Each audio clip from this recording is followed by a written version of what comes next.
There we go.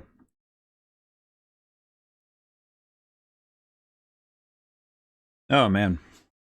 I was staring at this because I think this might be the best warm-up for me to get my brain into this one or Solomon's Key, because I like Solomon's Key. I like this game. I actually played a lot of this when I would go to do laundry in college. I would go to the laundry room and I would have like my stuff, I'd start cleaning stuff. And unlike most of my peers, I wouldn't actually leave the space. I would just sit there with like a switch and just be, all right, this is time to sit and relax and meditate. And I'd play Solomon's Key a lot. I think I'll start with Solomon's Key, actually. I was thinking about golf, but it's like, you know what? No, let's play this. I haven't played this in a while. Wonder if I still remember all the stuff. I also just love the music. I do really like the music. I also really like the little move that you can do. Yeah, because I'm remembering. I remember now.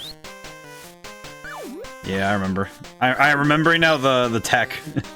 There's some like weird tech you can do in this game, and it's really fun. I just remember the way that you can, some of the weird movement you can do, just because of the way that the character can stop in air when you press A.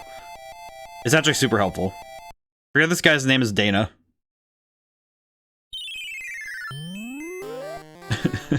I also just like the little movement that he can do. I don't know, I just find it funny. Okay, and then... Oh no, I forgot. I forgot how to do that. I forgot it's a puzzle. It's a puzzle game, and my brain was like, oh yeah, wait, whoops. That was stupid of me. I know how to do it too, and I was like, oh yeah, I'll be fine. I know. No. There we go. No. Okay, we're good. Okay, now we're just fine. I forgot how to do the thing. That's crazy. It's funny because I was like, oh yeah, I remember how to do this, and it's like, oh, oops. Neo, how's it going today? Forgot how to do the thing. I forgot how to play this game. Which is sad for me because I love this game. The game is very fun. Okay, we're good. How's it going today? No. Oh my god, 6 months? Holy crap. That is exceptional. Holy crap. Oh. How's it going today? Holy crap. Thank you so much for 6 months, though. Holy crap. This is deeply kind of you. Oh god. Okay, need to remember how to play. Oh. Yes.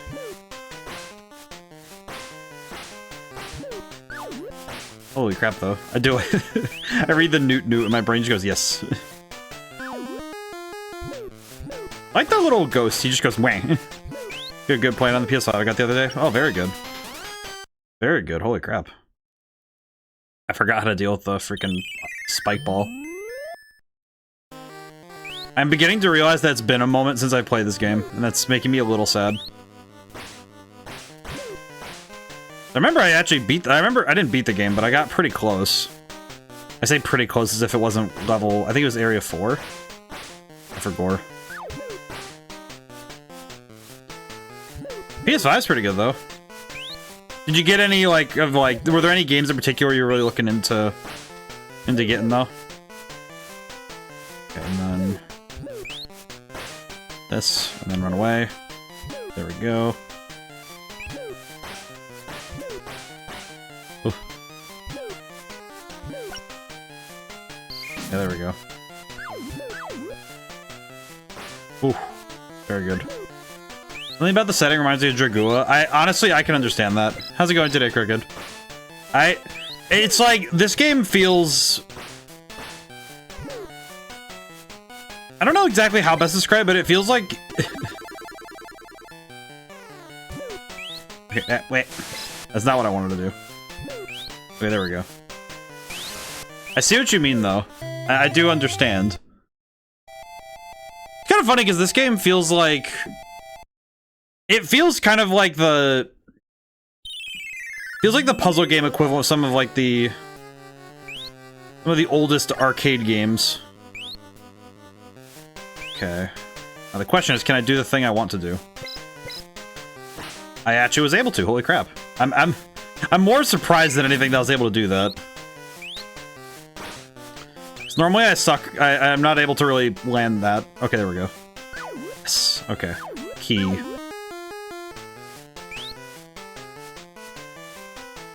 I do like the little crouch move you can do where you just kind of start dorking around. Okay. Oh god. Yep. Okay, we're good. We're so good. We're so back. Okay. Yes. I remembered how to play the video game. Heck yes. Oh. Okay, we're good. I'm just gonna use fire. I don't care. There we go. I had to remember. It is amazing though how much I feel like it's a different sort of puzzle to make games like this, where you really have to sit there and sort out how you're going to put together the game. So I feel like putting together a game like this, where you only have there's only so many things you can do with the palette available. I feel like it's something special to learn making this sort of game. So I feel like the art of doing this sort of stuff is, I don't think it's lost. I think it's more just that it's become a different form. It is funny though, because they really get their mileage out of one block type and the set in stone exterior. They get a lot out of it. they do get a lot out of the particulars of this. Oh yeah, this is the one I remember. Yeah, I remember the way I did this was not very efficient, I will say. The way that I do this is usually very inefficient, so I don't really like doing it that way. Perish. It's usually just needing to get rid of enough people so you can actually get up there. Uh-oh. Ugh. Yeah, this is usually where it gets into the problem, because you have to do all this nonsense. Oh god. Oh boy. Yeah, but they do. I think the games that do a lot with limited resources can be. It does highlight ingenuity above all. I definitely. I think I still hold on to the fact that these are the kind of games I would want people to look into for learning more game design basic principles. I think the big one is more is less. To me, more is less is like the most important one in all of game design. You know, try to get as much as you can out of the basics. Okay, I think I can make it, but yeah, we're good. Okay. Ooh. I think also with NES games, there's something cozy about them, which is probably why this era of gaming is what usually gets aped if somebody's going to try and spook somebody. At least that's how I feel. I don't know. It always feels a little bit like whenever I see like a creepypasta, it's almost, or like a horror game that really wants to get to somebody, they prey on nostalgia because it feels like a place that shouldn't be able to be harmed, if that makes sense. Okay, we're good. Yes, very good. Oh, there we go. Here he comes. He's a-coming. I love that. I love the dude because he just runs in throwing hands. I think this era represents something kind of cozy for a lot of people, just because of the familiarity of the tones. Because every instrument was made of the same 4 tones. It was just a matter of, okay, how do you recontextualize these, these musical ideas, these visual ideas? It's in that reforming of things that you get new stuff. That's super cool. I always find it super neat seeing what people can do with pixel art, especially. I am safe in my bubble. The bubble. Okay, spin them around. This is no good.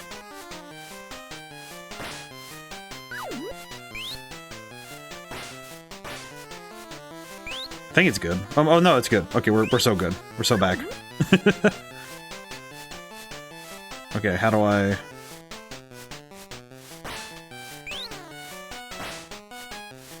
And the fairies, move. Move a little faster, please. Lady, come on. Come here. God dang it. I think I got it, but I don't know. It also shows how... Like, I think some limitations of the NES are really easy, are a lot easier to spot when you have it in HD. But more specifically, like, if something has to be hidden by the sides of the screen, I think this is a good way to, if you ever want to spot it, those sorts of things, this is how you spot it. Okay, go back. Okay. Trying to remember, I don't remember exactly how to do this one, besides just being better at the game. I always forget how to do this one. Okay, I think that gets them... It does. Okay, cool. Yeah, this game is more of a puzzle game, but it has the platformer ideas. Okay. Ooh. Okay, I'm actually kind of surprised that worked. That feels like the kind of thing that shouldn't have worked, I'll be honest. Oh, well, let me... No. Well, let me do the thing. That's crazy. Grab that. Wait.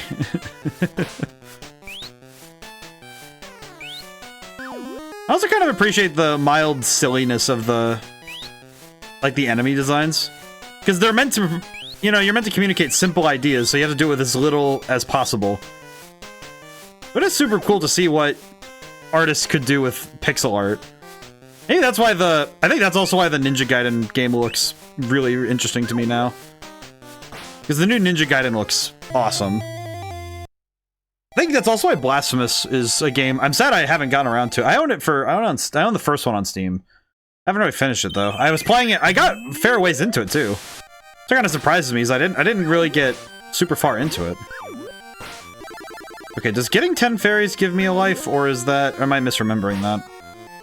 I forgot. As they say.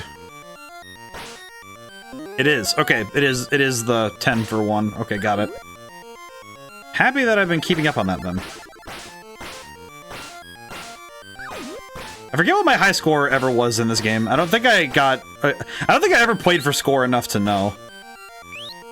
I usually just played until laundry was done, so... Usually didn't get super far.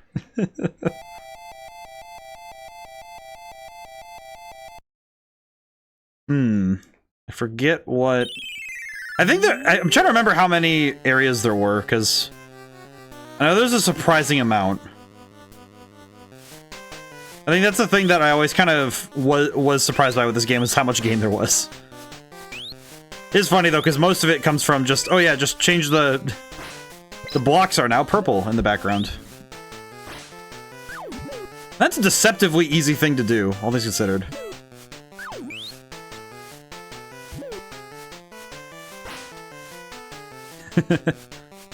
Okay, oh god. Send them down.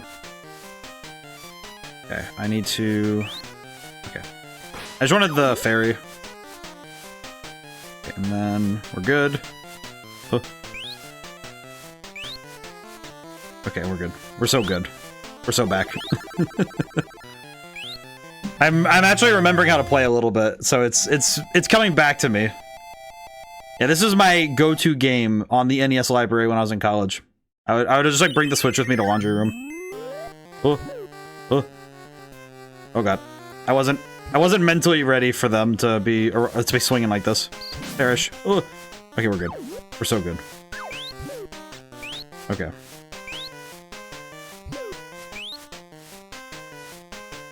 I will not lie, and I'm gonna be honest, I kind of forget. I don't think I remember this level all that well. Ah! I forgot. I forgot this level. This one feels like the wall. Okay, perish. It's so funny though, just watching these guys. They start swinging so hard they just go overshoot the target by a country mile. I love them. Those guys are very funny to me. I don't know.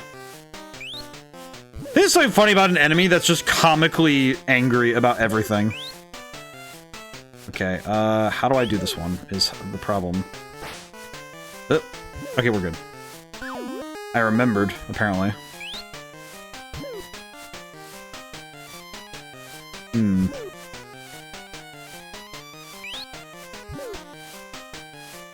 I love the little squat. I don't know. Maybe I just like goofy little movements in game. Oh god. Oh wait a minute. Oh. I don't think I'm able to. Okay, I can block that real quick and then. I don't know what that thing is over there, but I don't have time to get it. Whew. I think this game's a great example also of puzzles. Like making platforming and platforming puzzlers. I feel like this one does a good job of highlighting what you can do with simple mechanics. Oh. Okay, lock it in. That thing can stay over there. I don't want to deal with that. That thing is scary. Oh, wait, I see. I have to set something up there. Oh, that's weird. Oh, how am I gonna do that? Okay, I think that doesn't work. That doesn't work. Okay. How do I do that? How does one... Can I make that jump is the question, I guess. Oh god.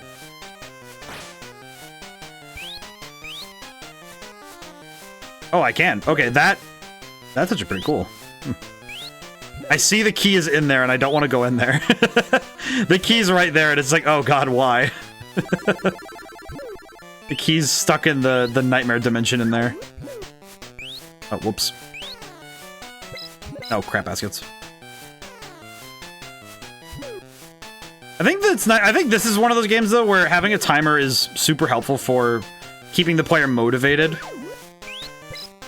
Because it definitely is a problem sometimes with games where you don't really have any time restraint. I think timers can be a great way to keep a player like moving. Obviously overdone, it doesn't make for a great game, but I think arcade style games like the NES really cultivated. It kind of showcased why timers can be really good for certain games and for their particular designs. What is that little dude? I love him. He isn't despawning. That's not good. Oh, wait a minute. That's... Oh, they're hunting me. Oh, that sucks. Oh, God. I was not anticipating them to actually be moving towards me, unlike every other enemy in this game. Because most enemies don't actually do that. They don't actually just go after you like that. That's actually kind of perturbing. Okay, okay, how? I'm trying to figure out how. The impetus of how is lost on me right now. Oh god. Oh god. Ah! That's a good one to get me started. I think that's a good game to start with, I think. Oh boy. Today's one of those we're gonna be flashing through a lot of games today. I did tell myself I should write down the different games I play so I remember what I'd play rather than they're out for blood. I think I'll do best of 3 with some games, depending on how long a game is. Let's see. Yeah, I kind of figured that I should...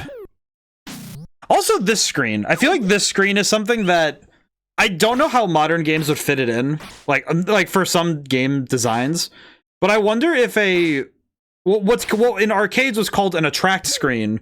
I wonder what that would look like for other types of games, besides just being like the title screen, like just having a title screen with some animations maybe, but something like you're already at the main screen and then, oh, after a certain amount of time passes, you get put into you get to like watch some gameplay or something. But I don't actually know what that would look like for a lot of games. But I do wonder what that would look like. I do also appreciate that this game gives... I think this level is a great example of how to introduce a player to your mechanics. Because you have to understand the basics of block putting and block removal in order to even get to the next room. And that basic little design of, okay, you have to know how to press, how to, do the different actions. And whether or not you do it fast or efficiently is out of the question. It's just, okay, do you know how to... Can you press A button? Can you jump? Can you jump while holding forward? It's like... It's all pretty simple stuff in the grand scheme of things, but it is insanely important to set up when you're working on any game. I definitely think that's a weakness for game devs who are expert gamers themselves, is having to take themselves out of the headspace of I know how to play video games, and put yourself back in the set of, okay, but what if I was brand new? It's why a lot of first levels in games do feel a little bit like, okay, yeah, I understand game, thank you. But the key is, of course, you have to design the first area of your game as if you're catering to somebody, and somebody has joined in who has never touched a video game in their life. And for some of us, it is very familiar ground. However, it is very important to remember that someone might pick up your game and it might be the first game they ever play. So you can't... And even then, some gaming conventions of today aren't as prevalent as they weren't as prevalent at certain points in time. Ooh. I think the big one I think of a lot is with some games, and I think I notice it more when I run into it, when I realize that I haven't seen something in a while. It's specifically how some levels are laid out that they presume that you know that, oh, this sort of arrangement of tiles is, oh yeah, there's gonna be something in this room, or... I think like old dungeon crawlers have like their own language.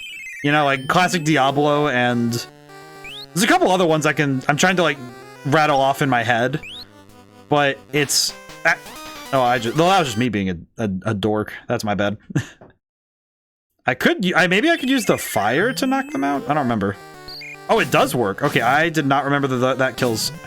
I kind of forgot that the fire actually kills those. I forgot about that. Then again, I don't often try to kill the electric balls. I just kind of maneuver around them. Probably should be knocking them out more often, because it's clearly an effective tactic. What's that thing? Oh, wait, no, that's just something else. Okay, never mind. We're good. Oop. Yes.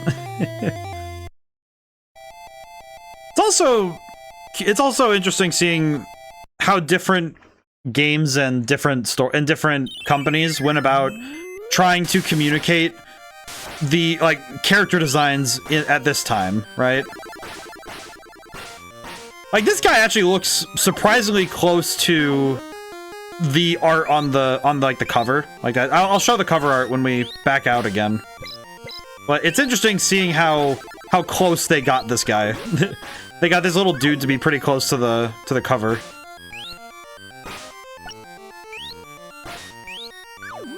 Okay, give. There we go. Because the little dude just looks great. I think good pixel art is the actual act of, okay, you only have 32 that's like 32 by 32 on an image. Okay, make it work. And man, is that tough. I think it's just tough to get a good design translated sometimes in general. You know, where it's like, okay, you have a great character design, you need to translate it in a way that is readable within a short amount of time. I really want to do a study at some point on VTuber designs, because I feel like VTubers do a really weirdly good job of taking those ideas and having to run with them. Because a lot of it feels like video game character design, where it's like, okay, you have to communicate both lore and personality within a short time frame. You know, you only have about... And that's true for a lot of character designs, but I feel like video games and streaming especially, it is a oddly important task to try and communicate a lot of information in a short time. Because you really want to get across what the character looks like and get a general sense of the idea of the character.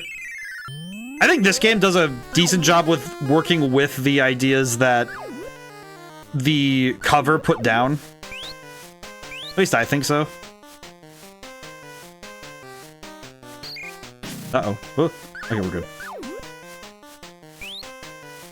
I do like the little arm throw animation that the ghosts do. Just a whang. I love the little whang. Just whang. I love the little whang. It's like, screw it. They like flip the table every time they touch the wall. I like that. I think also the animations in this era were... It's amazing how smooth a lot of them were, too. I think it's helped by the monitor here, but old tube TVs didn't really work the same way. We do frame rate here, and a lot of games do work on, frame to frame, but it's different when your TV isn't really built in the same way for that sort of stuff. It's really cool seeing what sort of things they had to do to make things look the way they did. Oh god. Oh, okay, we're good. Got scared for half a second there. I do wonder if there's a speedrunning community for this game. I wonder if this game got like a boost when it got added to the Nintendo Switch library. I kind of hope some person who like grew up playing this game got like a massive, just a massive sense of like, oh man, that's amazing. Like, like childhood favorite game kind of thing. Like, oh, this is like their favorite. I just hope that's I imagine somebody got like super happy seeing this get added to the library. Just one of those where it's like, oh, I didn't even know anybody knew about this one. I feel like that's me with White Knight Chronicles. I feel like White Knight Chronicles might be the game where I would say, yeah, this is one that I don't think anybody would know about. Not because of the game's quality, because that's never the case with games like this, where it's like, it's never quality that puts them out. It's usually just, oh yeah, people just don't know this game. It is amazing how many video games there are that have that sort of same feeling. Where you have a game that just didn't... It just never got its particular time in the sun. And it's never for quality. It's always like a... It's always just a... Oh yeah, just... It wasn't one of the big heavy names in the era. Okay, I did notice that I didn't get the thing, so that sucks. Oh well, what are you gonna do? I was not able to get the fairy this time. Yeah, I do want to hit the fairy room though, because I need a light. I need a 1-up.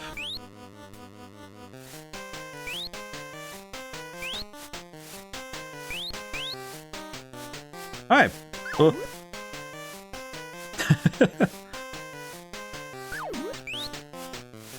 I think with NES games too, it's that slight abstraction of a physical thing, where you have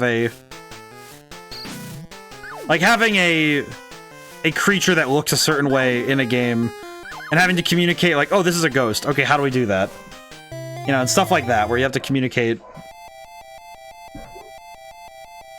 I think game mechanics feel really different nowadays too.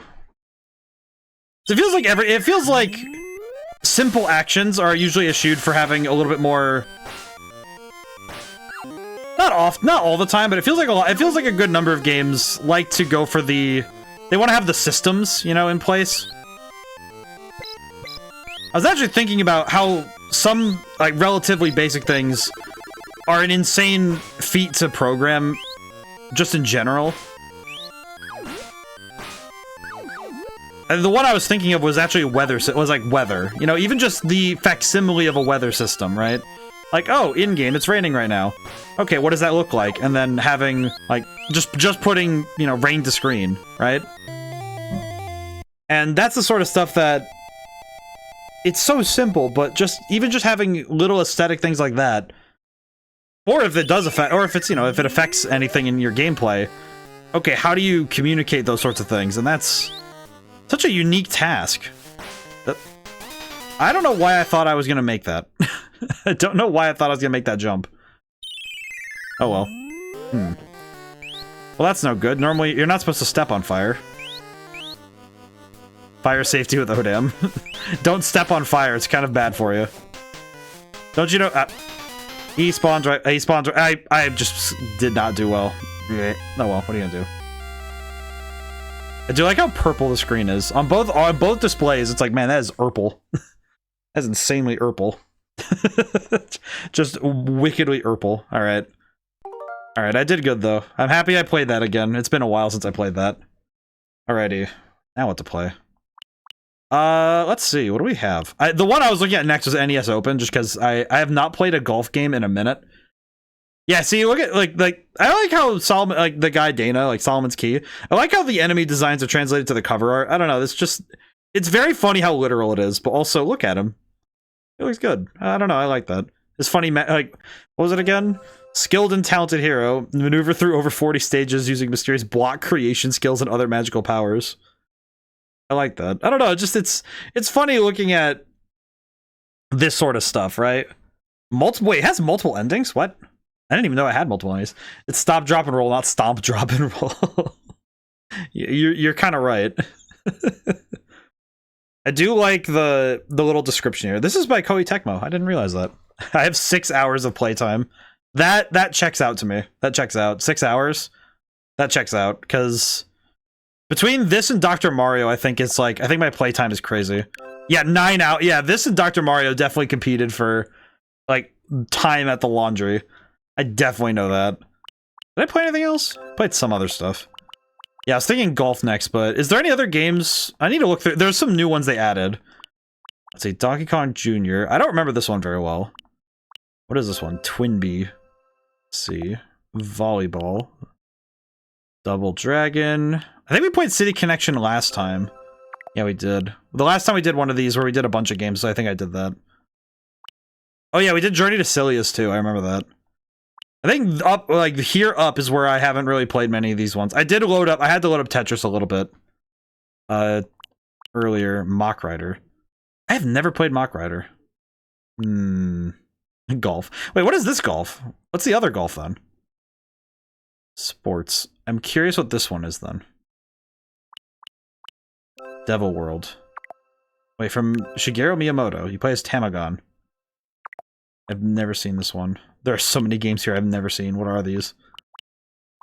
I think I'm gonna play... You know, I'll play Mach Rider. Design? Interesting. What does design mean? Okay, wait, I'm curious. Oh, of course. Whoa!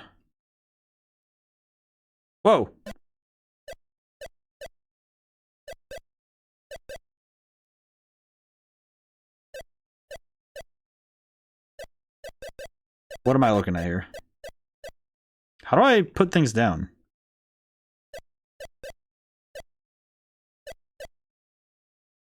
How do I do this? How do I do this? It does not give me much of a... How do I do this? Okay, you know what? Let me reset the game. In the year 2112, the Earth has been invaded by evil forces.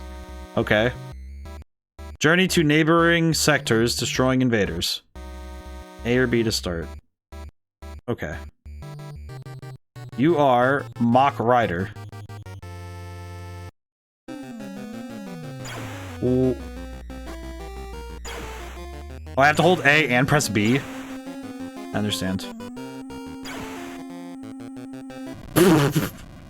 He crashed right into me. Ooh. Bam, bam, bam.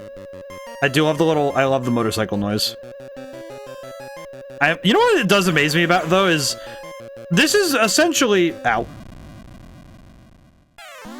What does interest me is how... This is basically like, having the most bizarre way to simulate 3D. It's like, okay, how do you simulate three-dimensional space with 2D art? Why does it... Is that just their whole proclivity, is just to home in for my butthole? Like, what's going on with this? I apologize, but, like... I do like the way that, like, programming the graphics to even turn like this is crazy, right? Like, okay, cool, we have to make the road turn. This is all 2D, so they have to project it in certain way, in this way. Oh god, that is nauseating to do, though. The end. I didn't even make it. Okay, I'm gonna do a solo course really quick. Go to 22 kilometers within time 250. Okay.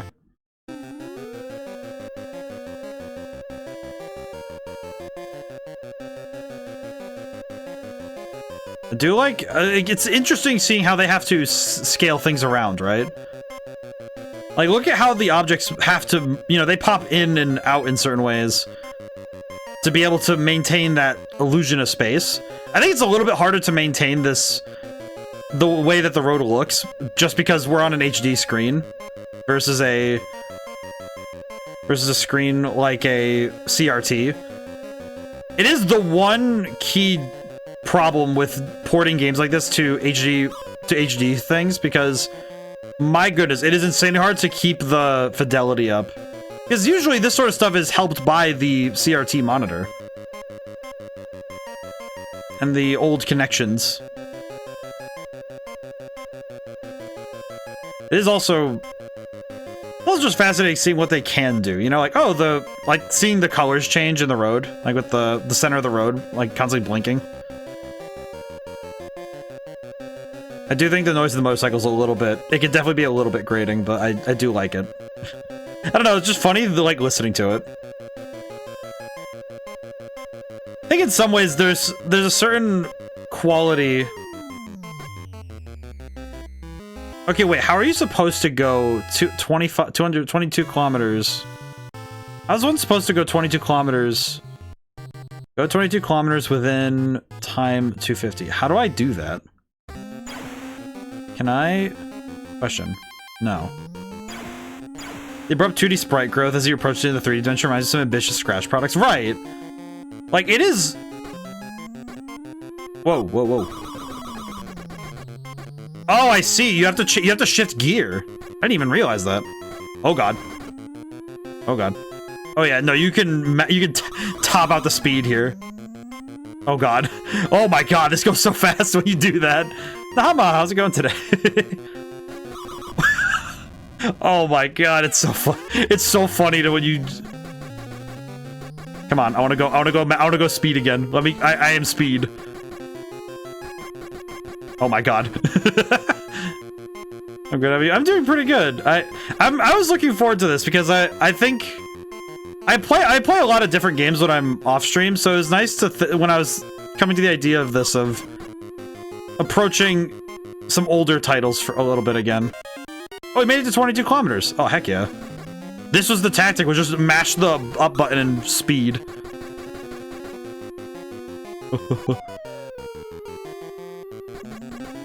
Send me to the speed dimension.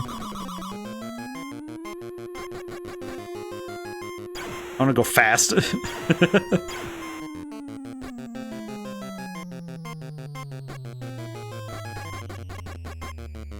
Nice. You have qualified. You can try next course. Qualified next course. I got a score for that. Go 28 kilometers within time 300. Oh, cool. Oh, what the heck? It's so blue. Ugh. It's so blue. Oh god, there's rocks now. I have to. Oh god, I have to. Oh, I understand now. I have to master my speed. I love the sudden takeoff. There's absolutely no warning at top speed. This feels like F-Zero, actually. Kind of reminds me a little bit of when I'd play F-Zero. Because F-Zero GX feels just like this. I remember playing it on stream a long time ago. I remember I showed that off, where it's like, this is what it feels like to play F-Zero GX. It's like deciding to travel at light speed and having to have your hands on the wheel. Like, you know, okay, make turns while going that, like, above the speed of sound. It is insane. I'm feeling good this weekend. I got to wrap presents and the house is all Christmased up. Oh god. I feel like this is what it feels like for, like, when your grandma gets all worried when you're coming to a sudden stop. This is what she sees. You know, where it's like she's really worried that you're going too fast. You know, you're driving the car too fast and you're coming to a sudden stop. This is what I imagine that she sees. Where she's just like, it's like, you are going much too fast. Oh, I understand. I have to properly shift up. I understand. Oh my god, you have to drive stick shift. It just occurred to me that's how that works. No wonder I didn't get it though. I don't know how to drive stick shift. That just occurred to me that I don't know how to drive stick shift, so it didn't occur to me that that's how that works. Oh my god. I see though. Because I realized that it's a gear shift, not just a, speed shift. It's a gear shift. Okay, I know this is gonna sound stupid. Are there motorcycles that do that? I actually didn't know that. Wait, how do you stick shift on a motorcycle? How do you do that? I gotta look this up at some point. I gotta look this up this stream, because I am so curious how that works now. Because I do not understand. Oh god, what the heck was that? Oh, it's cold. Oh my god, it's winter time. Oh god. Ugh. Okay, we're good. It is now occurring to me that the different pitches of the engine are... Oh, this is teaching me a lot. Actually, I was just talking about simulating weather. The fact that this game actually does the ice thing, like, okay, yeah, different areas have different weather in this sense, like having like icy roads. That's crazy. I didn't think that that was something... I'm amazed seeing that in this game. That's really cool. What the heck? So it's like, it's rudimentary, but it's so good. I'm really curious what's under the hood on the programming on this, because the under the hood programming must be really fascinating to read. Because I'm really curious what they're doing under the hood with the weather and stuff. Oh god.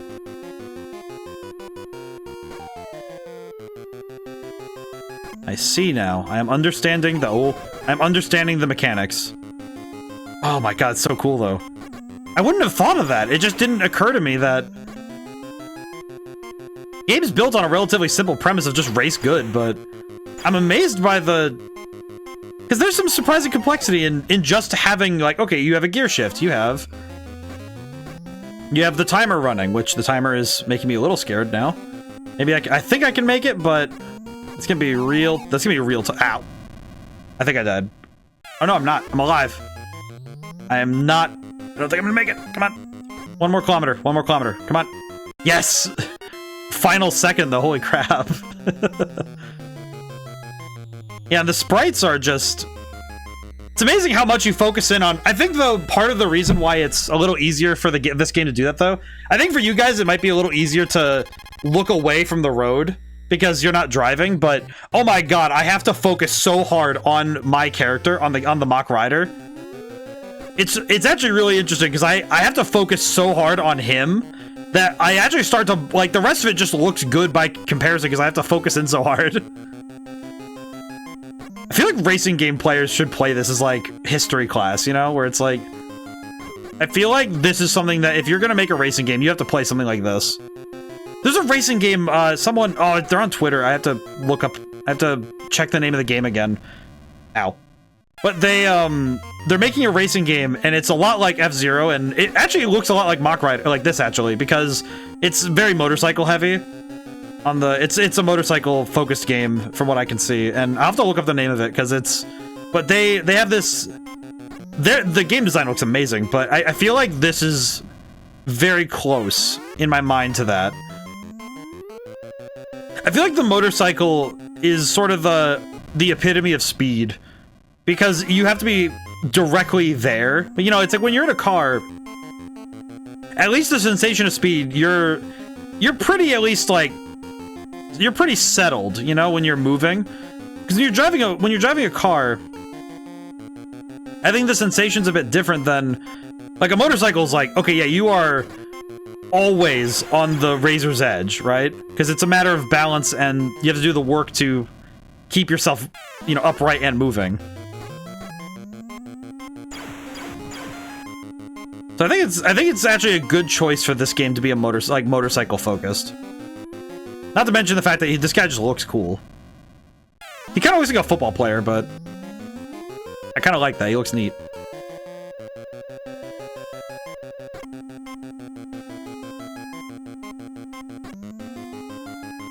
But I like the driving does also feel responsive. I know I'm making mistakes, but it's like I could not blame the game for me making bad mistakes. I think sometimes, like, there are a few times I could, but it's much more that the game is trying to... The game's definitely trying to get to the player a little bit by having things show up so suddenly. Alright, we did good, though. I'm happy with that. Okay, let's try fighting course again. You are Mach Rider. I am really liking this now, though. Alright, now that I know how to speed up, though, I definitely need to use that to my advantage.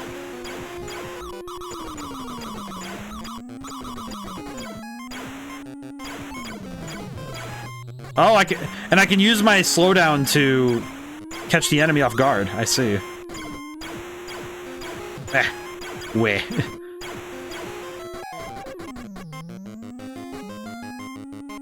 I do also like having the ability to see a rearview mirror is pretty helpful, actually.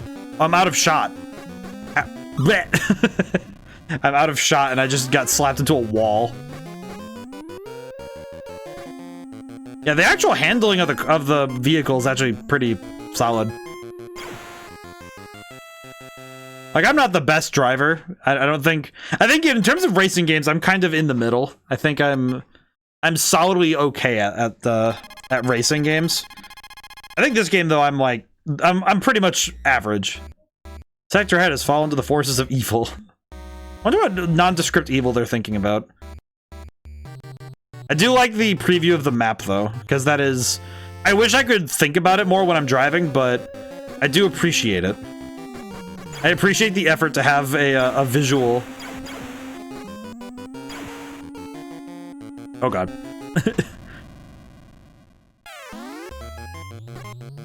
Oh man, we are nearing the hour mark though. I hope everyone had a good weekend, and I hope everybody's getting ready for Christmas, or whatever holidays you celebrate. My household is pretty... I don't think we're big on Christmas, it's more just that, like, we really like the season. Probably, I think winter's generally the favorite season of the household. Partially for vacations, partially because it's, you know, it's a good time to catch up with family. Good memories associated with it all. All the fun stuff. Ow. Definitely the best way I could have dealt with that, truly. I do wonder how fast the car must be going, though, for me to be able to clear multiple kilometers like this in such short time. Because I am clearing kilometers in, like, seconds. I know they said Mach Rider, but that's insane. I also like how much mileage they get out of one track of music. I do like how much they're able to use this one song for... I feel like any game that can use a soundtrack in... Oh, I died. I was going... Mach Rider went too fast. Oops. Honestly, pretty good. We kind of zoomed through that one, but that was really fun. I see the design thing. I imagine that there is somebody who's designed some insane courses on this.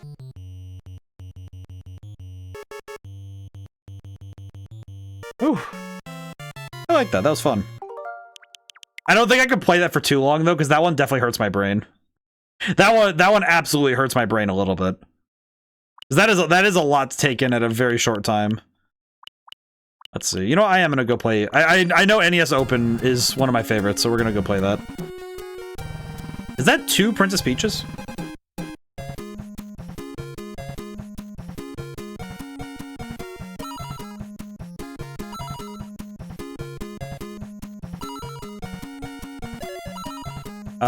I don't know. I didn't know I had a previous game. Try to golf well, as a lower score may give you a higher player rank. That will increase the prize you can receive when you play in a tournament. I like the little Mario. I like this. Okay, now do I know how to play this is the question. Fast.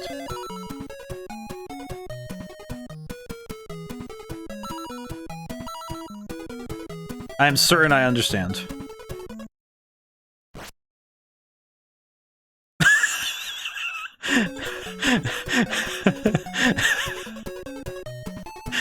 I think I'm gonna... Can I take that back really quick? There ain't no way.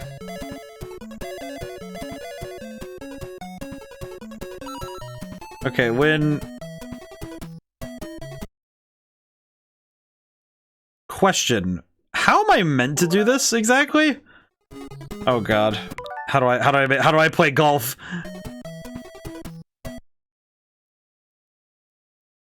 Okay, wait, what is it actually doing? Am I stupid? It cannot be the game's fault if I just do not understand. Okay, mid, low, high. Why is it being so specific? What is going on with this? What, I want to make sure I understand how to... Why is it being like this? How do I golf? God dang it.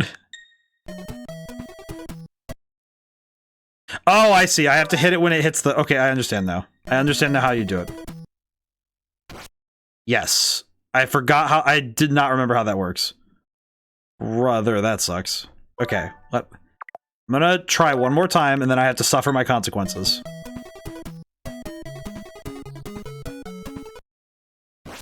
Oh god. into death. Just end my existence.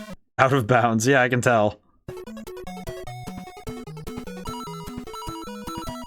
Good lord. You know, good on them for being able to simulate my absolutely horrendous golfing. I won't lie. I've never actually been golfing. I was taught how to golf. I would go to the driving range, and I learned how to... I learned how to golf, but I learned how to, like, you know, swing a driver and all that stuff. I never actually was good at it. Like, I was okay. I had, like, decent aim and, you know, all the fun of golf, but I never got to play, not even mini golf. Well, like, mini golf I have played, but I guess, like, this, like, actual, like, golf like this would be more specific. Like, actual like, on the course. Mini golf I've played a number of times, but I guess that could have been more specific. That's my bad. Yeah, no, like, mini golf I've played a number of times, but where is that going? I've played mini golf a number of times, but I've never played, like, on a course golf. I've played Mario Golf a bunch of times, but... I do appreciate that this game offers you no assistance, but at the same time, it does feel a special type of bad to miss this much.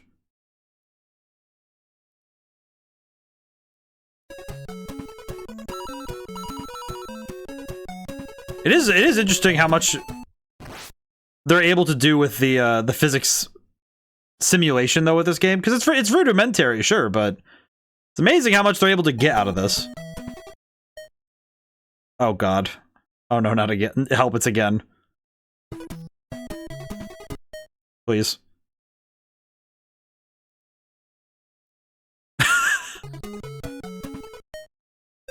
How bad was it? 11. Total 11 plus 7. I am plus 7. My god. I have played mini golf, but I guess in my head I don't really think of mini golf and golf in the same in the same way, I guess. I don't know how best to put it. It's like I don't really think of mini golf as in the same vein as like golf like this, right?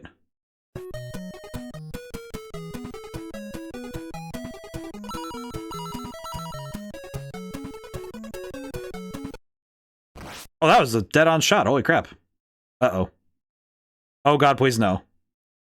Oh, just bear up. In the water. Alright.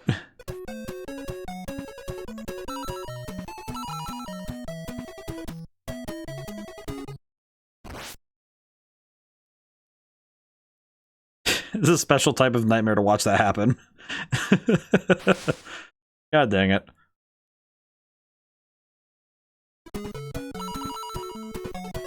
But it's like, I think mini golf I only consider different just because I think mini golf always feels a little bit like it feels a little bit more like an amusement rather than a sport. You know, like, I don't really think of like, when I think of golf, it's like, it's kind of like, okay, cool, I'm playing the sport of golf, not... I don't really think of it as, like, playing the... Like, mini golf, I don't really think of it as, like, oh yeah, I'm playing the sport. Feels more like I'm playing the... 10. Yeah, I am just not doing great. Like how sad Mario looks. He's like, I am actually... He's like, why is the player so bad? What is happening? Why is this? And I'm like, you know what? Mario, I wish I could tell you. I wish I could tell you why I'm so bad at golf. However, I can't, so I won't.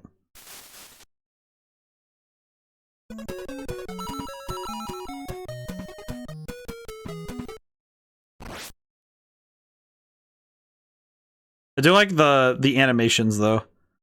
I think it's the fact that the animations play in dead silence that makes sometimes the missing. It makes it when you whiff. It makes it so much funnier when you just absolutely whiff a shot and you have to watch in dead silence as your shot it completely overshoots everything. That's a special type of comedy though. I am plus 13.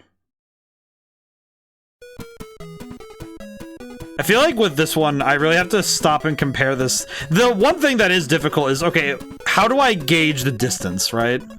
Because it says 154 yards, but I have no earthly idea. Okay, this says... Okay, let's try... Like, I see what it says, but it's like, okay, having to do that math in my head is a very different experience. Oh god. At least land on something. They landed on something, thank god. Oh, brother, why? Oh, that wasn't too bad. Oh! I'm pretty sure by the time we're done playing this one, I'll finally know how to play golf. I'm not really sure why I consider golf and mini golf so separate, but I think it's just because mini golf feels like... It always, to me, felt like an amusement park ride, where it's meant to be something to be enjoyed, and I can't even remember the last time I played mini golf and actually kept score. You know, it's just kind of like, score matters as much as you make it matter, and I think in mini golf it almost never truly matters in the same way.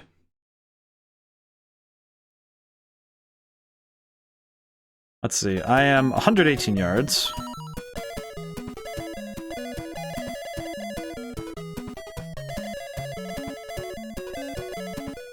I think I got this, but we'll see.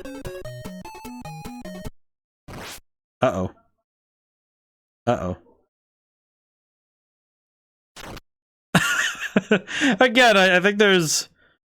I do think there is something special about having... Oh no, that's way offside. I think this game does have a certain sense of humor that you can't really get if you're gonna be playing golf, and say, like, it kind of captures the actual humor of when you miss a shot when you're playing any sport like this. Of what I know of golf, when you miss a shot, there's a certain level of silence that you have to really grapple with the fact that you screwed up, you know? Like, it's kind of rare that you get to... It's rare in a sport that you have a moment of silence to watch your mistakes settle in, you know? Like, when you're playing basketball or soccer, or, you know, like football or something, you don't really have that chance to sit there and be like, oh yeah, I definitely whiffed that. Like, that was 100% awful. But this sport, I think there's a unique chance you get to really soak in your mistakes. And that's kind of nice. It's a unique thing that you can't really get with other sports, you know? Like, you don't really get... I don't think you really get that that same level of of grappling with your own mortality in, like, you know, when you're playing soccer, you don't really get that. The only time you would really get something like that is if it's like, oh, I just got, you know, I took a soccer ball to the groin. Then you grapple with your mortality, sure, but I think it's like the sport of golf is like you get to watch the shot go. And you get to watch as everything goes wrong with your move. I finally got par. Holy crap, finally. It took me half the course to learn how to play golf. Actually, wait, how many holes are there? How many holes are there? It just occurred to me, how many holes are there? I'll send it. Uh-oh. I shouldn't have sent it. Oh no, I sent it. Oh, I'm a god. Never mind. Actually, that's not bad. That's a Pac-Man! It just occurred to me that the sand pit's a Pac-Man. That's adorable. I love this. I feel like doing the mental calculations of, okay, how hard do I hit the ball is actually probably the hardest part for me, because it's not... In modern games, we have a lot of there's a lot of things meant to ease the player's ability to make judgments. And it's interesting seeing at this point in gaming how many of those just don't exist. You know, they haven't been dreamed up or worked into games yet. And it's just like the way that you gauge your power in this game is so different to a lot of the simpler. I'm thinking about mini golf video games, right? Like Golf It or Golf with Your Friends. A bunch of those have very specific mechanics built in to make it so your ability to gauge how far something will go is really easy to figure out. You know, like, oh yeah, here's how far your shots go. Here's how, you know, here's how the game works, really. And they try to keep it easy for the player because they don't want them to be sitting there agonizing about the physicality of golf. Let's see. I think if I just send it, it'll be fine. Send it. Uh-oh. Oh no, I did it. I'm good. I'm so freaking good at this game. I'm not. I just barely missed sands. This is good. I haven't tried experimenting with the different shot types yet, but I imagine I could do some nonsense with the extra shot types.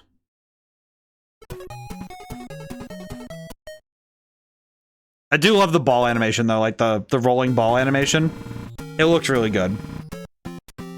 Again, good sprite art, man. Good sprite art. The NES era had such good sprite art. I don't bemoan 3D graphics, though. I don't think that I could sit there and be like, oh, but 3D's like, it's like, I don't think 3D's worse because 2D was good, you know? I don't want to ever sound or be like that, because I think that's, it kind of just I think that sort of idea kind of ignores the good of like, oh, graphics technology has gotten so much better with time. How awesome is it that I got to watch it evolve? I got to watch it evolve over my lifetime. It was really sick. Like, I started with an NES. I got to start with playing something like this, and then I got to go up to... I got to, in my lifetime, watch it go from the NES to the Super Nintendo to the GameCube. You know, like N64/GameCube, really. I got to watch graphics technology and video game design evolve in real time. I got to watch it as I grew up. I got to watch it grow with me. Which I feel bad for kids nowadays who don't get that same feeling. You know, I think it's different when you're growing up with the tech that is making your life change. Because as it grew more complex, so too did the games that came with it. And that's super cool. Ow. My pride.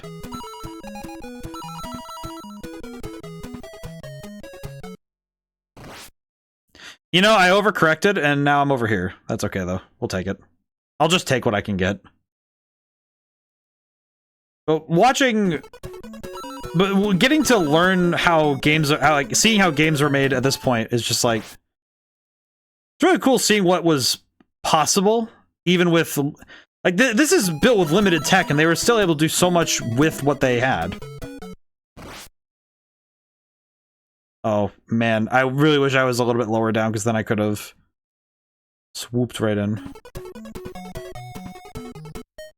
And there we go. Yeah, I think a lot of these games, it's a lot harder to play them on a first read, only because of the fact that there's a lot that you don't get because we don't have the instruction manuals.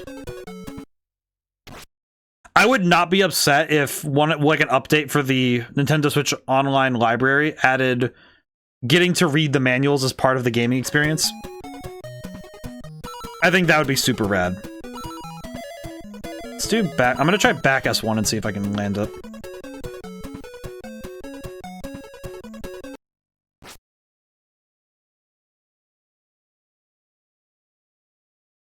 Oh, not too bad.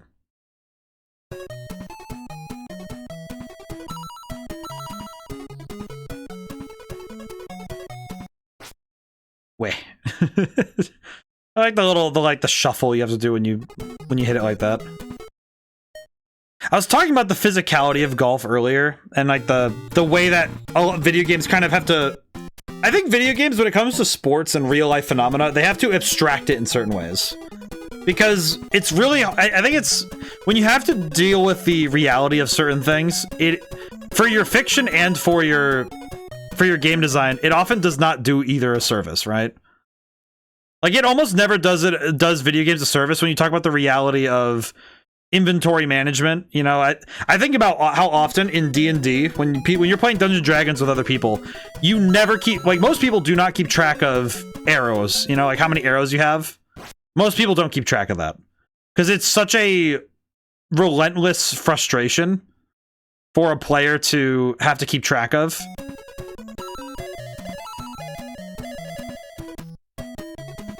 But I respect it though, because it's like, well, yeah, there are some things that when you're talking about a fantasy story, you don't want to sit there and have to think about it all the time, right? It's funny because in the book I'm writing right now, it's like, oh yeah, I usually like occasionally add in a scene of like, oh yeah, you know, we have an archer character, we're gonna have her make more arrows, right? And it's like, okay, cool. And it's sometimes just a nice thing to have sometimes that you just throw it in once in a while, but God, it's such a frustration to have to think about it on a gameplay perspective, right? Of, okay, cool, I have to... And some games make it the whole point, though, that you don't abstract that piece of the game, and it actually is part of the fun of doing the prep work, right? I think Monster Hunter does a great job of that, where getting ammo ready, if you use ammo for your firearms or whatever, depending on what you use. Wait, no, I can... Oh, that's cool. I didn't know I could back up if I wanted to. That's sick. I didn't even realize that. But there's actually a game. I'm gonna probably talk about it. I'm gonna record the year in review thing. I'm gonna review that. I'm gonna do that. I'm actually doing that tomorrow, just because I had the realization that that tomorrow is kind of my last really free day to like sit and record something. So I figured I would record that tomorrow while I have some time. I'm gonna record the tier list of the year's gaming.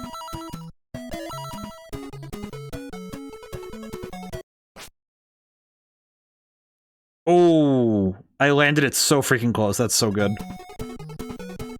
Yes. Not bad. But it's interesting looking at how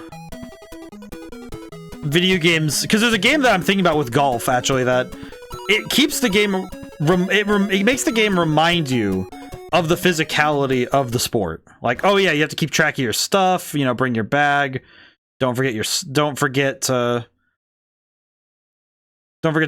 keep track of all of, like, you know, what club you're using. And it's on itch.io if anyone wants to look it up, because I do recommend it because it's a really fun game. It's a horror game though, so be ready.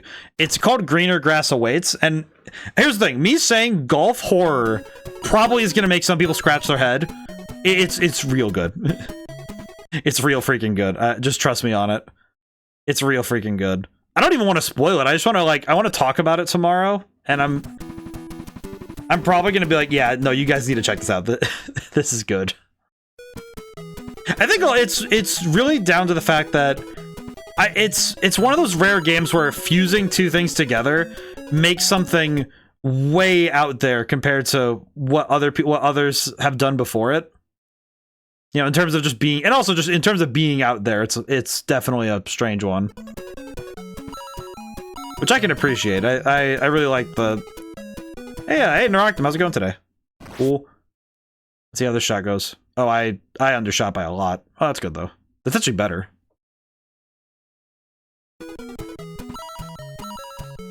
Yeah, I think this is good. How's it going today? Hope today is going well. Cool.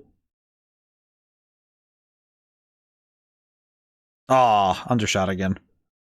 Keep undershooting instead of overshooting, but that's probably a better problem to have. It's backspin. 23-hour work weekend. Oh, God. Ugh. That sucks. Hope you're able to get some good rest then. Holy crap. That is a lot to do.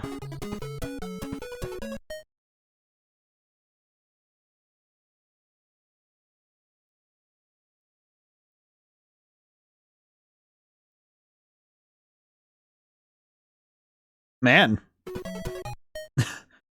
Oh, man. I will when I get home. Well, that's good. That's good, though. That's all that. It's just, man, that's just a lot of hours. Ooh. It just feels like too much. Holiday work hours suck sometimes. Yeah, I can see that. Well. You know, I don't know what I expected, but I don't think it was that.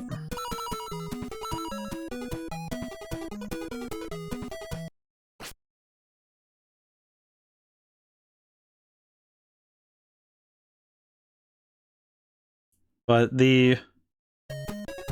It is I think it's the great bane of the holiday season is just having to handle all of the drive and energy. Because it's always just a lot going on at all times. Oh god. Oh, I overshot by a lot. Man, it sucks when you overshoot it by enough that you end up like this. It's like, oh no.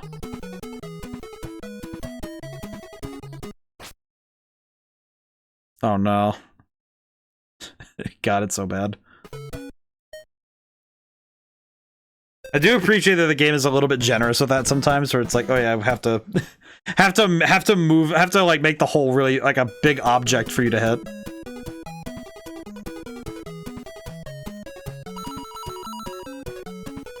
Oh, I know. I didn't want to do that. I wanted to normal. Uh-oh.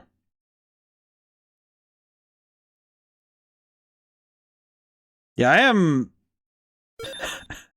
It's actually stunning at times how genuinely bad I can be at golf.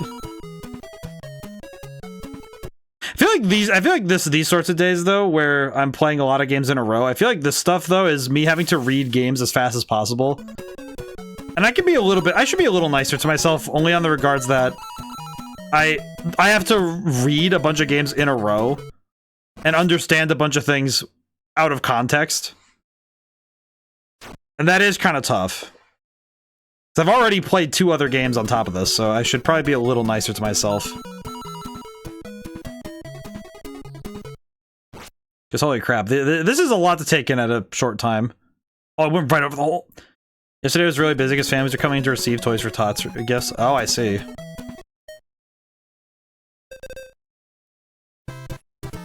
And it's tough, especially if you have like a place that does that, because it's like, yeah, you have to, everybody's coming in for it. I'm grateful that I finished up my shopping at times when people were able to get out, you know, because it's like I was doing stuff during everybody else's work days. But not everybody has that ability, so it is not a replicable thing at times. Let's see. If I just belt it this way, it'll be fine. Maybe. I hit a tree. Oh man. I think I have to shoot this way so I don't hit the tree again.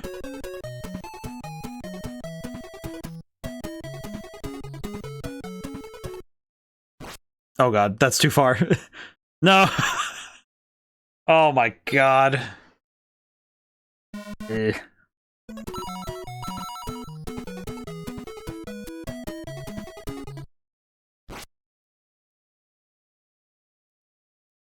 I'm definitely not calculating well. I'm definitely not calculating properly to actually... Okay, let me just hit it this way and just get it out of there.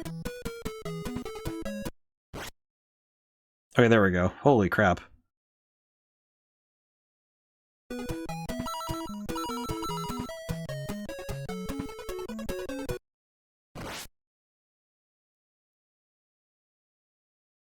Okay, that's pretty good. I'm pretty sure my score is going to be actually horrendous in a moment here. Yeah, I'm very bad at... I'm actually not very good at... I feel like this is the kind of stuff, though, that would make someone say, you should never play golf ever. And it's like, it's funny, because when I play... I've played Mario Golf before, and I'm not bad at that, because calculating shots and trajectories is not that hard. But when you have to do it by eye, it is a very different sort of beast. But also because I think my brain is not really doing a good job of taking this presentation and going off of it well. I like that the score, there's one par on there and everything else is horrendous. Okay, let me see, compare par to the score, right? So, par was 4 on the first course and I had an 11. And on this course, par was 5 and I had a 12. Yeah, that is straight awful. Nice round, don't lie to me. Drip was fool, don't lie to me.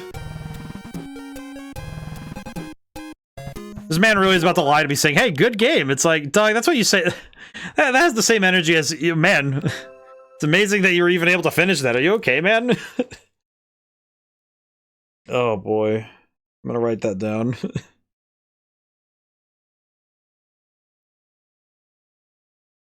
Writing down the name of the game. Need it for later. Oh boy. Perfect for those days when you can't get to the local golf course. I don't know why, but that description of it's perfect when you can't get to the local golf course feels very funny. Like, this is supposed to be a substitute for when you can't actually golf. So let's play this so you still get your golfing fix, you know? What does that mean? Mighty Bomb Jack. Belzebub.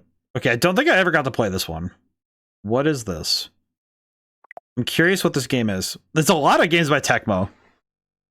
I'm curious why there's so many games by Tecmo. Okay, what am I looking at here? Oh my god, he's so fast.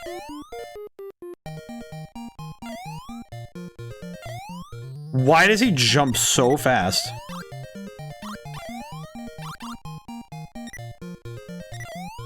What am I doing exactly?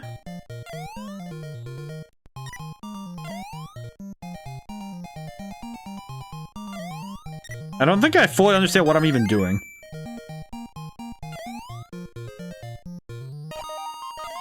Oh, I see. I don't understand. So you have to jump on top of boxes to open them. Okay. I did not grasp that. M2.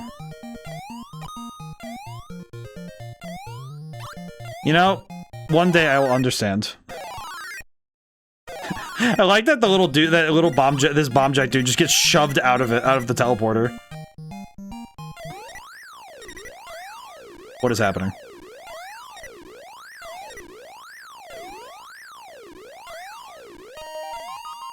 So it's basically Pac-Man, but I am in motion.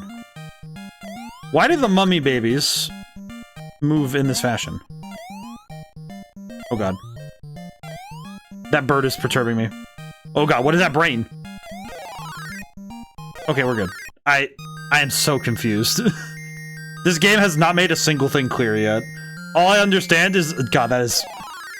I will say, these oh, hey, it's the same... I just realized it's the same brick wall layout as, it's the same brick wall that they had in,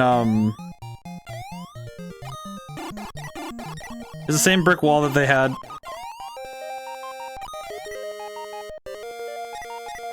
Okay, wait. I changed color, but what does that do for me?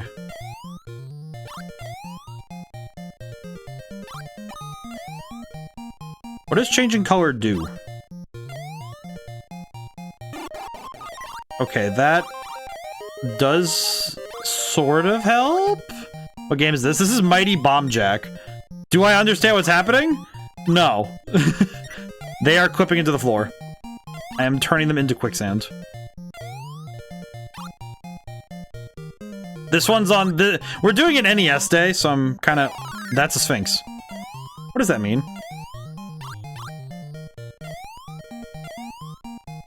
Okay, there's the door, though, but what's that down there, though? That's a big box. I want that.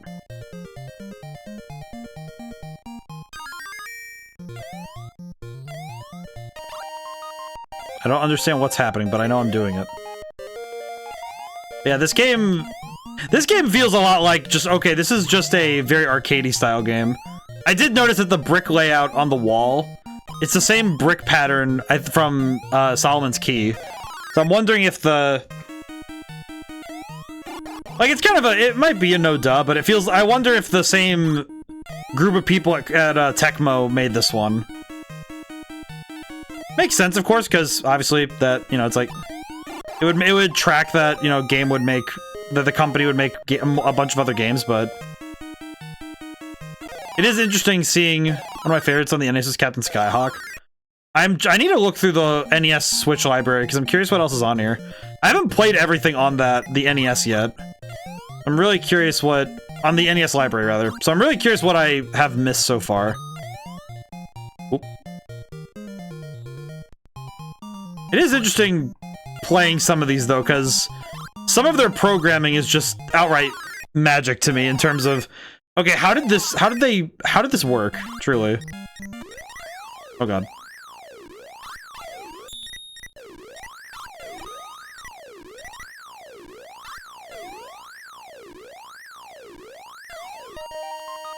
I will say the sound design in this one with headphones is real pain. The sound design for this one with headphones is a little bit painful. A lot of high-pitched tones and stuff.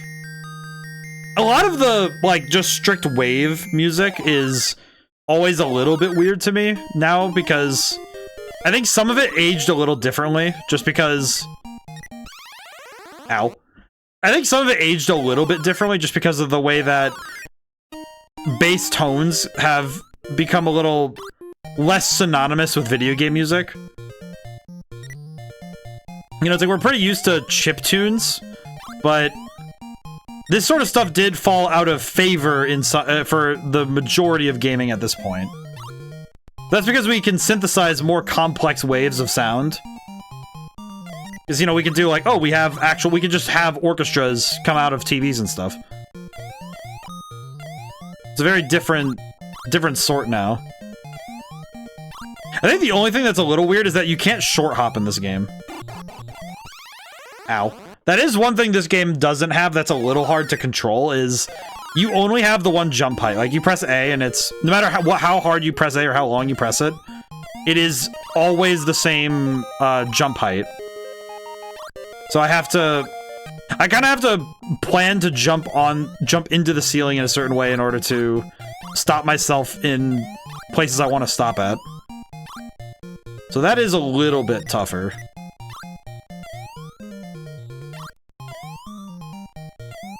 I feel like level design, though, the fact that the level design is clearly built around the characters, and now that we have two different Tecmo games to look at, it is actually kind of nice to see that the level design is very clearly built with the characters in mind.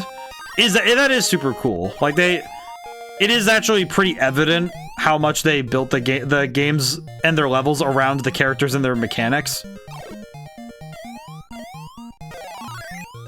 Because this game does a good job of that, where it's like, oh yeah, here you go. You can, like, all of these have high vertical ceilings, but you're able to make those jumps just fine, and you know that.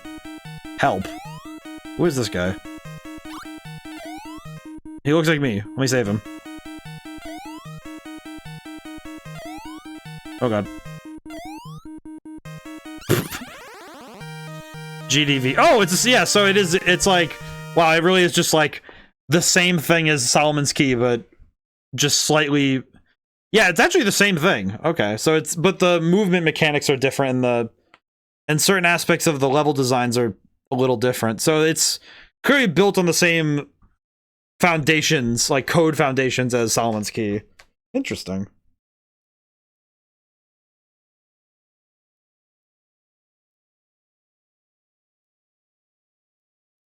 It's interesting seeing those two next to each other, though. Alright, I'm gonna back that one out, though, because that one is making my brain hurt. Let's see. Is Captain Skyhawk on here? I actually am curious, because I don't know if it's on here. Star Tropics. I don't remember the whole library of this on this thing, I mean. Let's see. There's this game here that I was kind of curious to, along with The Immortal. Dig Dug 2. I feel like having Dig Dug 2, but not the first one, is very... Wait, do we have the first one on here? Is the first one on here? I actually don't remember. Pretty sure it is, right? There's Zelda. There's Ghosts and Goblins. Metroid. Ninja Gaiden. I remember playing Blaster Master in one of my I think my first or second year of streaming. We're playing that one. It was the last time we did one of these, like, rapid-fire NES ones. Let's see. I do not see... I could play another golf game just to make my brain hurt. I think actually just to, like, give myself a bit of a break in terms of playing games that are making me hurt from trying to learn them fast. I'm gonna play Tetris so I can make my brain hurt from playing a game that requires me to play fast.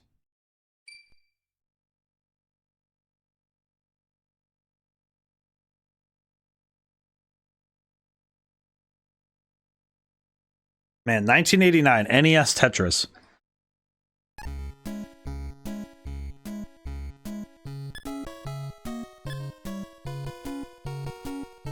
I forgot that that's the music. I didn't even really know that was the music that plays when you start the game. Oh, it's kind of Christmassy, so we can take it. Music for the season. Bing bong bong, bing bong bong bong bong. I love this music. For some reason, it reminds me a lot of the it's the one Courage the Cowardly Dog Christmas special with the rats. It immediately reminds me of that. Above anything else, that's what it makes me think of. Because that was an episode I had on the Game Boy player. Man, that does make me feel old to say it like that, huh?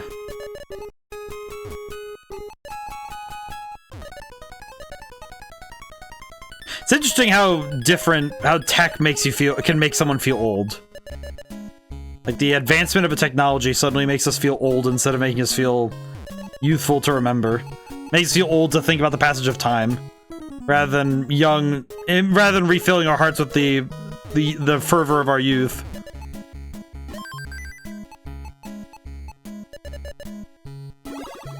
Okay, I need to clear this down a little bit. I do like this music, though. Something about, I don't know why, but something about having this on right now is making my brain feel very happy. Okay, my move is gonna look a little silly at first, but I think I got it. And Tetris is just always a fun time. It's like my brain just immediately went into, yeah, I love this. I think this game is probably one of the best examples of how to make puzzles kinetic. Because at the end of the day, this game really is just a puzzle game that is, you know, it's, again, it actually adds to that whole idea of you're on a timer that I was talking about earlier. That there's some real magic, there's a spice to having your players being pushed simply by the fact that, oh yeah, you don't have all day to do this. You have to move. And yeah, it can be stressful. I misplaced that. Oops. It can be stressful, sure, to have to do this sort of mental gymnastics quickly, but that's the point. It's really fun. It's actually a lot of fun to have a small amount of stress. Obviously, it's not great if your brain is pushing this way out of proportion. That doesn't feel good, but there is some real fun to be had when your brain is being told, hey, figure out something for the sake of figuring it out, right? Okay, I need to... Okay, wait, I see what I can do. Yes. There we go, finally. Figured that out. I will say the music not changing, though, does mean that I'm going to listen to this loop a bunch of times. Which I imagine will drive me crazy at some point. Graciously, that is in the distant future. Of like 5 minutes. I can live with that. This I can live with. I do like the color. I feel like the color schemes here are a bit underrated though, because this is... It's oddly pleasing to see the color schemes they chose for each different level. I like these. This is nice. I think it's just also because I think good color theory is highly underrated as a skill. It's actually something I got good at when I was doing web design at college, was learning how to spot, like, doing good color theory so you could put colors together. It's actually the same reason why I chose the color scheme I did. If you actually look at this entire screen, you will notice that I chose my colors very purposefully. Also because I noticed something that was missing on Twitch, and that is that there are not a lot of streamers that use the orange as their main color scheme. And I like that. It means that I have space to exist in terms of colors, right? Because if somebody sees orange, it's like, okay, how often are you going to think of a specific streamer if not for the one person who uses it, right? And I'm obviously I don't know if there's probably a bunch of streamers that use orange. It's like, but in comparison, there are a lot of other colors like reds and blues that get used way more often. And it is also true though that reds and oranges just also Dr. Mario is a fun Tetris game for me. Honestly, Dr. Mario is also fantastic. I really like Dr. Mario. I think I showed it off earlier, but I have a bunch of hours on the Nintendo Switch of playing Dr. Mario because I would just load it up when I'd go to do my laundry and when I was at college. Because it was just a fantastic way to spend my time when I was sitting there waiting for my laundry to be done. Is excellent. A good video game. Fantastic stuff. Okay, I need to do this. It's not good, but I have to do it. Okay. Not bad. I do remember playing... I also had a version of Tetris on the PS3. That was also one that I'd play a lot of, just because it was fun to play. I feel like I need to find the newest version of Tetris that's available and see how that one is by comparison. I like that. This one feels very like ice-like. I like that. It's a good color scheme. I feel like the music's gonna be stuck in my head way after this this stream is over though. Let's see.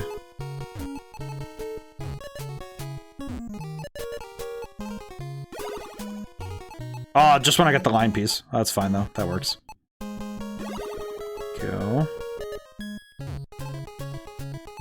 It is also interesting that the NES songs really did a good job of being able to reduce a recognizable song like this particular song and reduce it down to only 4 voices, and it's still very recognizable. It's amazing how easily the brain can recognize those sonic identities.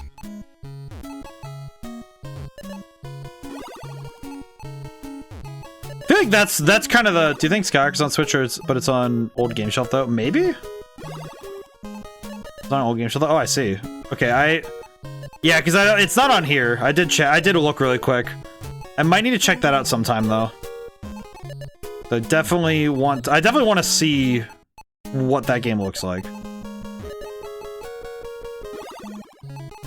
It's also nice. I think these kind of days are nice though because it means that I get to check out a bunch of games in rapid order.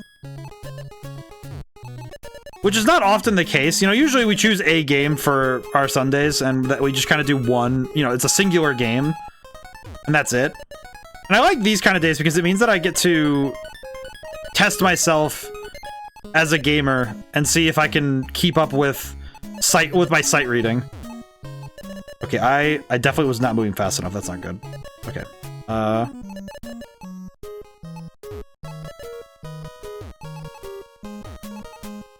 yeah, this is where things get dicey. Uh-oh. Okay, I need to clear lines. Okay, that's good.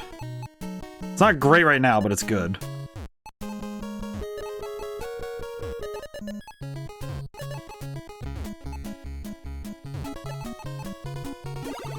Oof. Okay. Oh, and a Tetris. My god, finally. It's been 3,000 years. I've waited 3,000. Oh god! No! Well, the line piece will save me from my sins. Not really. Oh god. I definitely choked. I definitely choked. Eh. Oh no. Oh no. Okay, wait. Yes. Okay, and then... line piece. Good. Maybe. Real scared, though. Problem is, it's really hard. Oh god, no, I screwed up. Okay, yeah, we'll take it. We'll take that. 31,000 was pretty good. I'm okay with that. Oh man, had my brain stressed for a second there, but that was fun. It's amazing that a game like this, I could like, this is exactly what I was saying though earlier, that, well, it's amazing how much they can squeeze out of simple ideas.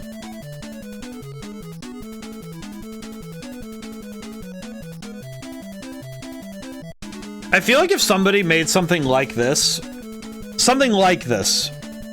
in today's space, I feel like you could very easily make a mint. I actually do think that there is some untapped grounds for doing. It's kind of like it's kind of the same thing that you'd see with. Dude, what's.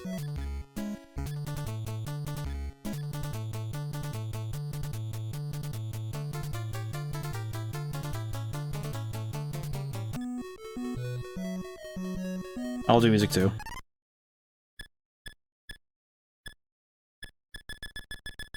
Okay, good.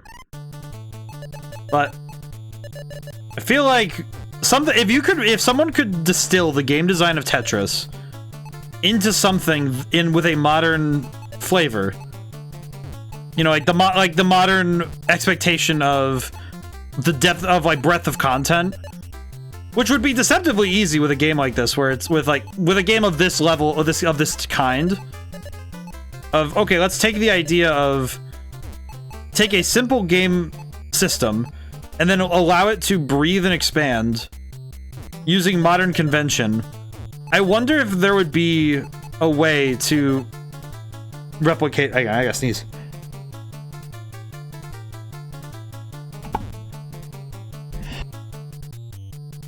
I hated that they come in pairs. Oh god. Oh jeez, that was really close. I was sitting there like, please, I don't want to have to sneeze right now. I really need to land all these blocks. Ah, bollocks. Okay, that sucks. Oh, hey, Tetris. The only thing I don't like about this particular version of Tetris is the screen flash is insanely hard on the eyes. Especially on modern display. That, like, pure white is insane. It's actually something I had to strip out of Red Genie a lot, was that, in RPG Maker's default animations, a lot of them have a white screen flash, and it is insanely hard to look at for any length, for like, if you have to, like, you know, run tests of the game or play the game for long periods of time, it is insanely hard on the eyes to constantly see white flashes.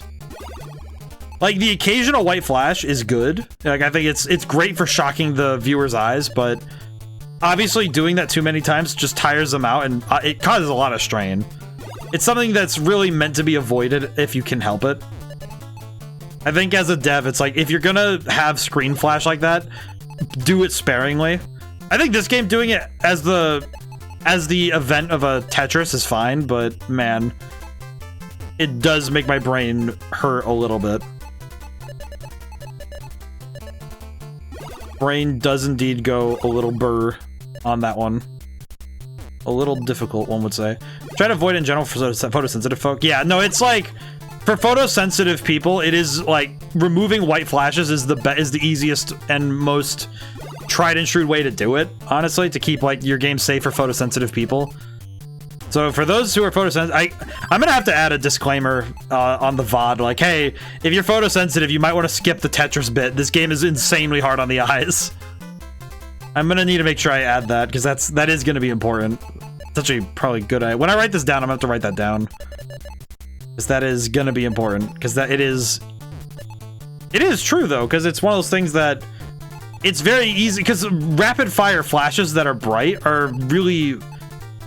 It's like, obviously, it's like, you know, it's an evolutionary thing for us to be like, oh, okay, yeah, that's something we should be paying attention to, but man, it is not great. Yeah, it's not great that success. What did I do?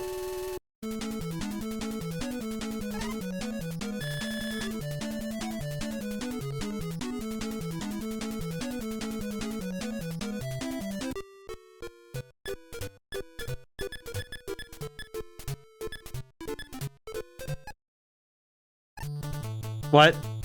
What?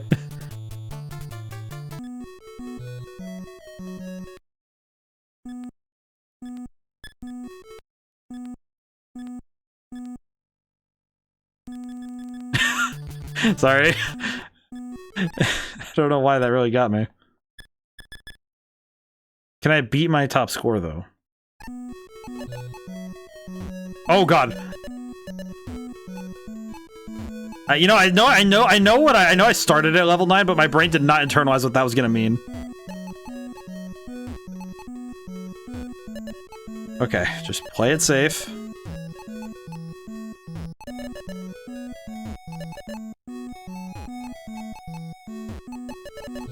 Just play it safe.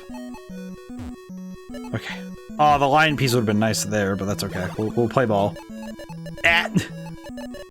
No! Why, brain? Why? Why? Why must I forsake myself like this? Oh. No! God bless America, man! It's like, it's deceptively difficult to keep your brain running when it's moving that fast. Oh god. Okay, yeah, we're just gonna... we'll take that.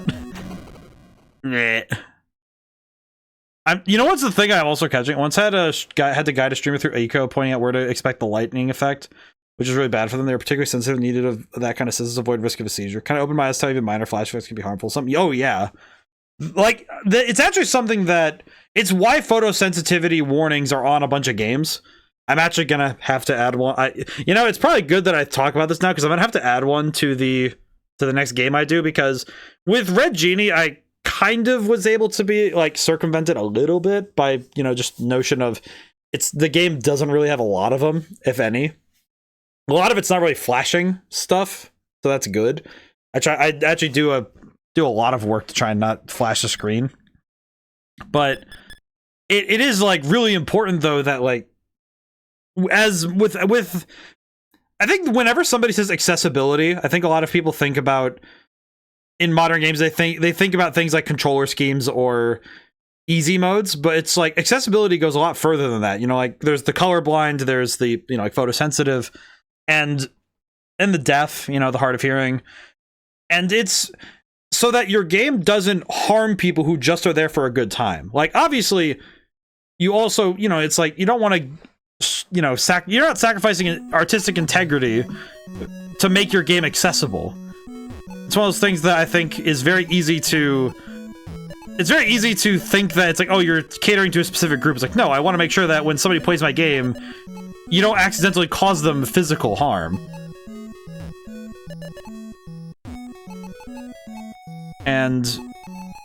But it's key though to understand what those sorts of things entail and how to work to help, you know, to aid that. It's really tough to make effects that are like flashing. It's hard to make dull flashing effects without having to compromise some things.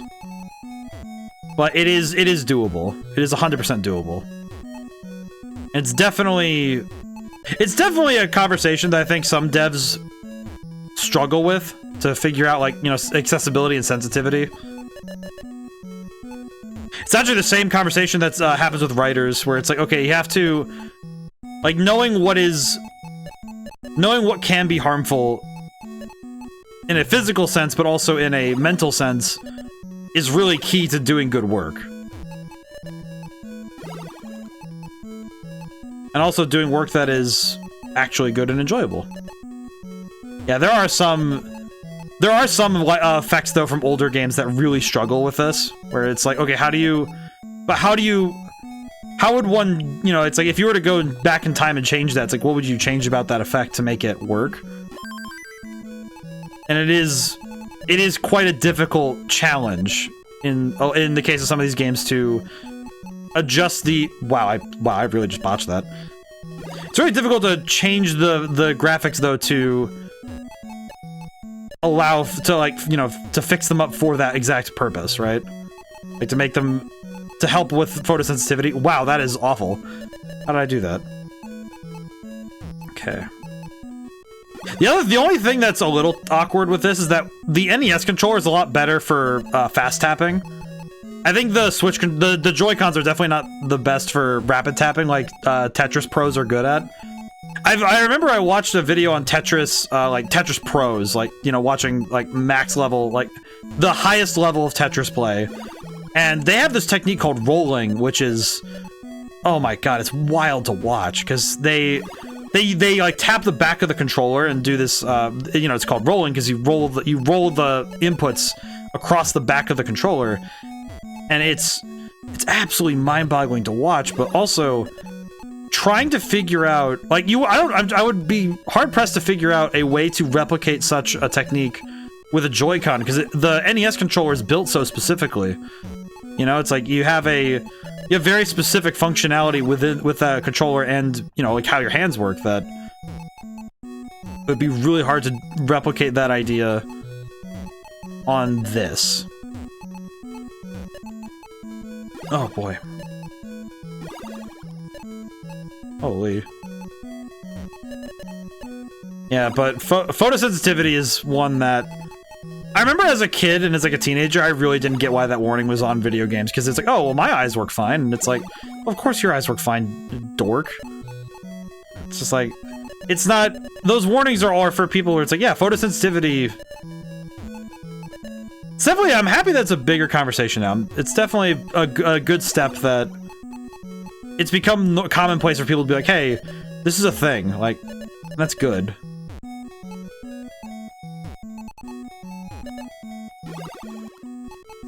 That's true for a lot of topics in the game design space, in terms of both on the narrative side and on the mechanical side, and the artistic side, like stuff like that, where it's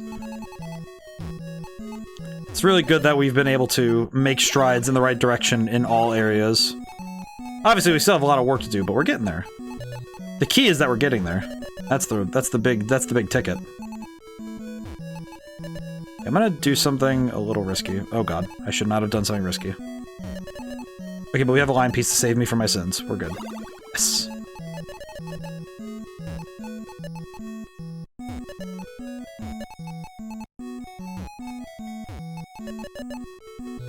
Yeah, the puzzle, I feel like the puzzle side of Tetris being the, okay, how do you fit pieces together and how do you move things around? How do you, like, organize space? Very much a interesting skill to cultivate. It's also funny seeing how, like, you know, when you see somebody who's really good at Tetris or, like, really good at, you know, spatial organization, seeing them, you know, display those skills, oh god, in this game it's really cool to see. Okay, I'm just gonna crash out. It's okay. Alright. I need to write down, though, that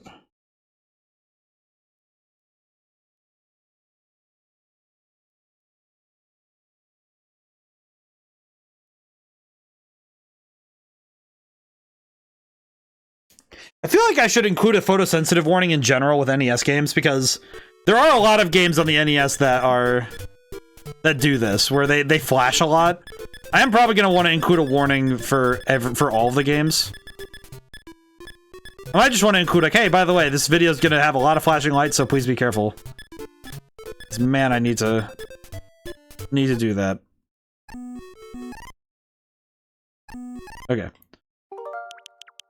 That's the case with a lot of these games, is that the lighting effects can be tough on the eyes. I think one of the games I remember I played as a kid, one of them was the Spider-Man Revenge of the Sinister Six. That one had some lighting effects that's just like, dude, please. You're on a CRT, please do not flash that color. It's gonna cause my brain to hurt. Mystery Tower, what is this?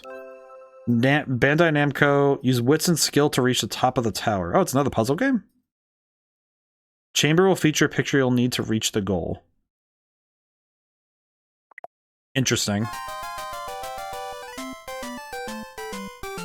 Namcot. Huh. Alright. How many floors are there?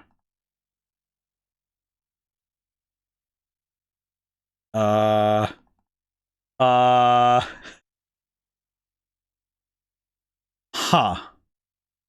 Okay. Why is he Urple? Why is he Urple?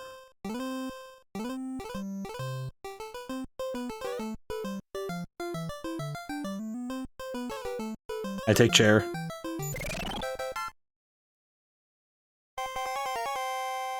Well,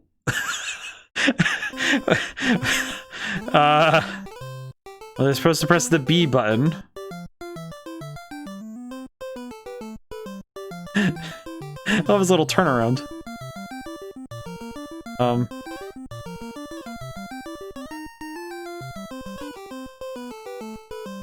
That's gonna be like Pac-Man with like 256 levels.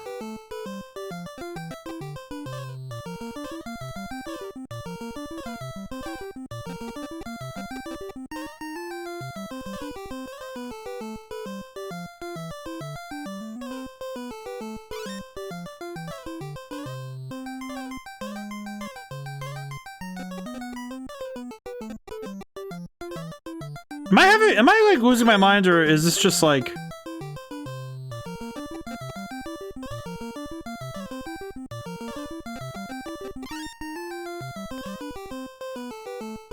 Oh god, please no, game.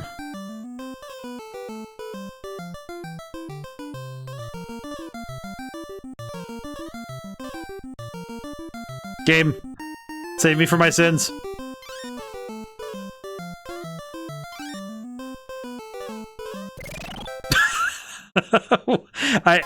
You missed floor 1.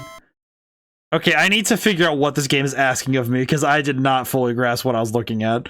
I will say, getting crushed under a block within the first 5 seconds was very funny, though. Just, yes, instant death. Yes, of course. I did not expect that. Died of exhaustion. My man just straight died of ligma, like 100%. Like, nothing else. Nothing to it, truly. There is no other... Nothing else to it. Oh god, no. Well. And this is a predicament. Snowdy, hey Shelby, how's it going? Alright, let me... I need to reset the game because I got caught in. Wow, is this Updog? I love that game. Yeah, it's real. It's got the. You know what? I want to see what floor 60 looks like. Password. Oh, I need a password. Heard a Ligma was summoned. I think at this point it's just like I just died. All right, let's see what this little dude can do. Please, I need to get this guy. I need to at least see what else this game has to offer. I feel like it'd be unfair to this game if I just die for no freaking reason. Okay, okay. Yes. No. Yes. Yes. Okay. Now I pick this up. Put this down. There we go. Okay. Take...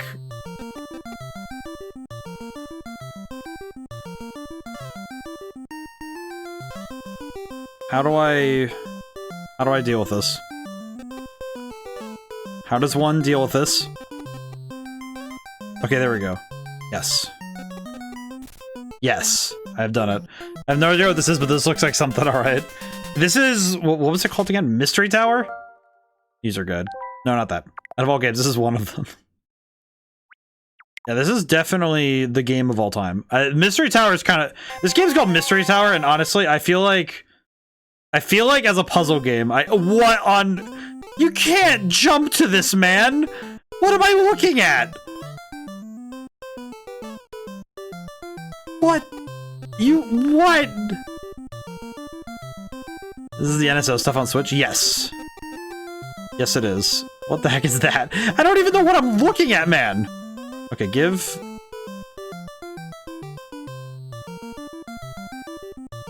Oh god, how do I... Okay, what do I do now?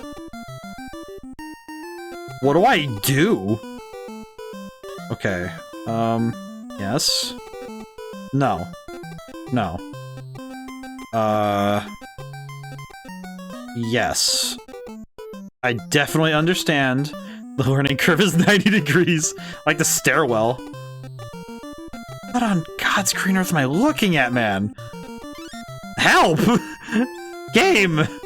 It was like, okay, cool, let's start with this simple block puzzle. And it's like, okay, yeah, I struggled with it a little bit, but I'm like, okay, yeah, I can I can figure this out. And then it jumps to this. It's like, what am I looking at, man?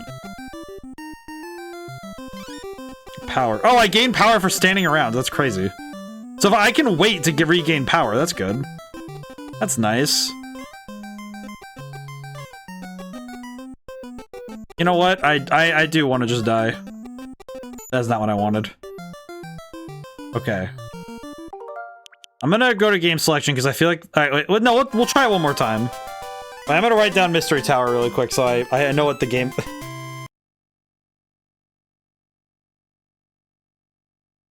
It's like the mechanic is so simple, and I can definitely see what on earth is that. Softlock simulator. Yes, it has a lot of ways to softlock, which is kind of crazy. What the heck?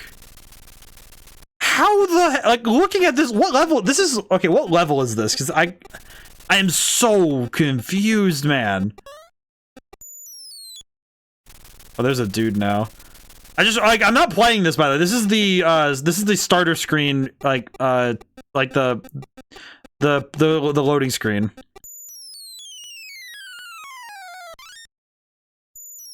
God, that noise is also piercing.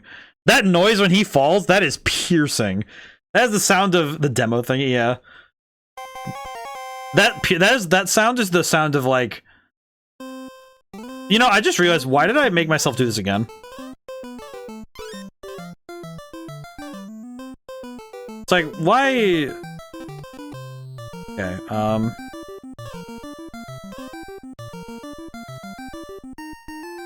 no, not like that. There we go.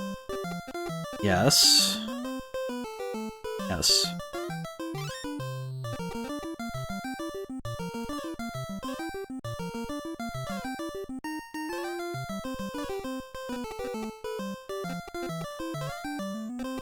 Game, please.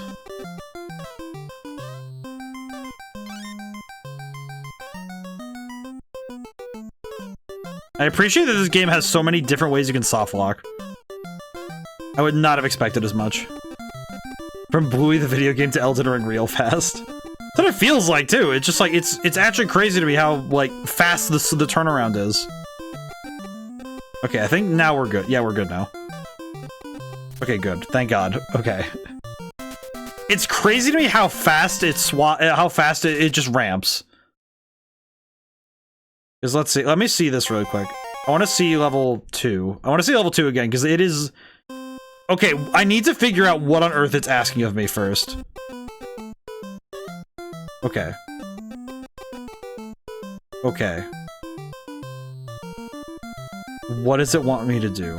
Is the question. And this is kind of something that's really paramount to get right with puzzle games. Is, okay, do you know what... Do you even know what your objective is at times? And that's what this game, I think, does really weirdly. Is, okay, how do you... Do you know what your objective is?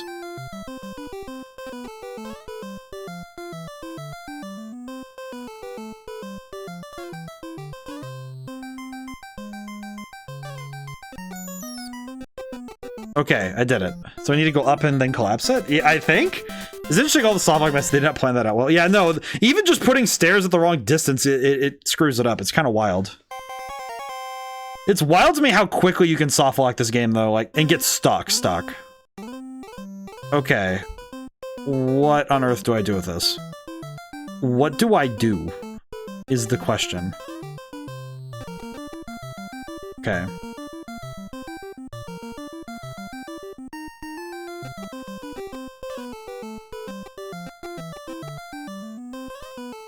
What do I do? Oh! Okay, I can make bridges. Okay, that's good. Skitter. Interesting. Okay, so I can make bridges with this then. I cannot. Yes. I understand. But what? If that isn't just how I feel with all of this, man. Just... Oh. I understand. Playing this game feels like learning quantum physics. It's like, the more I know, the less I understand. Just absolutely I have 5 lives? What is the mechanics to make it stick? Oh, stop that. Stop that, you harlot. I'll not suffer you. I was given like a oh god, no. Oh god, no. Oh god, no, why? Okay. Get that out of here. Get that out of here. Stop that. Okay, can I... Give me the stairs! Give me the lamp! Give me... the bird. Give me the lamp.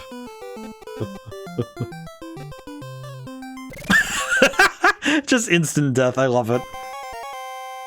I don't know who this guy is, but I'm happy that he's trying his best here, truly. I do not understand what makes it stick, but...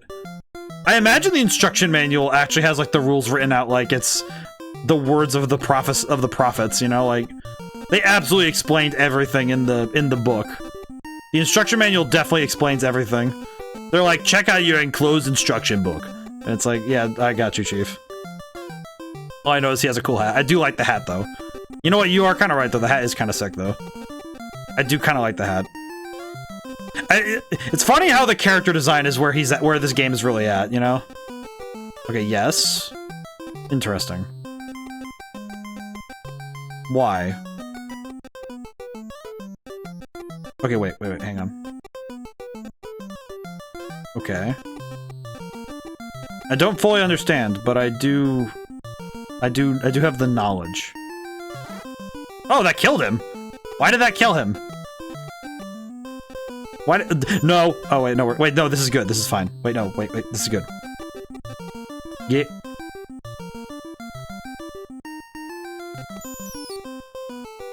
Why did I follow it like I was gonna do something with it?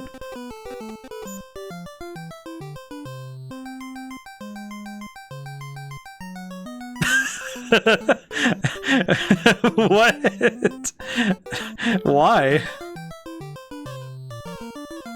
Okay, I need to die. Hang on. Perish. Perish. What? How? Okay, so soft lock number 22.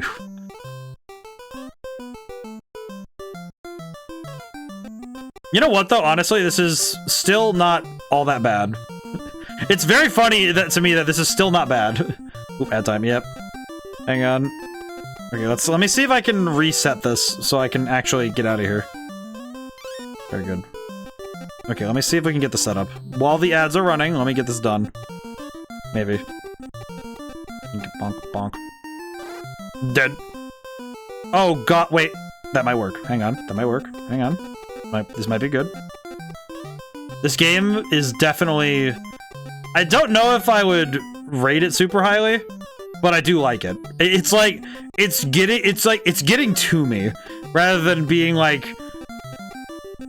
Like, I don't think it's necessarily awful. You know, it's very funny. It's like... No, wait, game, why? Oh, I can't even kill myself here. Why would you do this to me, game? Game, let me just... Okay, you know what, hang on. Bite the dust, go back. Go up! Just go up! Let me in! Let me enter the out!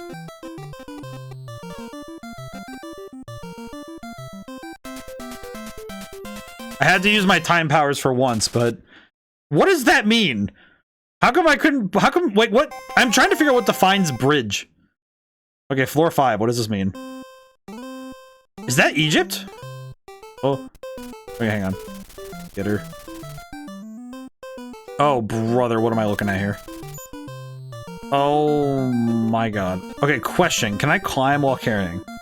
No, you can't. Okay, good to know. there ain't no way. It's so funny watching the character just kind of like go, ah! Just having to... Is that Egypt? Look at him. It's Egypt. It's him. Skitter up the wall. Like a spider. I do think the sound design is getting to me a tiny bit, but that's okay. Okay. Is this okay? Hello. No, it is not. John, Egypt, and honor. I feel like this is the... We're waiting for the prophecy to be true. Yeah. Would you believe me if I said that was an entire accident, that I didn't actually want to do that? It's amazing to me that these puzzles, like... I'm wondering how they designed the puzzles. Like, did they sit with grid paper and draw out how these would work, or did they program them all? Like, I'm curious what the design process must have been to design this, because... Okay, question. Can I... Yes, I can. Was the prophecy dying? A little bit. At least mentally. Okay, now the secondary question. Can I throw this at him? Yes.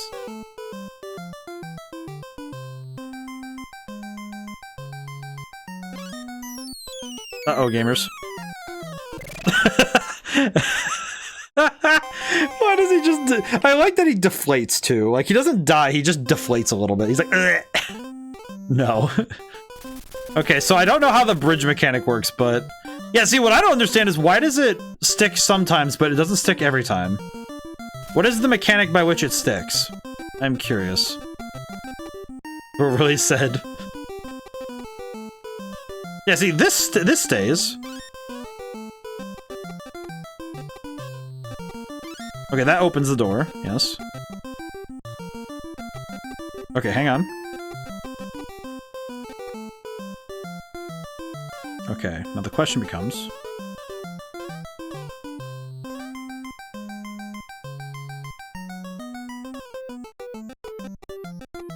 Huh. Okay. How do I bring stairs down, then? How does one bring the stairs downward? I do not grasp the mechanic. What if I do this? And then... No. Okay, wait. Wait. Yes? Yes. Okay, that's good. That was bad. I should not have done that. Can he dropped on the vine? I don't think so, no. Alright. Oh. Okay, I think before my brain dissolves trying to play that, I think we're gonna go to the next game. Mystery Tower. So, well, game over, boys. We've gotten through a couple already. I'm happy with that. I'm happy we've played a lot already, so that's good. Alrighty, what do we got? What do we got? We gotta try something new now. Let's see. What the heck is this? I can't read. Diva Story 6 Imperial of Norsarsha? The 1986 war simulation game features 3 distinct phases of play. Strategic simulation phase, star-side fleet battles, and action-packed planet-side battles. Goal is to find and control each of the 14 enemy planets scattered across the map and control both the hidden Viltra manufacturer. What is happening? Wait, what? Wait, read that again. As time passes, the Viltra, an artificial organism that looks like a dragon. Then we gotta play Diva 1 through 5. Viltra will be sent to your home planet, and then it's game over. Claim victory, and you use every step along the... Oh, I do not think I understand. To jump right into a planet-side battle, enter password. What? What does that mean? This is Game of the Year. Oh my god. This is my Game of the Year, truly released 1986. Okay, we'll come back to that, I think.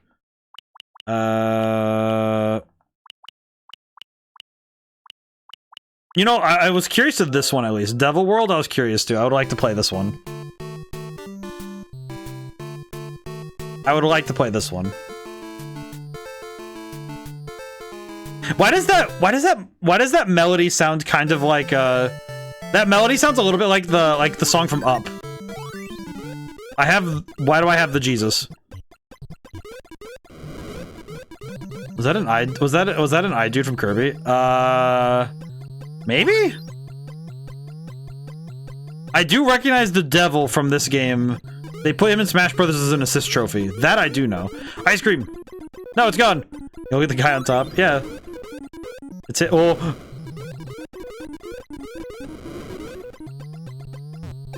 Oh, I can eat them. I see.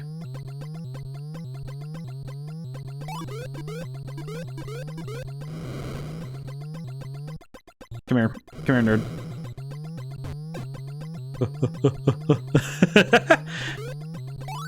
I will say a little confused still, but the power of snacks compels you. I thought it completes you. This is very... I'm a little confused, but I do it in the name of the... I will battle for in the name of the Lord, I suppose. I don't really know why I'm battling in the name of the Lord, but I will. I'm not... I guess it's Christmas. I guess we do need to do this. This is what families thought the satanic part of games was. Well, it's funny, because I remember that was the argument against Doom, and it's very much like, no, if you play the games, it's very much on the side against demons. Like devils do not have a place here. We're here to destroy them. At least I'm faster than the enemies. That's kind of nice. Am I out of Jesus? Give me more holy water. We must purge the heresy. There it is. The heresy maybe. What did I do right? What did I do correct is the question. Is that a Bible? Am I out of Jesus? Where is the rest of it? Bring me the Bible! I'll destroy.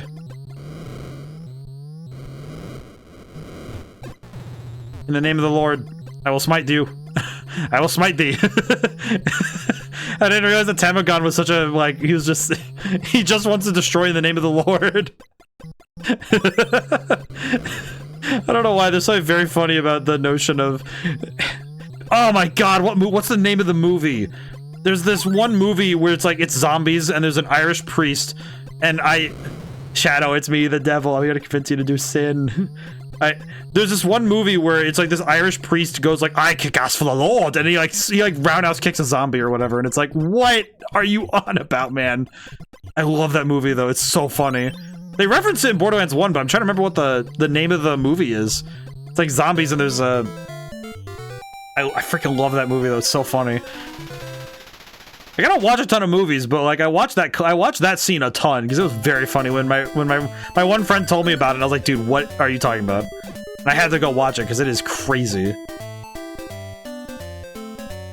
I kick ass in the name of the Lord. I appreciate that the Irish were taught kung fu so they could roundhouse kick zombies and vampires. Books, the mystery books, the Necronomicon. We must destroy them. God, now I'm just imagining, like, Tamagon... I'm imagining Tamagon talking like, Titus from Space Marines 2, where he's like, we must destroy the heresy. You have this little dragon, like, Digimon-looking guy, and he's just like... this little Digimon-looking dude, and he's just like... It's like, it is time to destroy the heresy. Die. Die, heretics. He looks at the heresy and says, no. I must purge this heresy. The heresy must be purged from these lands. Truly.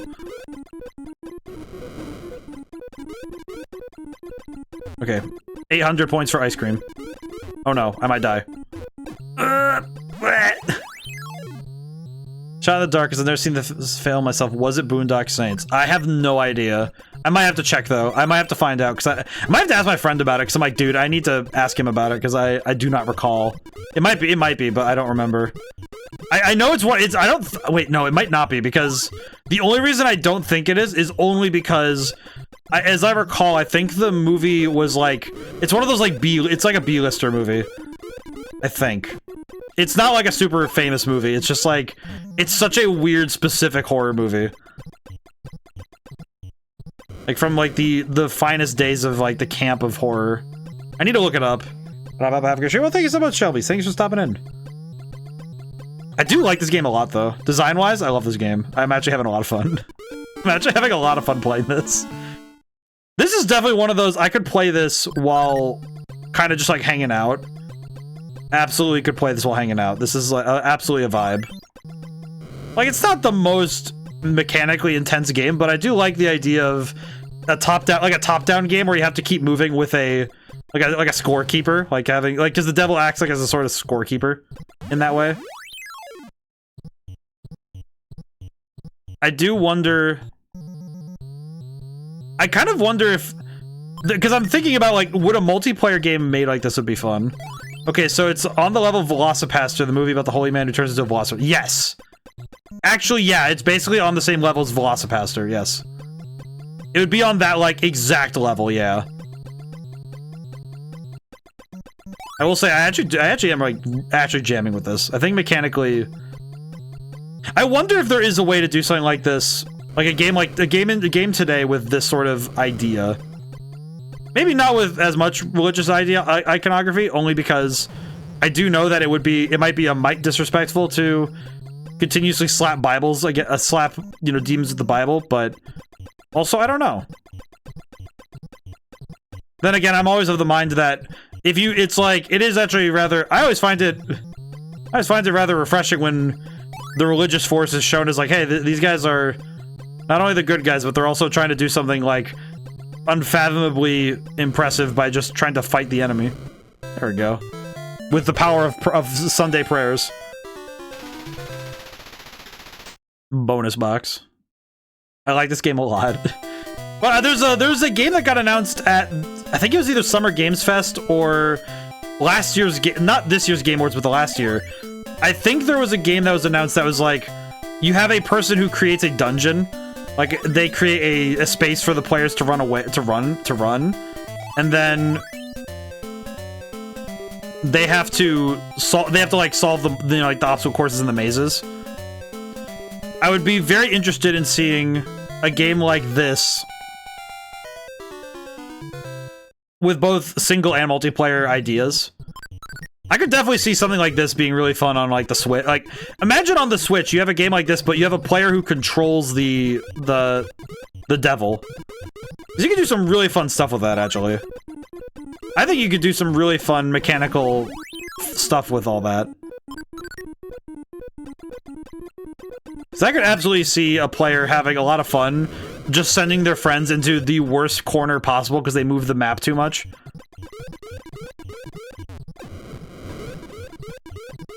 Oh god. This game is actually, it's kind of funny that this game is like actually kind of like 100% earning its place for me. I like this one. This one makes me happy. I think it also helps that Tamagon is actually kind of a fun, he's a fun designed character. It's like the little dragon. In a way, it kind of reminds me a little bit of a Spyro, like just a tiny bit.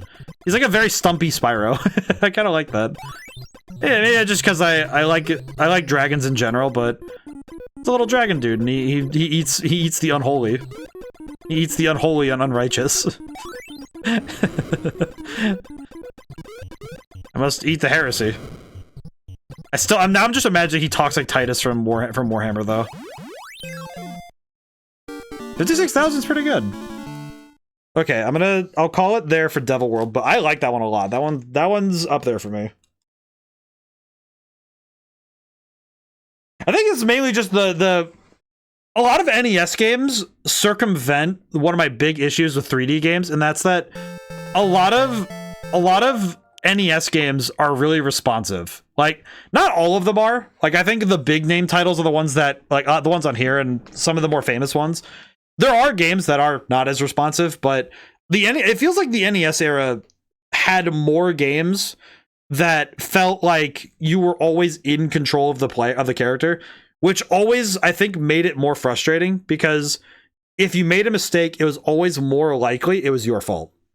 Like, you moved or did something that crashed you into something, and it was on you to react to it. And I definitely think that these games kind of lend themselves a little bit more to that. But I think also NES games definitely had, like, they had some stinkers for sure. They had some stinkers, absolutely, but, like, a lot less. All right, I'm gonna do Super Mario Brothers because I want to see if I can beat it today. Like, just run through it really fast.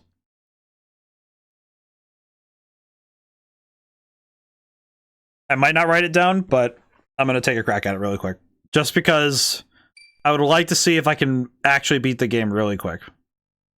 I doubt I can, because I feel like it's one of those things where I don't think I could beat the game in a single run, but that's also because I lack the confidence. I am not the best at old Mario. I'm just gonna keep running. I'm gonna keep zooming. Why did I do this to myself? Don't know why I did this to myself. I also just wanted an excuse to play Mario Brothers again. It's been a long enough time where I haven't played the original Mario Brothers that feels like a disservice. Definitely feel like this is one of those games that I also come back to just for nostalgia, because this is one of those games that sits in the coveted spot of first video games. I used to play a lot. I used to play Super Mario Brothers a lot when I was a kid, because you could... I still have the cartridge around. I still have it. It's in the other room, actually. I did play a fair bit of it when I was a kid.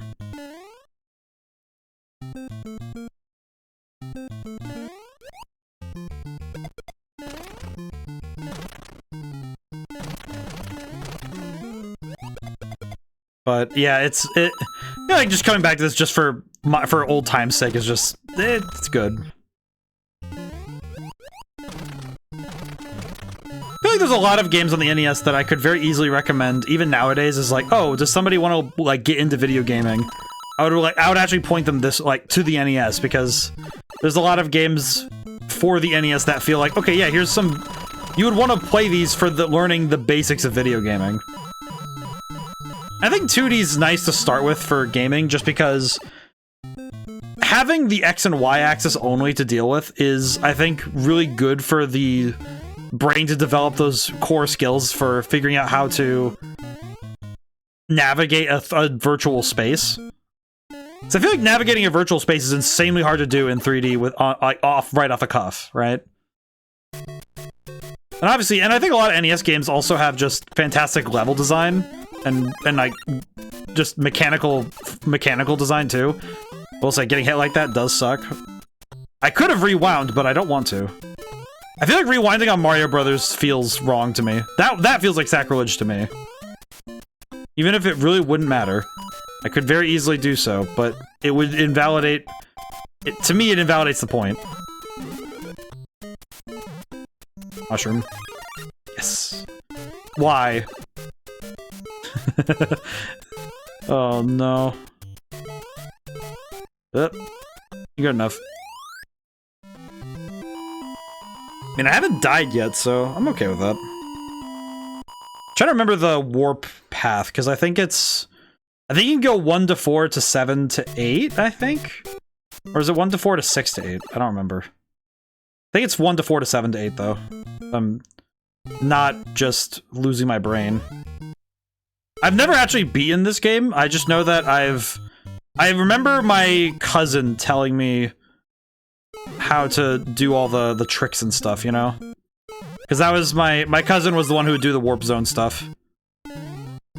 So I did not master warp zone stuff until I was a man. And even then, it was mainly just because I wanted to figure out how to actually beat the game. Yep. Take warp zone. I am going to take warp zone though, because I would like to actually try to beat the game today. I think it's 5, isn't it? No, it's 5. Okay, so it is 5. Is it 5 to 7 then? I don't actually know. I genuinely have I've never actually been able to properly beat Super Mario Brothers. I also still don't know how to do the one-up glitch. I still don't know how to do that. That is definitely one technique I have yet to master.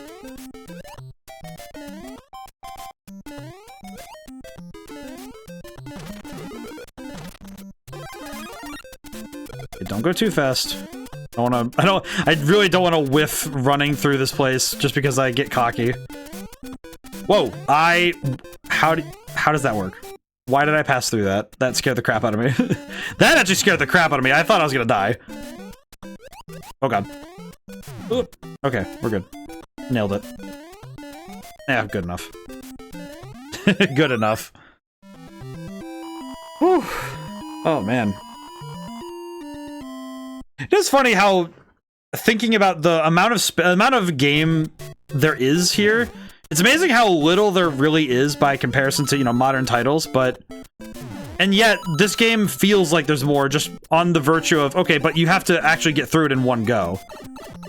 You know, it's not enough to just beat the game. You know, it's like, oh, yeah, you beat this level, but can you get through the entire game? Oh god, mash A. Mash buttons! Oh god, mash buttons faster. Fish.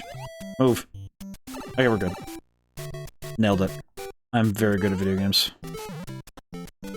Oh, okay, we're good. Hi. Nice! I kind of didn't know about that. Oh.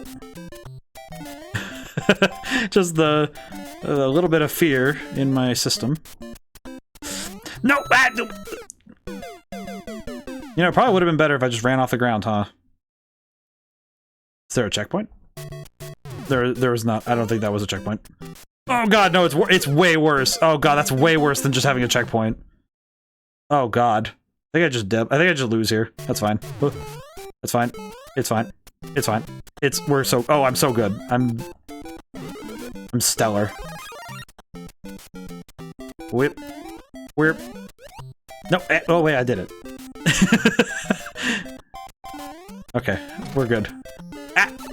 You buffoon! How dare! My largeness. Oh man. It is amazing though how level design kind of cracks a little when you're doing the warp stuff though, because the game is meant to be played from level 1, from World 1 to World 8. So doing this sort of stuff is definitely not helping me in any way in trying to learn how to play the game, because any amount of muscle memory I have is being not aided by the fact that the game itself is rapidly accelerating in difficulty. I probably would have helped myself not to do that.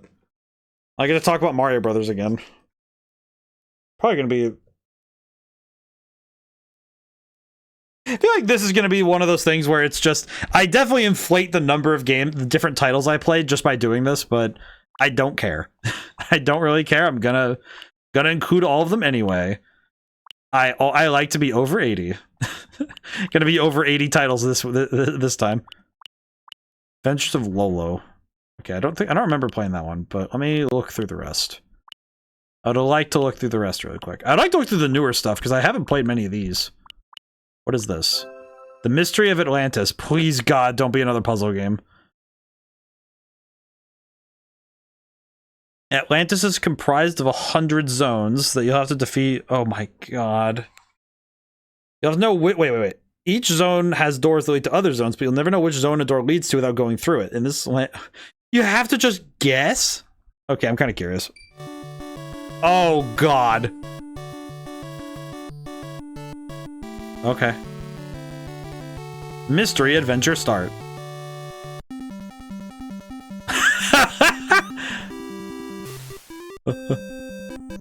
Run, little mailman.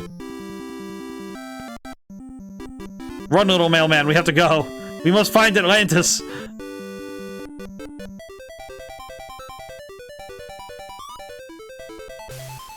Are they pooping on me? That's perturbing. We have to go. We must get to Atlantis.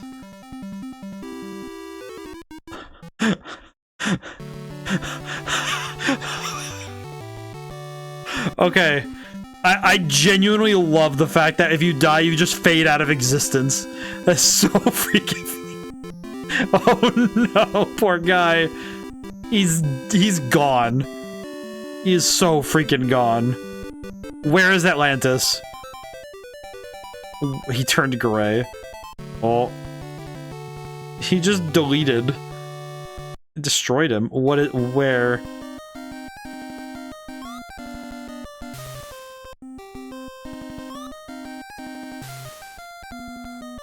Oh my god. Became a ghost on the spot. He just died instantly. What is this music? Is it weird that I just had the, like, weirdest flashback to when we played Cave Story?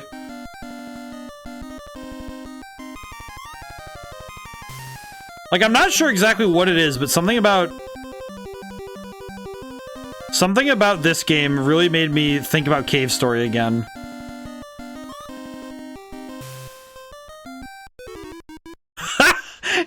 He becomes a ghost and falls out of the planet and then proceeds to instantly just fall out. He falls out of reality when he gets hit. That is crazy. Oh my god.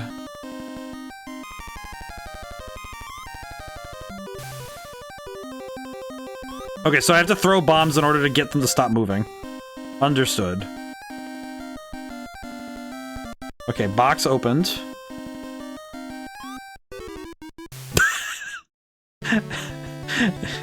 I love this game, but I also am like so lost in terms of what I'm meant to understand.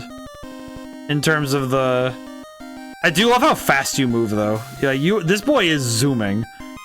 That's the fastest power walk I have ever seen.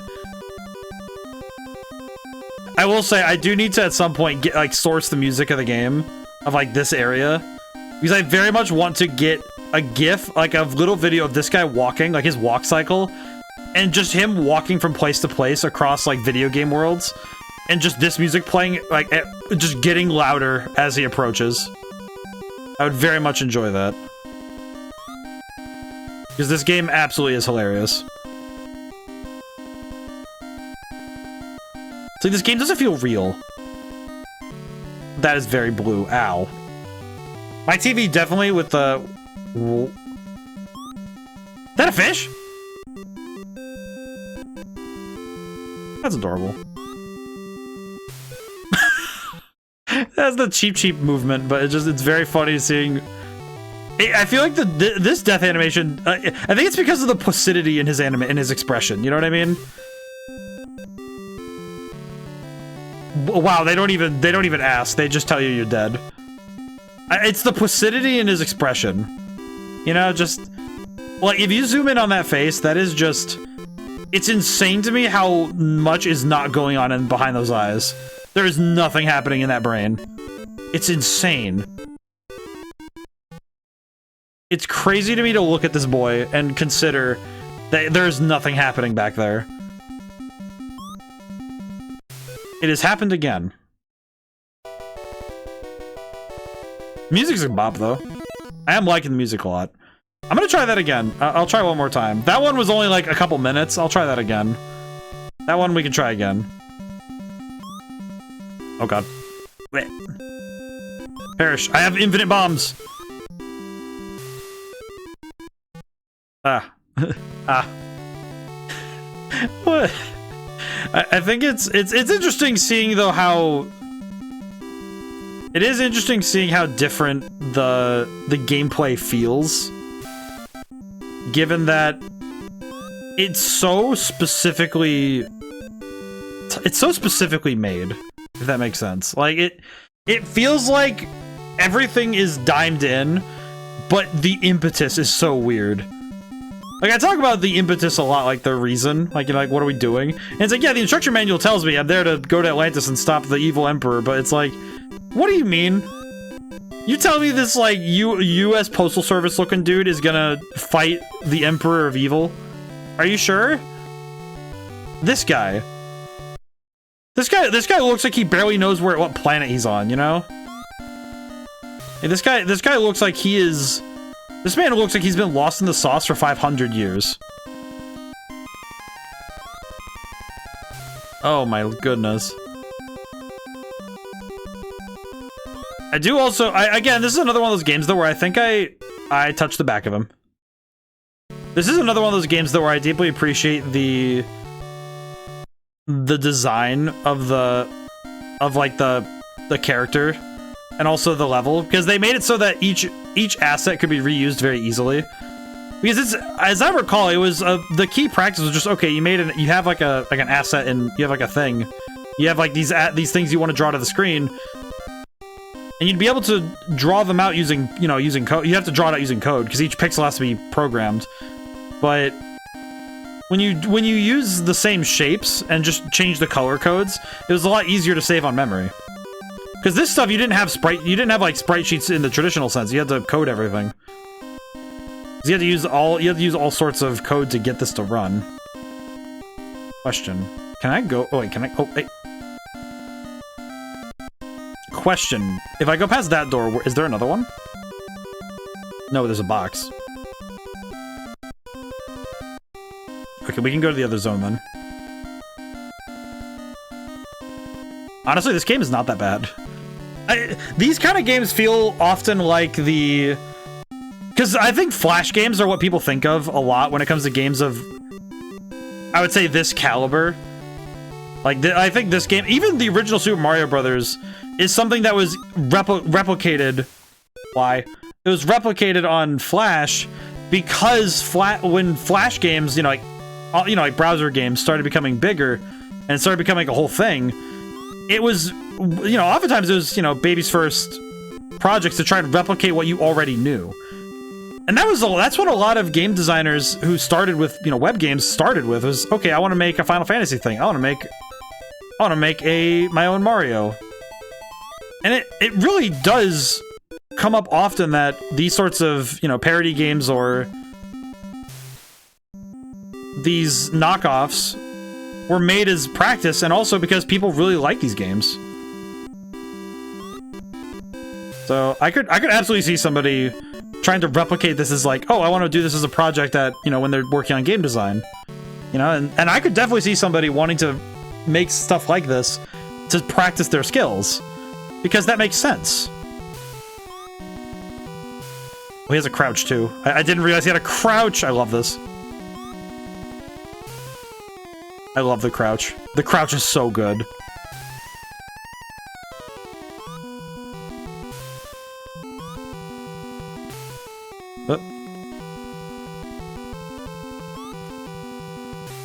I love this crouch. The crouch is so funny.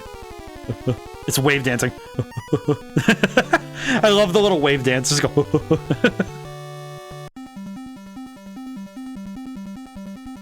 I am actually also kind of impressed by the number of enemy types. You know, it's like, it's not like, obviously it's not like a ton of new enemies. It's not like there's like, you know, like, oh, there's a million enemies. It's like, but for an NES game, there's a lot of stuff going on here already. I like this. This is good.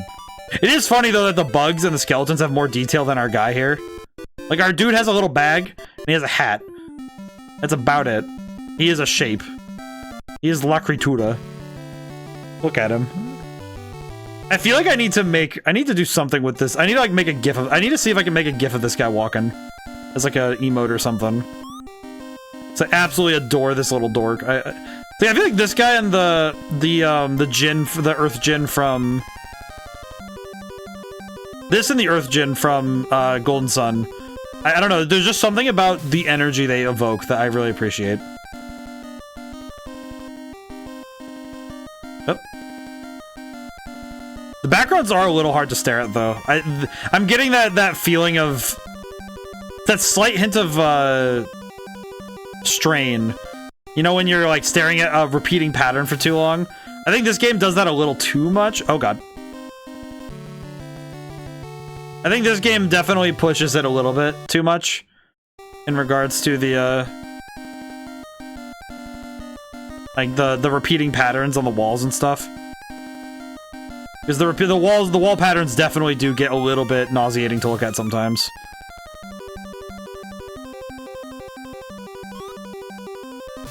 They do look really cool, though. I do like them. I imagine on a CRT this would look better, because if you actually look at the pixels there, they are very sharply defined. And I would wager that the original art, that like you looking at it on like a CRT monitor with the intended blur that would have been on here, it probably looked way cleaner. Because it would have smoothed out a lot of the rather strange sharpness of the assets there. Why is there a crab up there? How does one reach there? Is there an item I missed? There's definitely an item I missed. I definitely missed something. Huh. I can't make that. Interesting. Okay, well that's a mystery I'm gonna have to come back to, but I like that game. That was pretty good. Moving on. Music was also pretty good again, too. The Mystery of Atlantis. Okay, I'm gonna need to write that one down.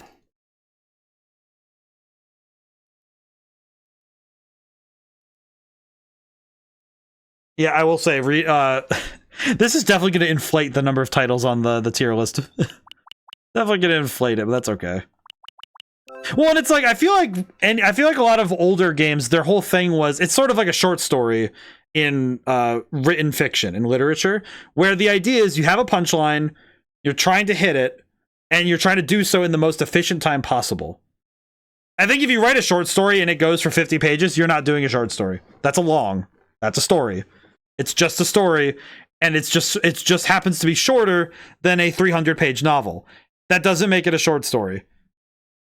But with video games, it's curious because you have to make a highly replayable, but oftentimes limited experience so that somebody can sit there and play it for hours and get good at it, and then really cook at it, but then not so much that you exceed the limitations of your hardware.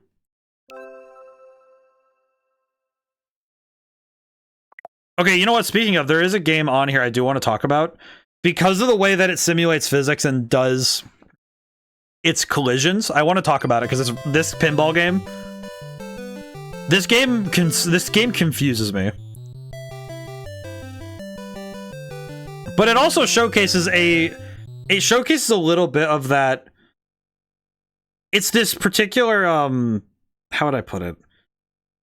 Misconception that I think people have about older games. And I think it's mostly comes down to this. Physics. Because a lot of these physics are being calculated and being handled in real time. And sure, the visuals are certainly a little bit rudimentary. However, it's, to me, utterly fascinating to see a game like this handling a lot of that more...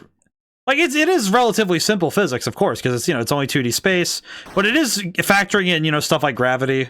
It's factoring in the forces that act on an object.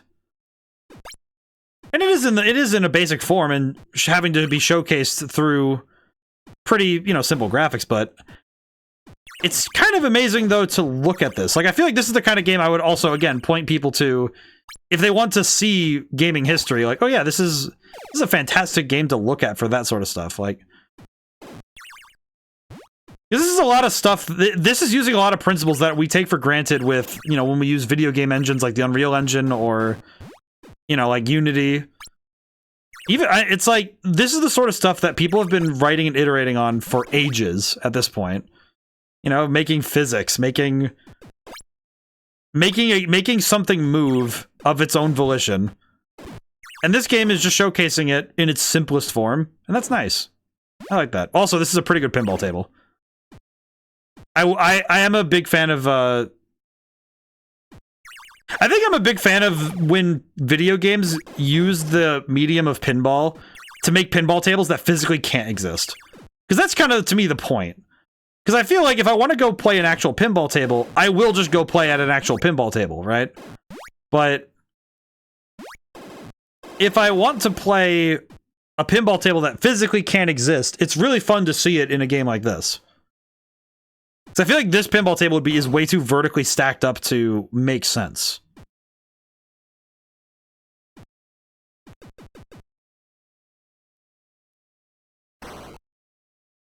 Yeah, I just wanted to play a quick game of this just because I like this one. Because this pinball table's really long. Like, unless you made it, like, smaller in scale, but I don't know. I don't know if you could really reasonably make this table without having some serious compromises. I think for me, the biggest one is how do you make this table without... with the specific physics in mind. Alrighty. I do wonder if I'm gonna actually include some of these, though. Like, I feel like I shouldn't, because a lot of these are kind of cheating. Like, some of these are just me playing a table, and that's just it. Oh, boy. This is one we won't be able to get to now. We won't be able to get to now, because I feel like playing Earthbound in general is like, it's gonna have to be its own thing. Some of these games are longer than even a stream could handle, if I actually wanted to finish them. Let's see. I think that's kind of how I feel about Mario Brothers, is that I should probably play World 1 to World 8, not just use warp zones. That definitely makes more sense. Oh, man. My beloved Zelda 2. I could play a little bit of that. I could. I could play a little bit of it. But I would want to finish it if I played it. Is there anything else I really want to get to? I feel like the rest of it I've gotten to at some point, right? You know what? How about we use I'm gonna use the rest of the stream to play Zelda 2. I want to see how far I can get in one stream. Maybe. We'll see. Let me see if I remember anything about how to play the game. God, it's so good, man.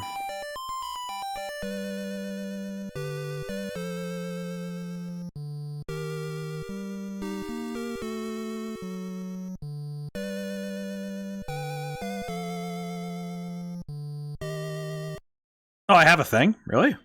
When did I play this?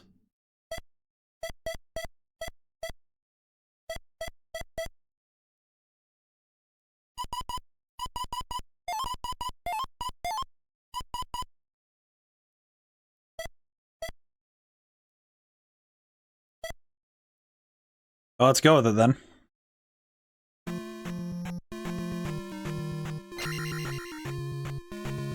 Zelda is not doing good. Alright, let's go. At this point, I just want to see if I remember where to go and how to get there. The ferry. Nope. I'm gonna see if I remember where to go, because I only remember how to get to the first cave, and that's about it. And I usually would brute force my way through it, honestly. I was very bad at this game when I was a kid.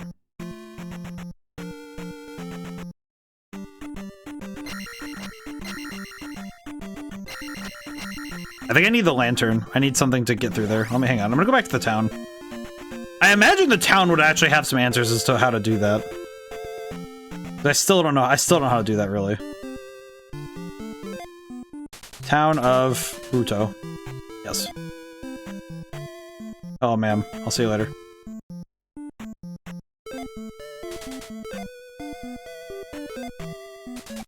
Thank you, ma'am. I'm out of here. Oh, old lady. You there, sir. I should probably actually let it... I am error. I forgot about you. Alright, let's go.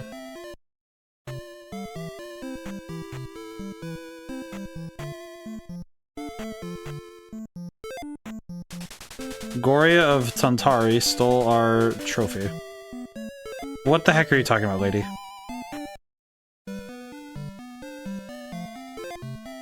Use keys in palaces they are found in. Okay. I don't know why, but seeing the shadows on the buildings always confuses me, because for some reason it doesn't 100% make sense to me. But I don't know why.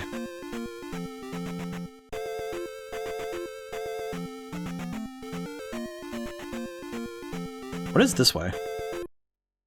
That's worse. That's worse. Okay, I don't remember how to- I don't know where to go, actually. I need to find out where to go. Okay, we're good. Okay, we're good. There's a- this is definitely one of those games where I never quite was able to understand what I needed to do to finish the game. Oh, old lady. Return the crystal to the palace in Parappa. Ma'am, I have no idea what you're talking about. Are you error? If all else fails, use fire. That does stop the heresy, yes. What do you mean? Please let me help you. Come inside. I will say the text scrolling like that is the egregious part. Thanks, ma'am. Big appreciate. I feel weird that there's... It's funny that this game has, like, none of the... There's no answers in some of these buildings. It's just mostly just little tips. Hello, child. What do you have? Get what? Get candle in Parappa Palace. Go west. That is the most helpful child I've ever seen. The candles in the palace near Parappa. Understood. Going west. Understood. Very cool. This is the palace. Wait, this is the palace. How do I actually... Can I actually go up, or am I just crazy?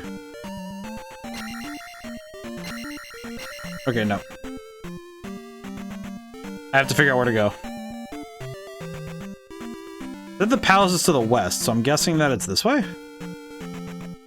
I have to figure out where I'm going. I do remember seeing the palace before, though. I think I've been there before. Whack!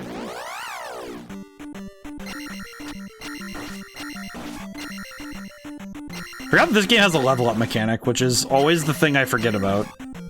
Is that you actually can level up in this game.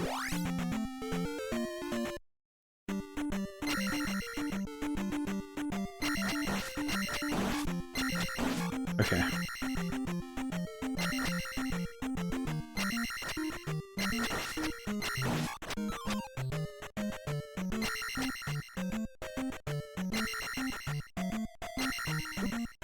Okay, run. What is this? Give me... Oh god. No, no, no, no, no, no, no, no, no. Ow.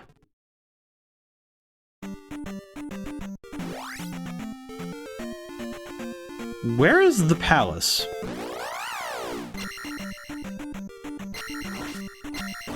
I am very confusion.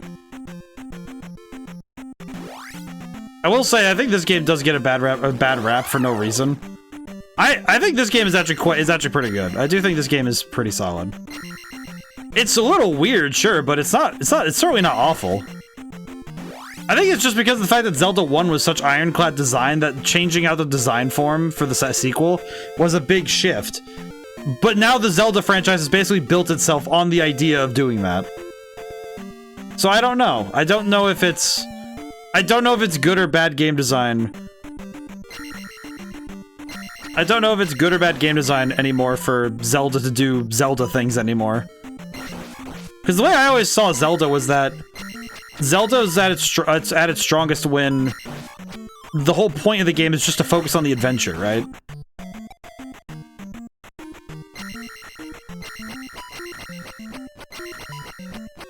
Oh god.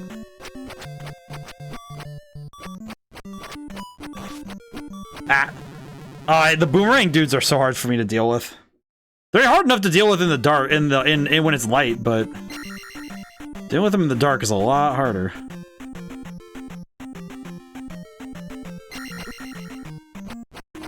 Wait, can I power boost? Oh, I can't power boost. Oh wait, no, I can power boost through them. Okay, good. We're good. Oh my god, we're so good. Oh no, we're not good. We're cooked. Ah. Ow. Continue. Okay, actually, no. We're gonna dip. Okay. I still get to talk about Zelda 2 now. I'm gonna definitely have to... One day I'm gonna have to stop and stream it and just make it a thing to finish the game. I feel like this is one we have to actually stop and finish, because that's gonna be... I'm gonna have to do that at some point. I'd very much like to finish that game. There's a bunch of games that in my... I've played them before type stuff, and I really need to go and finish them. Let's see. Okay, you know, I want to see this one. I saw this one earlier. I want to see this. Nightshade Part 1, The Claws... A Sutek? What? Oh. Where's this one guy going on? Okay. We're cooking. The music's cooking. I'm liking the music. This is a jam. Part 1. That's my home, Metro City. Quiet place, good city, good people, good future. That's some nice art. The streets were safe once. A person could walk around without any worries. The kind of place you always knew your kids were safe. As time passed, bad seeds started to grow, and Vortex, Metro City's protector, was outnumbered. Vortex? Oh, okay. Whoa. Even with the help of the local police, Vortex is no match for the growth of corruption. With Vortex gone, Criminals moved in like a cancer eating through the city's heart. Vortex slain. Oh, okay, so that was a superhero. He's just dead.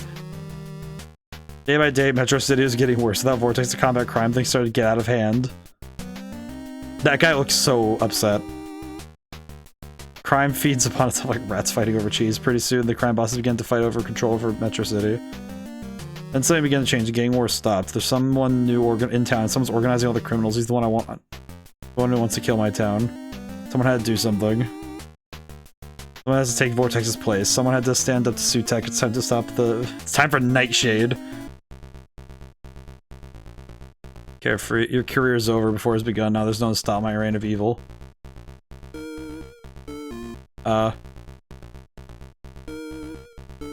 Nightshade can't do that. Oh god. I see a bomb there, but how do I... There really no explainable reason there's a burning candle there. Can I use it? Nightshade can't do that. Oh god.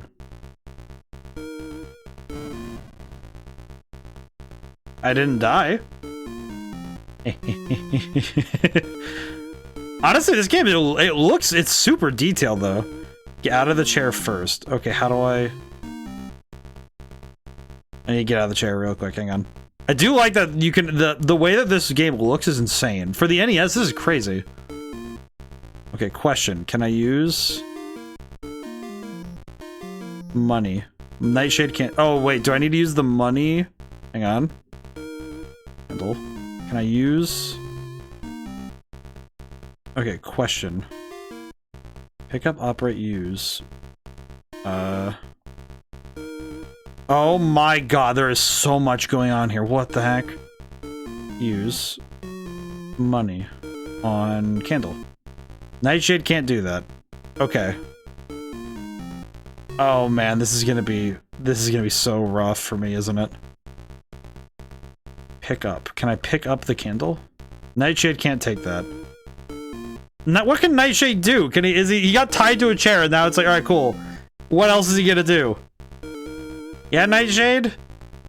Just gonna pitter-patter your way out of here? Come on, man. Help. Help me, Nightshade. Get me out of here, man. This game is awesome. This game looks so freaking good. Let me out of this freaking chair. How does one get out of this chair? I'm gonna say right now, seeing this blind, I am so lost. I got popularity is 0. Like, my thought was, okay, burn the ropes with the candle, but you can't do that. Or if I can, then I need to, like, nothing unusual here. Is that right? Examine candle. Okay, how does one jump? I cannot jump. Okay, got it. Oh my god. How do I do this? Talk to candle. There is no reply. Well, thanks Nightshade. I appreciate that. I appreciate that Nightshade has a sense of humor. Items. Money. Candles begun burning through Nightshade's ropes. Do I just have to sit here? Nightshade is free. I had to sit there with it. Okay. God, that walk animation is clean, though. Look at that. Getting after him.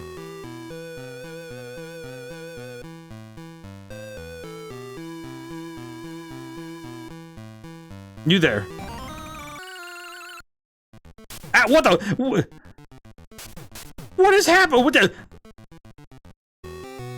Farewell, Lampshade. Sorry, Nightshade. It was a shame your career's so short. For a moment, I thought you might be a worthy opponent.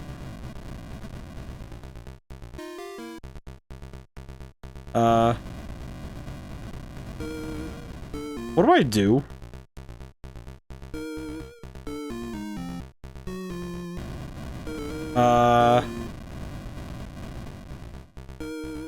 Lever. 2 levers. They appear to control the belt controls. Question. Can I use them? Nightshade is free. What? The face changed too. Why? Okay, I'm not dealing with that again. Oh god, no. No, I don't want to get jumped by this guy with his hat again. Yeah, check out my 3-piece combo. Stop jumping, you freaking fool! You buffoon, get out of here! So, Nightshade, I shall leave you to do while I go brew more evil. Nothing unusual here. Help! Well. Well, I seem to be in a pickle.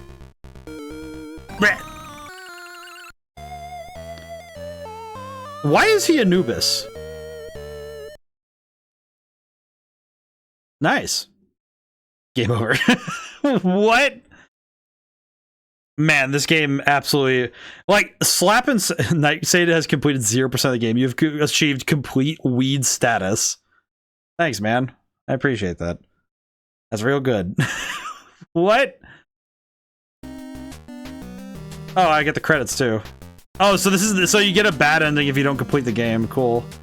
I imagine some people got to see this a lot of times.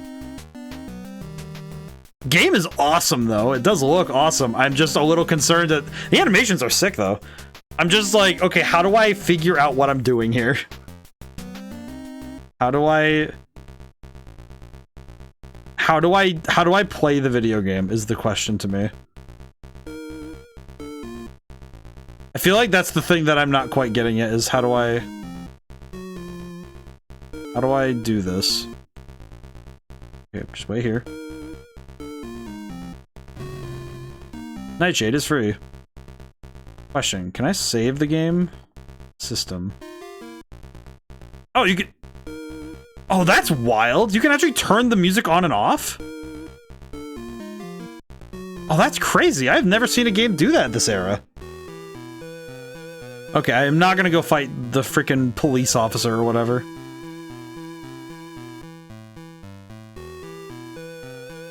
Yeah, these animations and art style, this art is fantastic for this era.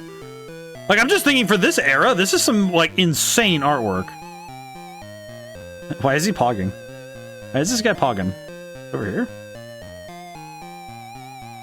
The lever says caution, self-destruct mechanism, do not touch. Well, you can't stop me because I can't frickin' read. Operate the lever.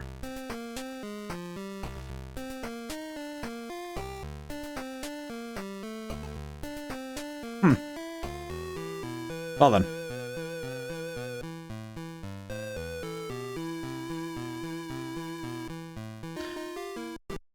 Feel like, I feel like Nightshade is a bit of an idiot, but he's doing his best. Man does wear a good coat, though. The actual aesthetic of this is actually rather impressive, I will say. I am actually really... I'm giving this game a bit of, it's very unremarkable, except, wait a minute, no. Oh, sorry, it is unremarkable. Thanks, man. Oh god. I really don't want to have to fight the police officer again. Oh, I got a key. Oh, nice. I pulled that lever earlier. I wonder if that's gonna go off at some point.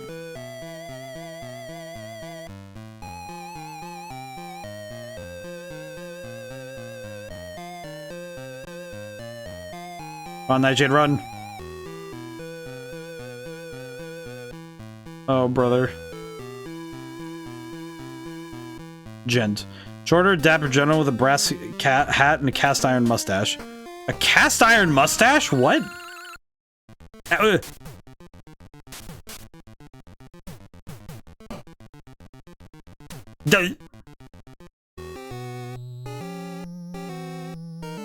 know what's funny? I appreciate that Sutek is like, oh, sorry, it's Nightshade. Like, he actually corrects himself. He didn't have to. I appreciate that he did, though, you know?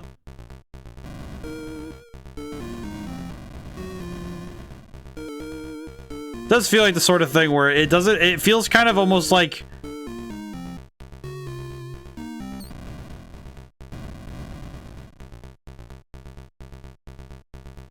It very much feels like he, like, if Sutek is an evil dude, but he still is like, I'm not some fiend, I'm not gonna just mispronounce the name of the guy I want to murder. Let's see. Grate. Cool, what a great. My great-great-grandfather had a grate that was greater than this, though, if it didn't have all the rust that this one's got. What is... It's like, I will say, though, this game's tone is so confusing to me. Because Sutek is such a goober, but then, like, clearly the... But it's like, oh yeah, the gritty noir setting is clearly, like, there. Whoever has Guess You Didn't Fall For It, oh well, written upon it. I see, I get it now.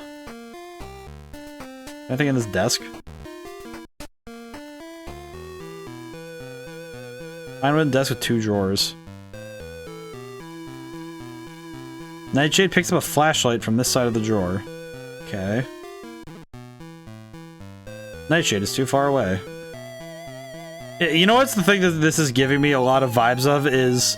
I am absolutely thinking of all my time I spent playing Grim Fandango. And it is making my brain hurt a lot already. I do not have the instincts for point-and-click adventures. However, this one looks like it's really good. I am very curious to it. I am very intrigued by what this game has to offer still. Nightshade can't do that. Can I use the... Wait, can I use the crowbar? Can I use the crowbar on here? Items, crowbar... Or use crowbar on the grate. Good thing I still have my trusty flashlight with me. Oh, nice. Nice. Don't tell anyone, but I can't swim. Nightshade can't- what? You can't swim? Why? Nightshade collects a bone. What are you talking about, Nightshade? What are you on about, man? Okay. Well, I got a bone. Is it for a dog? Am I going crazy?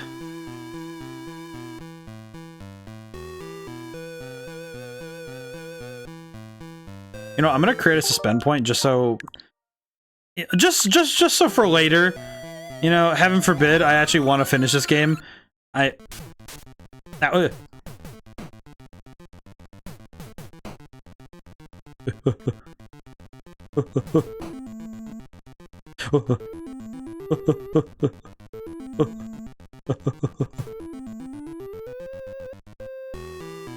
got popularity. I don't even know what this means. You know, I'm gonna, I'm actually gonna save here. Okay, suspend point. I think I need to take a break from this game because this one is making my brain hurt. Oh my god. Nightshade is pretty sick though. I do like that. That's pretty cool. I do like that. It's doing so many things right for the point and click style, but oh boy, I do not have the brain to figure that all out right now. Oh my god. I think especially the way that puzzle is set up, it kind of reminded me a lot of the first puzzle of Grim Fandango. I think the first puzzle in every point-and-click game feels like the longest one, just because it takes the longest to get your head wrapped around the logic of the game.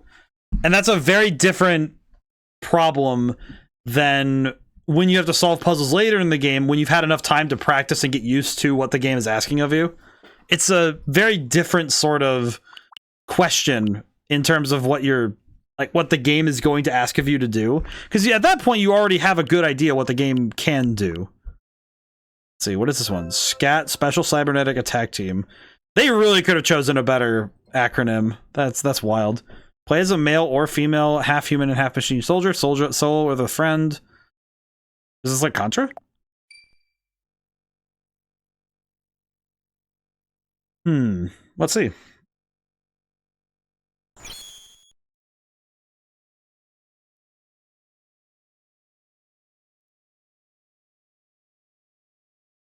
Can I just say, loading in like that did throw me off a little bit there.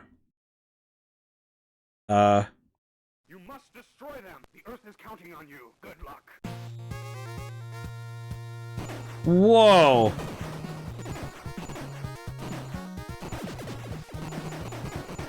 Oh god. L. Laser. Oh man, I could see myself losing hours to this game. This one also has really great... Oh man, it has... Wait, look at the lightning in the back there. Whoa. I like that. Like, it's such a little detail, but I like that. That's cool. That's nice. Again, nice little details like that, man.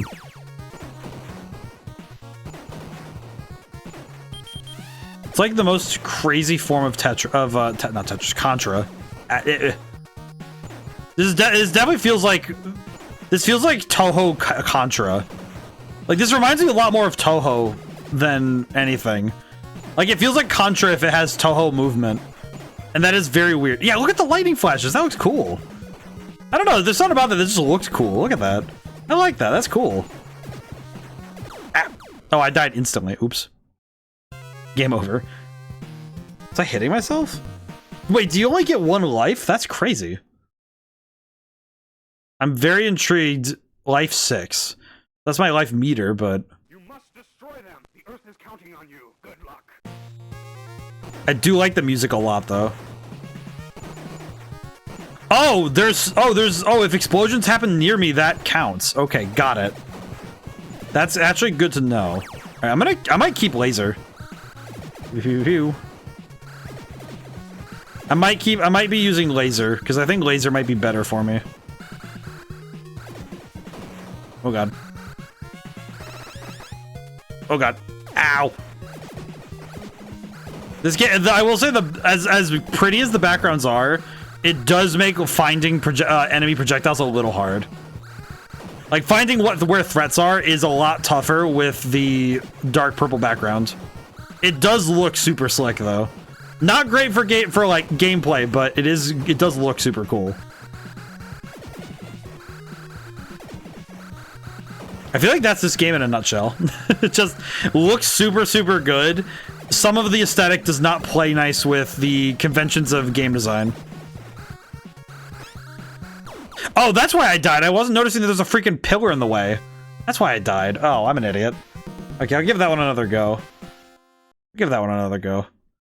I will try one more time. I just keep not seeing the pillar there.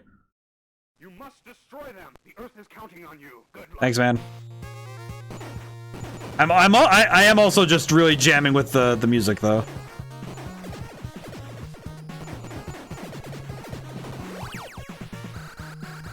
Can I just hold the button? Ooh. You can just hold the button. Very cool. That does make things a lot easier, because I can just go like this. I like that he kind of looks like he's like a disco. He's like a disco guy. He's like Disco Stew. Ow. Oh man, this feels like the weirdest form possible though for like a shoot 'em up, but I like it a lot. I'm kind of jamming with this. I'm not gonna lie, this is pretty sick. I did actually. I remember at one point me and a friend actually beat Contra, and it's very wild to play NES games like this where the shoot 'em ups, because you really have to lock in the end of them. Oddly enough, Contra is a game I've beaten, even though I remember very little of beating it. I just know that I have. Remember, I don't remember the bosses super well. I just remember beating them because I do remember playing the game to the end.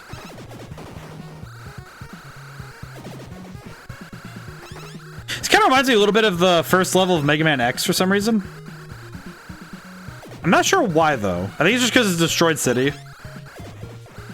Otherwise, I don't really know where the parallels begin. Okay, Wave might be good. Yeah, Wave seems to be good.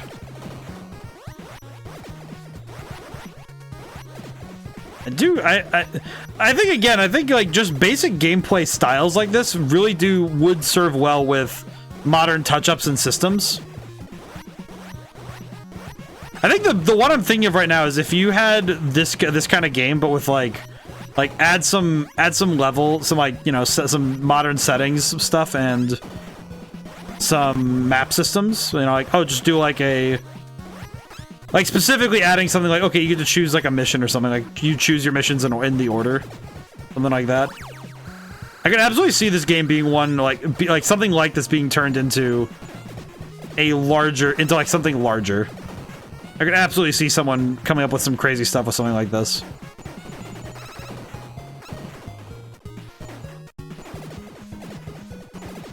Then again, I think a lot of video games you could really turn into Like a lot of NES games that were made, a lot of NES games could be turned into something else just by adding some modern flair to it. I think ActRaiser Renaissance really actually showcases that. So I think ActRaiser really showcases what could happen if you give a game some more modern flair. Oh god, I might die. Oh god. Oh god. Oh god. Oh god. Oh, I got it. Hey, I won. I won the level. Those explosions look kind of sick, though. I like those. Again, I think some of the... Oh my god, what are we inside? The freaking construction site? Kind of reminds me of Gradius. This kind of looks like the... Actually, yeah, this does just look like Gradius. Ah. Yeah, I like that. That's fun. I don't know if I could play that for hours, but I definitely like that. That's definitely a good one. I was a little bit put off by the acronym, but that's pretty cool. I like that. That was a good one. I'm gonna write it down. I think so far, like, without... What about ActRaiser? I was feeding my dog. I was saying, like, ActRaiser Renaissance really benefited from just, like, okay, take the really good stuff that this game did and just literally put it on new systems with, like, oh, you can, like, the settings with, like, the music, being able to turn it on and off in volumes and stuff, having volume controls, having... Just having the stuff that modern games have developed, like, save file functionalities... and the other modern additions, just it kind of is proof that that a lot of the games on the NES and SNES with just a little bit of like tiny little additions of modern system work are still really fun. Like I could definitely see more games from the NES and SNES just getting a refresh and being perfectly fine to put back onto like new systems, right?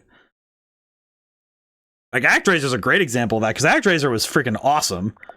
Game's freaking sick.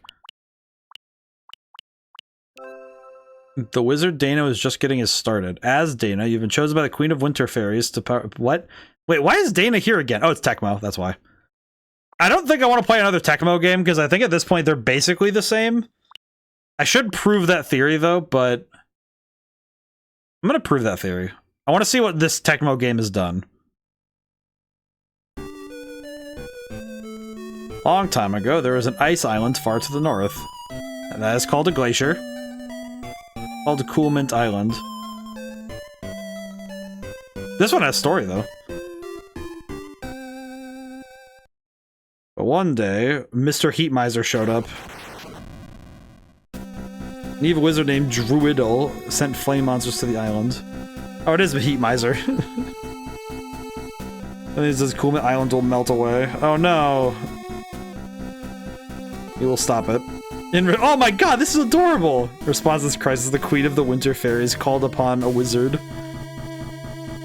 She chose a novice wizard named Dana.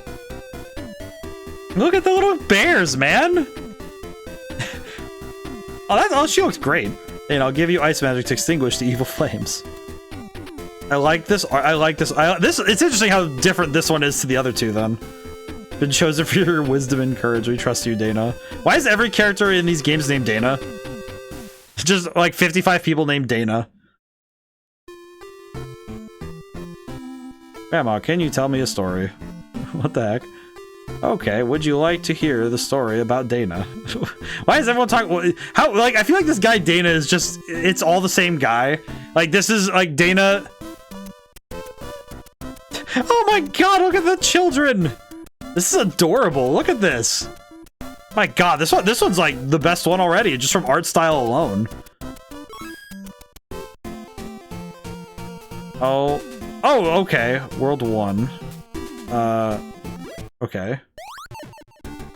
What?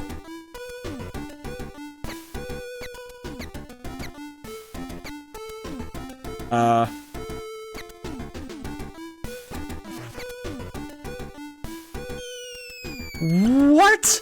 Why does this game look so much better? What the? How? What the hell? Why?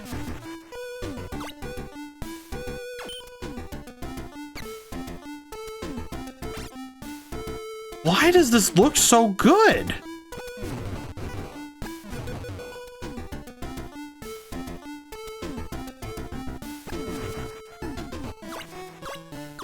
Why does this game look so insane? What the heck? It's like they literally iterated on Solomon's Key and just made it like insane. Why?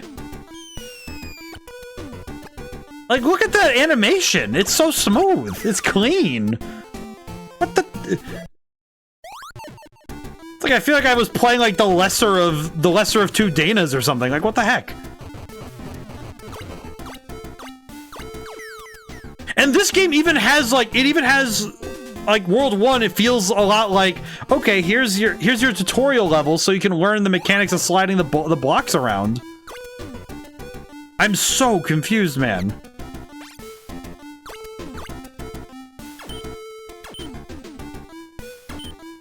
Like, I'm like, I don't know if I should be mad or happy that this game is such a jam. Like, what the heck?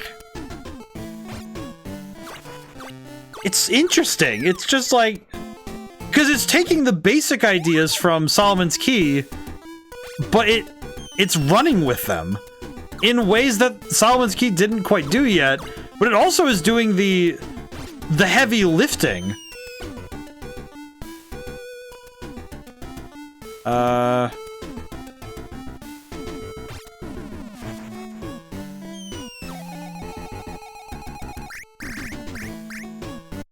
Oh my god, and it has a really...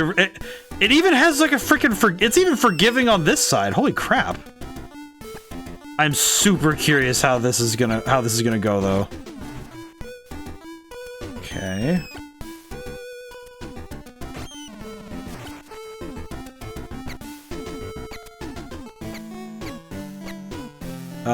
Oh, I see what I'm supposed to do. I do like Dana's little face when... It does, I will say, between the arts, the character's design... Between the character's design and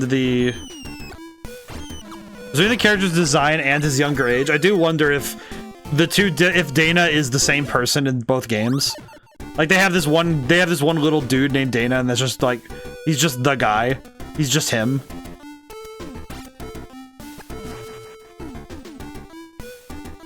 I'm very curious if that is the case.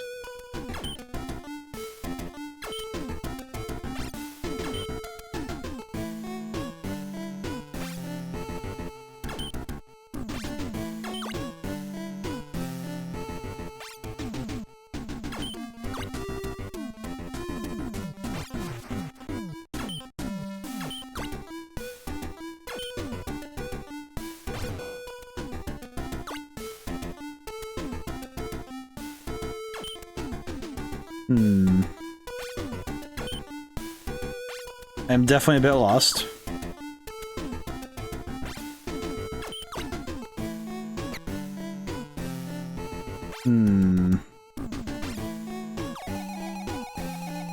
I like that you can try again, though. They absolutely didn't need to do that.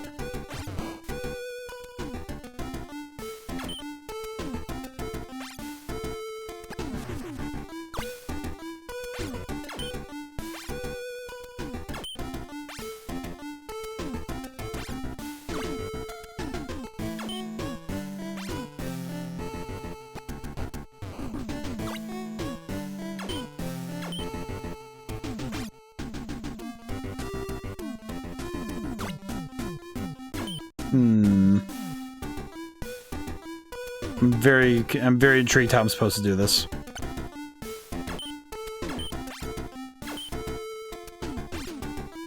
Is this like the cobblestone generator or something? Like, how do I do this?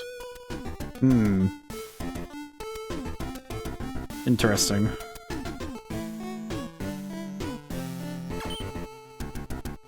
Liking the jam, though. The jam track is doing good for me, though. Okay.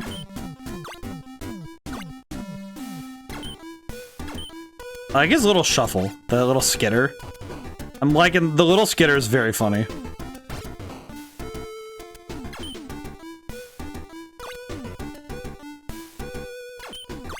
Okay, I think I understand what needs to be done, but I'm intrigued by how involved this. I think my solution is wrong, but because I don't think it's supposed to be so involved. If that makes sense. Like it doesn't seem like it's supposed to be this crazy. Like I feel like I took it a step too far and it's like this is too much. But at the same time, I did it, so it's good. I'm almost mad that I found this game near the end because this game is actually just insane. Look at the little animations. Look at his little dance. I love this. I'm like happy. Like, I'm just happy that this game exists. I don't know, there's just something about this one that just like it so naturally is. And I like it a lot for being so.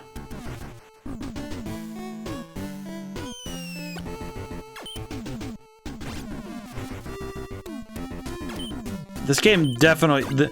This game feels like the puzzle game that should be handed to people if they want to get into puzzle. Because this one's just, okay... It reminds me of, like the... What's it called? The Suikopan? The Suikopan style? I think that's the name of it. I forgot. I just know this style of puzzle is very, very popular. Okay, let's see. Hang on. She's over there. And then...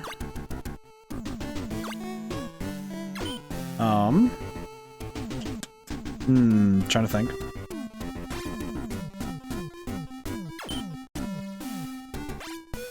Skitter.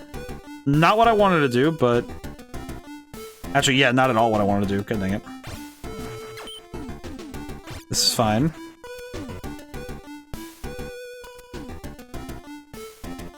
Yeah, this is not at all what I wanted to do. This is not according to Keikaku. That's not good.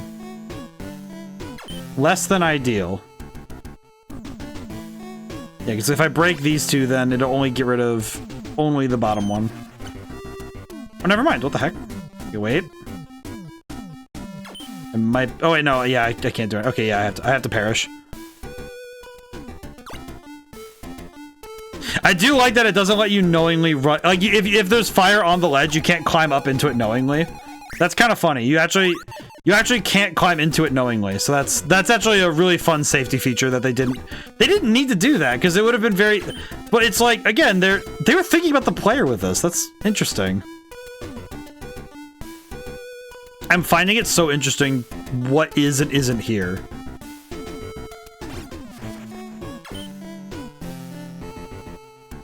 Okay, but now how do I get rid of this last one?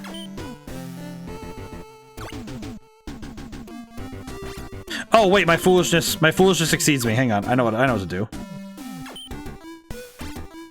Do this. Aha! There we go. Very smart. God, that's so satisfying. The puzzle design is so good. Like, I'm genuinely interested in how the heck did they design some of this stuff. How his little run? Can you get out of my labyrinth? Oh god, no, we're back in Solomon's Key.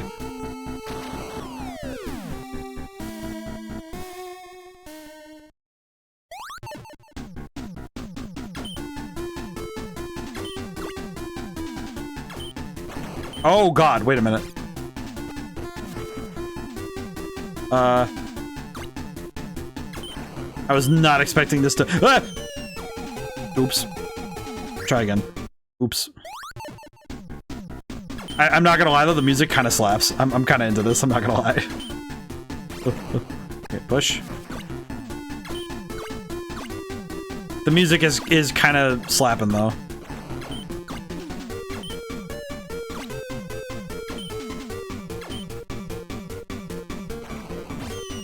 Oh god, no. I didn't think about my life choices.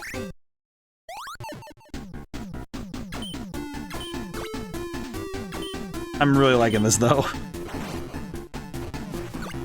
I think some of it's also just how charming they made Dana look in this one. I mean, look at this little guy. He's great. Okay, let me think. I need to think critically about my life choices and my decisions. Okay, and then do this, then do that. Yes. This guy's just like, wah! Look at his little face. I dare think you've beaten me. Oh, and he ran off. World 1, Ice Rock Island clear. My god, I could absolutely play more of this. I could... Oh my god. Edit mode. Look at the little kids. Adorable. Right, we'll quit for now. Today's magic word. That is a password. Will you continue the game now? Don't forget to turn off the light. Have a good night. Oh, that's adorable. This game is amazing. What the heck? Why is this one like the jam? I love this. I love this game. I'm liking this one a lot. So they're telling the story after the game has been finished. That's adorable. It looks so good too, man. I'm looking up at your guys' display of it. It looks so freaking good. Okay, how do I... Oh, it stays there until you turn off the game. I see. It's a screen for like when you turn off the system. Fire and Ice. Okay, yeah, that one might be the favorite of the night. I'm not gonna lie. That one... Fire and Ice might be the one that I'm like... Okay, wait, let me compare the time between this and... Let's see, it was this one and... Oh god, it was Mystery Tower as well? No, not Mystery Tower. What was the other Tecmo games? Because we had Solomon's Key. Okay, question. Oh wait, no, here it is. Koei Tecmo. Okay, Mighty Bomb Jack came out in 1987. Solomon's Key also came out in 87. Okay. So that means that there was 6 years in between Solomon's Key, Mighty Bomb Jack, and the Fire and Ice. So they had 6 years to iterate on that. That's awesome. That's like, that's really freaking good though. That is such a big glow up though. What the hell? That's crazy. I will say we might need to come back and play more Fire and Ice at some point. Like do it as like a Sunday thing. Like I'll just finish the game. I could absolutely play through that like entirely if I could. I like that a lot. that one we might need to go back for. I like that. That was fun.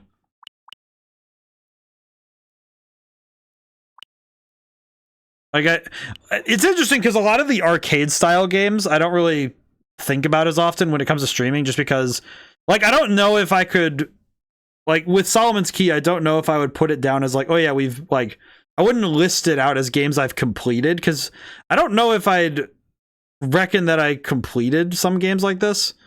So I feel like, yeah, there is an end, because there is an end to Solomon's Key, but I don't know if I would reasonably reach it. But like Mario Brothers, it's like, yeah, you can beat the game. Well, I feel like Fire and Ice I might need to go back and play more of. That was actually, I really like that. That made me happy. I don't know, something about like the combination of like the fun of the puzzles, and the level design of Fire and Ice was interesting because it was really naturally flowing. Like the platforming was really, they really figured out all the jank that was in Solomon's Key and like got it figured out. And that's super good. That's just insanely cool. I like that. That was fun. Okay, let's see. What else do we got? Oh, I could try playing Punch-Out once. I would like to play Punch-Out. Passkey. No. We'll play Punch-Out. And this is just plain old Punch-Out, so we don't have Mike Tyson. We have... I think I forget what the name of the last boss is. Okay. I am no Punch-Out expert, but I'm solid. I remember at least a little bit of how to play this game. I think I just wail on him.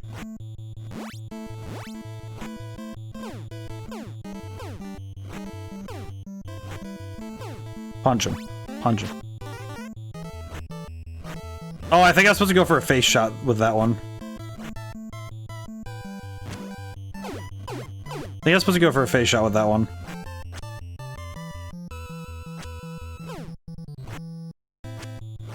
Ow. How did I get hit by Glass Joe? How dare. I forget how to do star punches, but I do have them. How do I star punch? I do not remember how to star punch. I think it's select. I think. It is not select.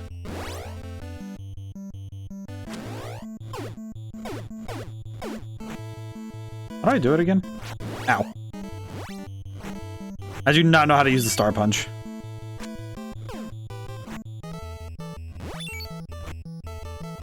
Ow. I'm immediately getting punched. I don't remember my buttons.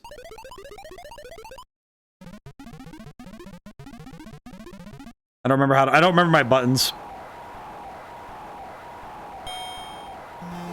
Remember this game actually being one that threw me for a loop sometimes because I definitely don't know definitely don't know mechanically how to play this game. It is basically a fighting game though. And every fighting game has frame data. Ah. Yeah, there it is. You just punch them. I think that's supposed to be like, it's not a frame perfect thing, but I know it's pretty hard to do. At least for the average player. Hello.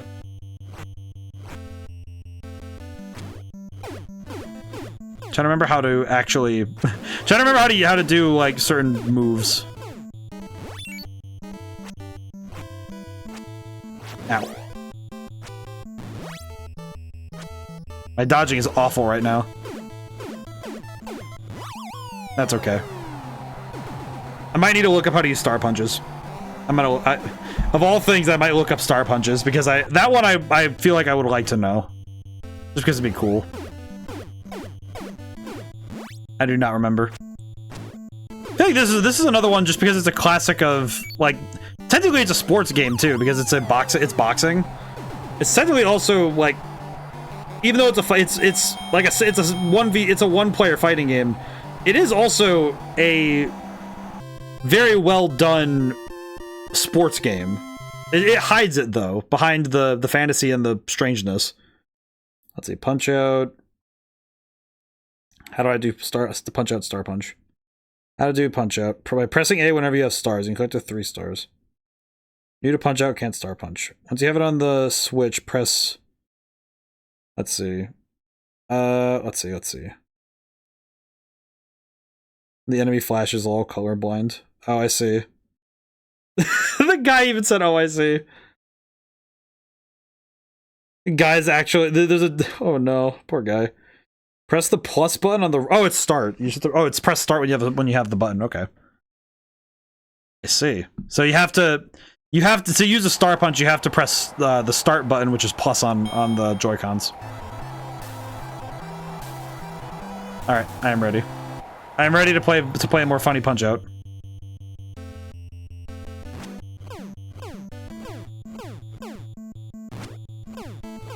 First 2 enemies aren't too bad, but it's these guys. I think it's once we get past Von Kaiser, then it's like we're into the hard part stuff.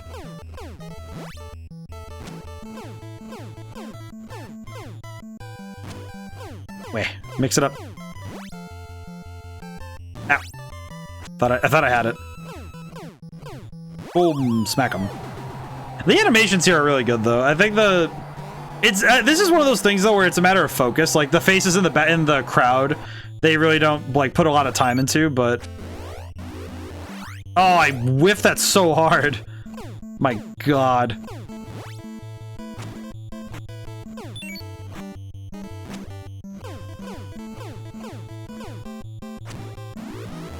Oof, beefy punch. But because you're not really focused on the faces in the background, you're focused on the fight, you know, you're focused on your opponent. And this is one of those things that's really key when you're doing, I think, the arcadey style games, is that you really want your players' eyes to be focused on the big picture. Ow. Oh, he faked me out. That's crazy. Eh. And here's where it's like big picture is important, because most of the details in, you know, like your player character, the enemy character, and the ref. Everyone else, we can just leave it alone. It's fine. Like, there are some things you don't need to put too much detail on, you know? It's one of those things that you really shouldn't be focusing too hard on that stuff. And if the player's eyes are going there, it should be because they handed the controller to someone else and they get to look around, right? Like, it shouldn't be a matter of, oh, their eyes are floating away from the action of the game. And this game does a great job of that, where it's like, oh yeah, your eyes are locked front and center because your opponent's front and center too. In a weird way, this actually seems to pull a lot from... This pulls a lot from, like, RPGs at the time too, because a lot of RPGs actually did, like, they kept the enemies front and center too. Because Shin Megami Tensei and a couple of the other dungeon crawler ones would have been... Oh, I have never been able to intercept him doing his, like, crazy rush attack. That's wild. I've never seen that happen. Oh.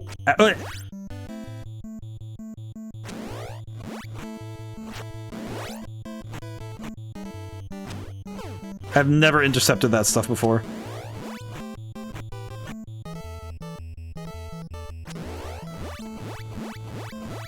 Punch him, punch him, punch him, punch him. Mash buttons!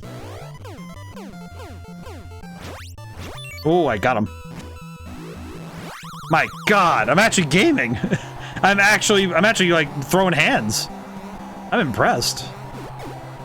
I've never actually been able to throw hands and punch out. I feel very accomplished right now. I'm not doing I'm not, like, fantastic, but I'm feeling good. My god, it feels so cool. That I have never been able to see something like that happen before. That is crazy. I have learned how to play freaking Punch-Out. My god. I have truly become a master. Not even close. I wish I could say I was good at this game. I'm like, that's pretty fun though. It feels cool when you figure out the patterns, you know? It's that iterative process of learning how to defeat an opponent and learning the tricks of like a skill.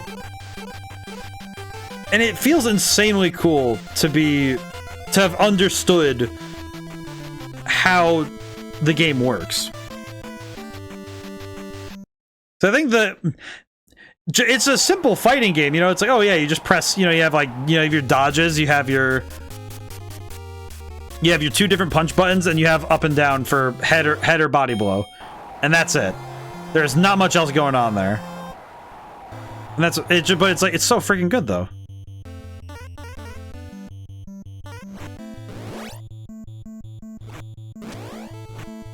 I always forget how to hit Adam Sandler.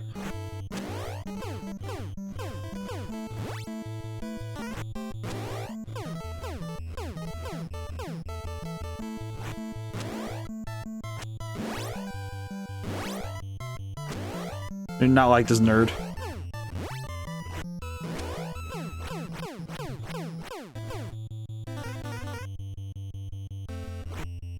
I don't like him because you have to punch into him to... I'm pretty sure there's a way to get him to do something when...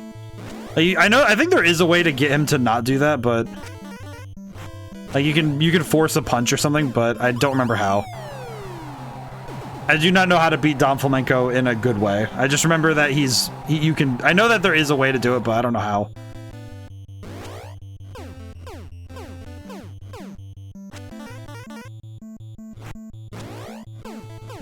I do like how he looks like Adam Sandler, though. That is very funny. I do remember there's a way to get a star on this fight, but I don't know how to do it yet. Do not know how to do this. He looks so weird. He looks so stupid. Oh, brother. Yeah, this is where the fights start getting some gimmicks that are a little bit harder to understand. At least in my mind. Because these become puzzles now, where it's like, okay, how do I get the opponent to open themselves up? Which is true in any combat sport and combat in general is, okay, how do you get your opponent to open themselves up? And that's hard to figure out. That's just something that when you're doing like combat systems in video games, you have to decide, you have to kind of figure out, okay, how does a fight really work? And how is my combat system going to mythologize it? That's what you're really doing when you make a combat system in a video game, is that you're taking some aspect of fighting and taking it and making a fantasy of it by removing or adding certain aspects to it, right? Like, oh, we're going to add magic. We're going to remove the necessity for an opponent to be like when you play games like Cyberpunk, yeah, you get rewarded like in-game for landing, you know, for landing a critical hit, like a headshot or something. Ow. But it's not really the same as it's not really like, okay, but if you land a shot in the wrong spot of the head, then, you know, something goes horribly wrong. But you take away a lot of the messiness of real life when it comes to fighting in a game like, you know, an open world, an immersive sim RPG. In this game even, it's like, okay, you're taking away a lot of the... You don't have to worry about your footwork. You're not worried about positioning in the ring. It's just, okay, your positions are back, forward, and then left and right, you know? And you have, you know, you have your, like, your 4 types of punches really in the uppercut, and that's about it.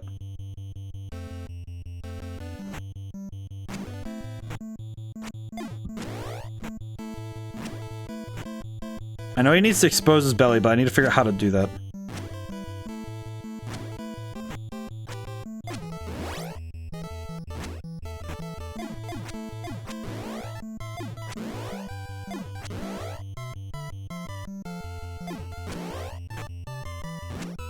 How do I get him to expose himself?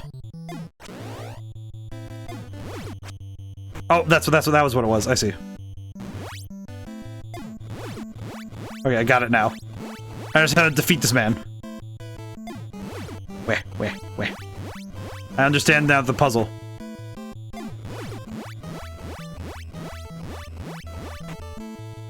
What? I do appreciate this guy laughs at you, though. I don't know, something about, like, an opponent... I don't know why, but I think opponents that have a bit of hubris are a lot of fun to fight because you get to humble them. That's interesting. It's also fun.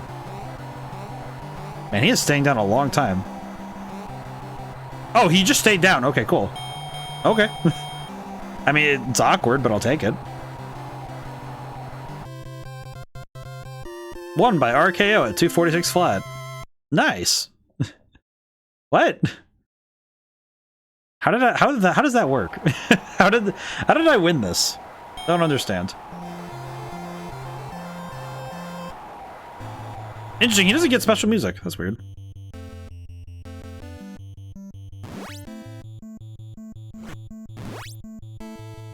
Ow. Thought I had it. Ow. He's basically Kaiser again, but... Ow, what the... Why can't he just get to have an instant punch? That's crazy.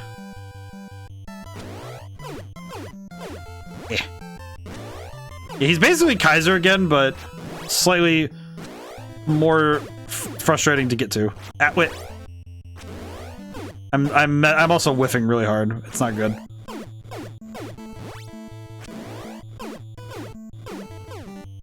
Nope, game. Wait. Okay, there we go. There we go. Yeah, he even has the same animations, which I think makes sense that they have a character that moves the same.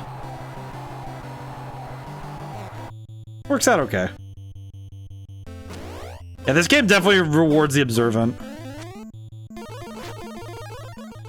Ah! You know what's funny is I thought I was going to be able to punch him out of it, but I was not. I was definitely not going to sock him out of that one. Oh. He was about to punch my lights out. His father's a great magician to be charmed by his magic punches. What is he talking about? What are you talking about that his dad is a magician?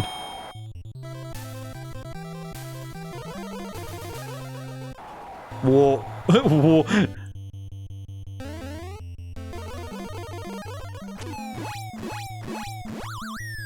I do not know what I was gonna do with that one. I do not know what I was meant to do there.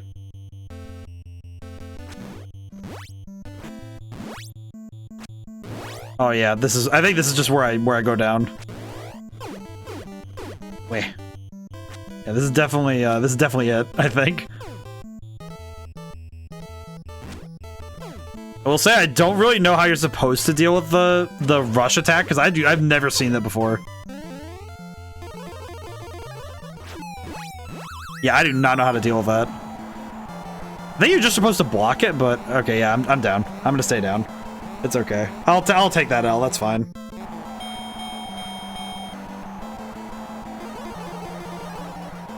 I'll take the L. That's okay. We're good. Okay. Punch out with Mr. Oh, yeah, it's with Mr. Dream. That's right. I have gotten through a lot of titles today. I'm actually very surprised. I'm happy that we were able to play a lot of different titles today. This is good. I was just happy to vibe today. Today was a good one to just sit back and just vibe with some NES games. Should probably talk about, you know, I'll just play. I think I'm just gonna play Mario Brothers until. Actually, no, I'll play Dr. Mario.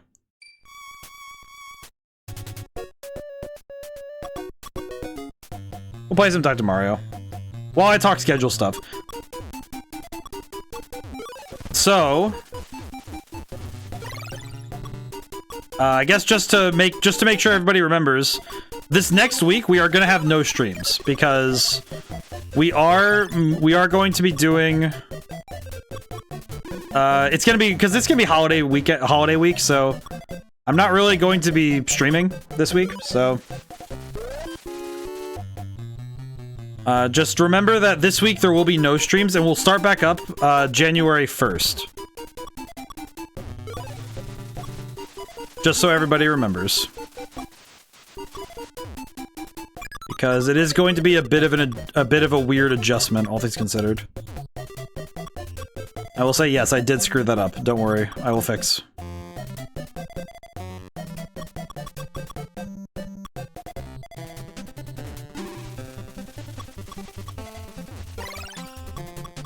Wow, I really screwed this one up, huh? Oh.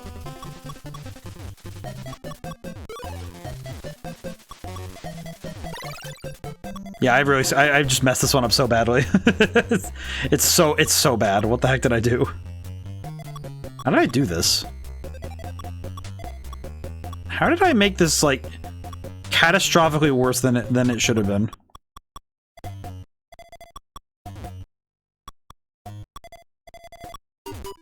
Yeah, I have screwed up every possible avenue of this. I think I must have got. I am definitely playing like a fool right now. Hang on. Oh, Asuna! Holy crap! Hang on. Okay, hang on. You know what I'm gonna do? Hang on. I'm gonna close out of Dr. Mario because my brain is not working with it. Asuna, hi. And Emerald. What the? I'm a goofy goober. Oh, double raid. Oh my god. Holy crap. Hi guys. Oh my god. Welcome in, Raiders. Holy crap. Welcome in, everybody. Okay, let me get some music so you guys can have something to like. So there's music playing while you guys are in. Which one had good music? Brain, work with me here. Find something. Zelda, got it. Good enough. just have this up for now. It's fine. Welcome in, Raiders. Hi. Holy crap. Okay, I need to shout out both of you. Hang on. I gotta do shout outs for both Raiders. Hang on. Let's see. I hope I don't accidentally trigger any of my stuff going on. There we go. I'll go in order really quick.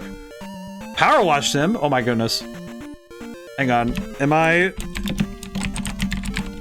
Let's see. Go. Ah, you both were playing Power Wash Simulator. How is that? How are you guys? Oh my goodness. Hi. My brain's just like trying to catch up real quick. Holy crap. Most excellent. How was Power Wash Sim though? We played together? Ah, yes. Okay, I see. I think Emeraldo told me that you guys were collabing. Oh my god. Yes. Okay. Welcome in, everybody. I don't believe we've met yet, but I am ODaM. I am the maker of many things. Holy crap. I was stuck in the vibe, and that's like a whole I was playing some Punch Out. Playing Punch Out before you guys popped in. Oh boy. Watch the world, it is still dirty. There is always some place that needs to be cleaned, truly. But I am the author, game dev, musician who sits in the library. I am he. Oh, thank you so much for joining the library. Thank you for following. Holy crap. I definitely am gonna need to, like, hang on, I need to write down so I can go and follow back, because I want to see your stuff. I want to see everyone's stuff. But welcome in, Raiders. Holy crap. If you guys need to do any post-stream stuff, make sure take care of yourselves, and I am the proponent of hydration. Make sure everyone's hydrated well. Holy crap. Yeah, we've been vibing with some NES games today. We've played a bunch of the ones on here. That's been the plan. That's been the plan today. It's been the game plan. And the plan of the game. Oh, wait, Toledo. Oh, boy. So we got to play some real good ones. We also got to play some ones that have made my brain hurt. I think, just so you guys can see it, I'm gonna go back to one really quick. The Mystery of Atlantis. I think you guys need to see this boy's run cycle. Because the run cycle of this character had me laughing for a good little while. Because this man runs like crazy. Alright, we must go find Atlantis. I did not see the enemy there. Alright, objective, find Atlantis. Yeah, our goal is to... I died again. The goal in this game is to find Atlantis and not die. Even though I keep failing at the second part, but that's okay. Yeah, this game... I've been playing a lot of NES games, and the mixture of really good ones and really weird ones has been interesting. So we've played a lot of different games over here today. It has certainly been an interesting time. I think this game might be the weirdest one, though. I think this game might be the weirdest. Like, this one's the weirdest one, but I think there was another one called Fire and Ice that I think might be the most fun one. But, yep. Okay, we're good. Yeah, but these games have gotten a little bit crazy in terms of their content. But yeah, I hope everyone's doing well today. Hope everyone's ready for Christmas or whatever holidays you celebrate. School Road. Hey, so much for joining the library. Holy crap. I have a lot of new faces in. I want to make sure I greet everybody. And I need to make sure... Let me go back and greet everybody. I need to make sure... I was very much in the... I was stuck in... Let's see. Daichi? Daichi VA? Oh, VA? School Road. Alright, yes. Widowmaker. Yes. Alright, I think I've greeted everybody. I think. I was very much, like, caught off guard. I was very much caught off guard when when everyone raided... When you guys raided in. I was like, whoa. Oh, God. Oh, that actually defeated them? Oh. I didn't know I could defeat those guys. Wait. I think I blew it myself. Okay, alright. We were gonna play some other new games, so let me go find something else we can play, because that one's good, but we played it earlier, so I want to find something new for everybody. Let's see. Which one of these do we try next? We've played a bunch of these already today. Does anyone from the raids, does anyone wish to choose one? Because we've played a lot of these already. But if anyone knows of any of these games, I will gladly take suggestions at this point. So we do have Punch Out. I could play more Punch Out. I got to Great Tiger, but I want to try. I would like my run back. So yes, let's do it again. Maybe practice or Dr. Mario. You know, we haven't played Dr. Mario much today. I was in the middle of one, but I feel like I needed to stop to greet the raid. Let me play Dr. Mario. Let's do Dr. Mario. I would like to see if I can... I do need to also get myself... I do need to be better at this game, because I was playing earlier and I was being awful. I was not gaming whatsoever. There we go. Now I can game. Okay, I need to shove these to the side really quick. Wait, okay. Yes, my Tetris skills. Yes, there we go. Not too bad. I will say, so, I also just to, I guess to better introduce myself, because my introduction for you guys was a little awkward. I am a game dev, and I also have a career making a bunch of other stuff, because I couldn't stop myself from wanting to make more than just games. So I have one game out on Steam, but I've also written a bunch of books and stuff. And those are all, there's links all up in my Twitch profile, but I'm not gonna go and start spamming the chat with those because I don't need to right now. Also because I am gaming out of my brain right now. A little bit. Just a tiny bit of gaming. Only a tiny bit of gaming. But I have done many things. I keep myself very busy, which is a bit surprising sometimes. Sometimes I'm amazed that my brain is able to keep up with what I force it to do. Let's see. Let's do that. I do like I appreciate that the NES seemed to have been a golden age for puzzlers. Because there was a lot of puzzle games for the NES. It's actually kind of impressive how many there were in total. Because I was looking through, when we were playing some other games earlier, there's a lot of puzzlers, which I find surprising, but also I kind of get it, because there are a lot of games that were trying to figure out what is possible for video games. And puzzles are a natural thing we have already.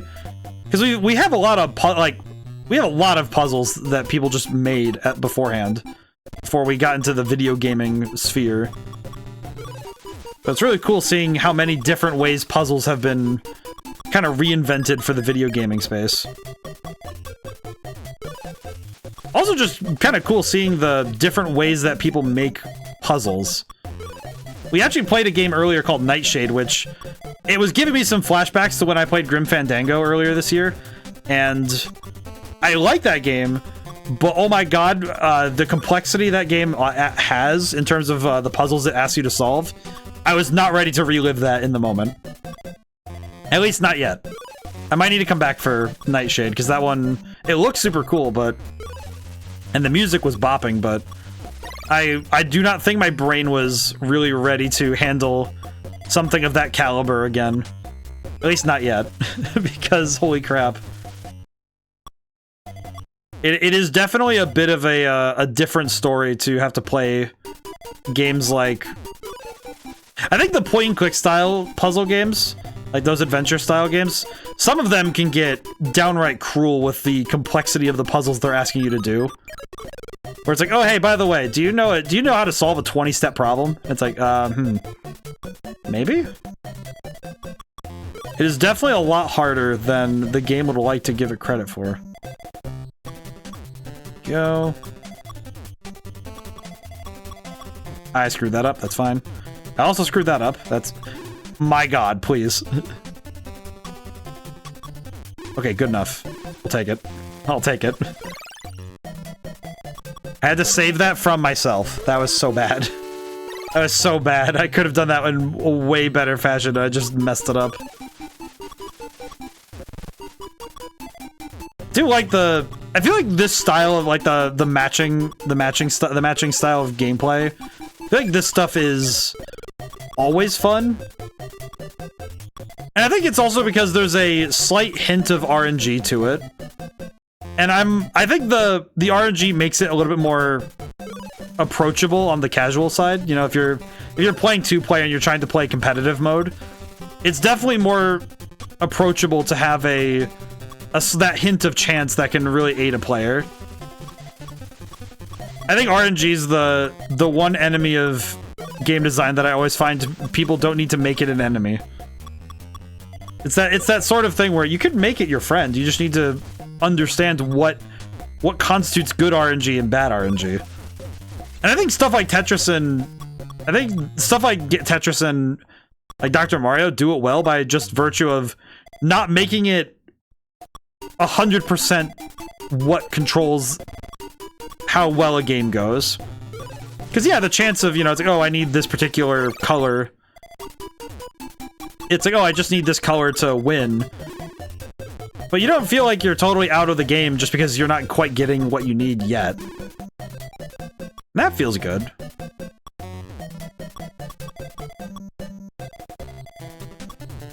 Let's see. Okay. Wish I got that a little later, but that's fine. Speaking of RNG for later. Okay. Go. This one's gonna be a little tough. Go. God, it's so awkward. It's such a weird construction. It looks very silly. So for everyone coming in, do you guys have a favorite NES game, or is it a... How many people are actually familiar with NES games? I guess that should be the... How many have, like, a favorite? So I think my favorite at this point might be Solomon's Key in this game, might be competing for first.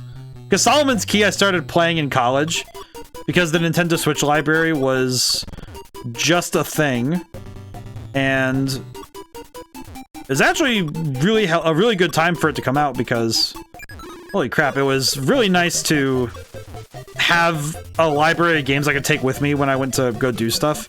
Namely laundry. I played a lot. I did spend a lot of time when I was doing my laundry at college specifically playing this game and Solomon's Key. Because I would just sit there trying to figure out how to do it. Which granted, laundry doesn't take super long, so I didn't have a ton of time to play all the time, but it was always worth it to play puzzle games. Also let me work on stuff in the back of my head while I was putting stuff together. You know, I'd be putting together presentations and stuff. I guess also I should mention I actually did go to college for game design. Probably up there in like top 10 of coolest things I can say I did. I feel like it's just because it's like, okay, you got to go for video games. It was very cool. I think video games as a major is one of those ones where it's like, oh, so you get to play video games all the time. It's like, I wish that was how the major worked. Every time, I wish that was how the major worked. It was not, but I wish it was. Let's see.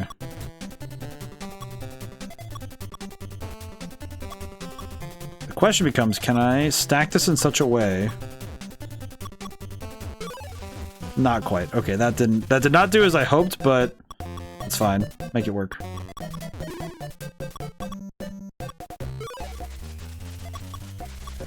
There we go. Do like the... I think, as I was saying earlier, the sprite art... Man. Oh, that's bad. Oops. Uh-oh. Okay, oh wait, no, I can do this. Ha. Not too bad. Not great, but not too bad. I'll take it.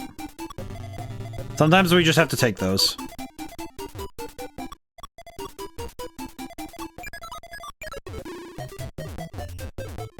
Yeah, this is not great. Not according to Keikaku. That's okay. There we go. Easy peasy. Whew. Doing good. Oh, man. Hope everyone's doing well, though. Oh, God. Okay, ad break's over. Freaking ad breaks. Hope everyone's doing well. Hope everyone's ready for the Christmas season. Or whatever holiday you celebrate, because... I am overly enthusiastic for the winter holidays, because the winter holidays are my favorite. It's kind of no contest, also because my birthday is the 30th. And I'm happy I was not, my birthday never got, like, overshadowed by Christmas. I'm happy that never happened, because holy crap. I would definitely be a little bit more bitter in the winter if it was, like, my birthday was conflated with the holidays. That definitely would not be... That would not be fun. That's not the fun way to do it. Whew. Oh, man. Still, like, I get very flustered when I get raided, because I'm like, oh god, guests!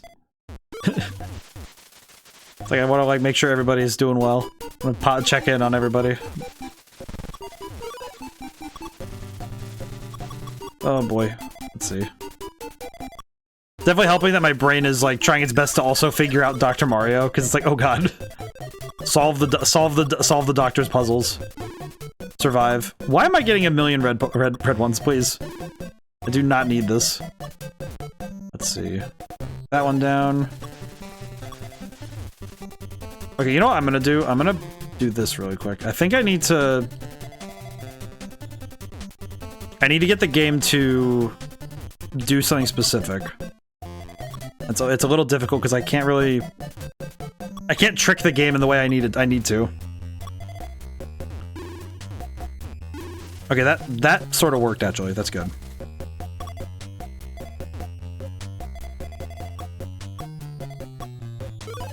I'm gonna see if this will work, but hey, not too bad. Not too bad.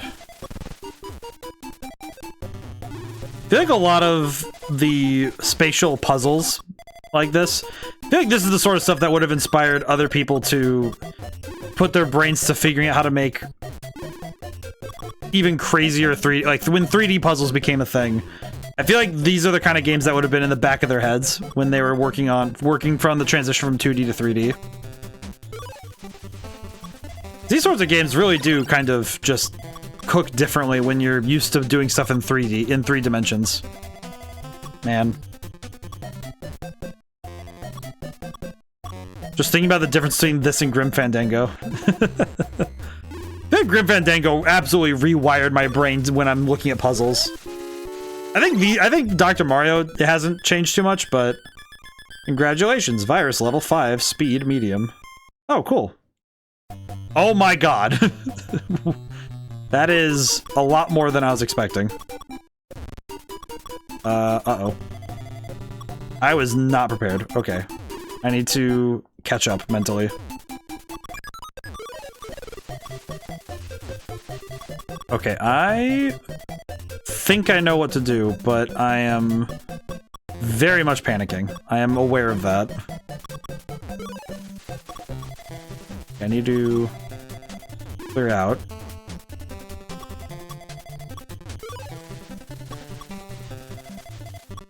Yeah, this is definitely gonna be... Oh, I can tell this is gonna be a tough one. Uh-oh. Okay, yeah, I might have already screwed up. I did screw up. Uh-oh. Okay. Yep, I panicked. This is why you don't panic. Okay. No, that is wrong. That's awful.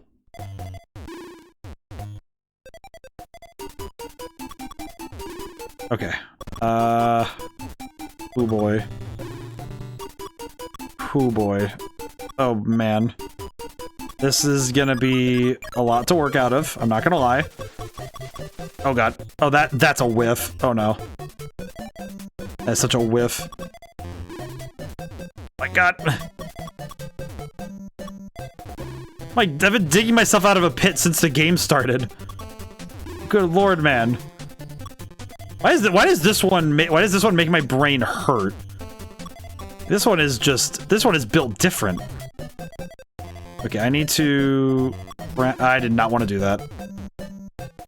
I will say, the fact that I've been basically swimming uphill this entire time, I am just proud of the fact that I'm still playing the game. No! No, no, no. Okay, well. Oh. I could not get my brain to wrap around what I was doing there. Oh well, that's fine. That was good. That was fun. Whew. Played... I did not have... I've been writing down the games I've played today, because I have to remember that I played all of them. I want to make sure that I'm doing my my annual summarize the year thing tomorrow, and have to remember that all the games I played. I have them all written down by title, and I have a bunch of their the pictures of their cover art. I've played a lot of games this year. Oh man, it's really cool though, because I'm happy I got to hit. I'm happy I hit the tagline of the channel. You know, I hit games both new and old. So I hit games that came out this year, and I also hit games that came out in the 80s and everything in between, which is good. Happy that's still the case. It is definitely a different beast to try and make sure you hit everything. I'm happy that I've been hitting all the different eras of gaming. Because it is definitely a task to change your brain up for that. Because the game design conventions are so different when you go to, like, going back to games like, you know, like Zelda 2 and the and Nightshade up top there is a very different beast to switch between those and playing stuff like Marvel Rivals and like Monster Hunter Worlds and stuff, where it's like, okay, cool, I have to reorient my brain and its expectations for what this game is going to ask of me. Let's see. What to try out next? I'll try one more today. Let's see. We've done Punch-Out and Dr. Mario. Let's see. Does anybody else have... I guess we'll open the form for everyone. Oh god. We have time for to try one more game today. I might just let repeat so we can try and slap Great Tiger's stupid face.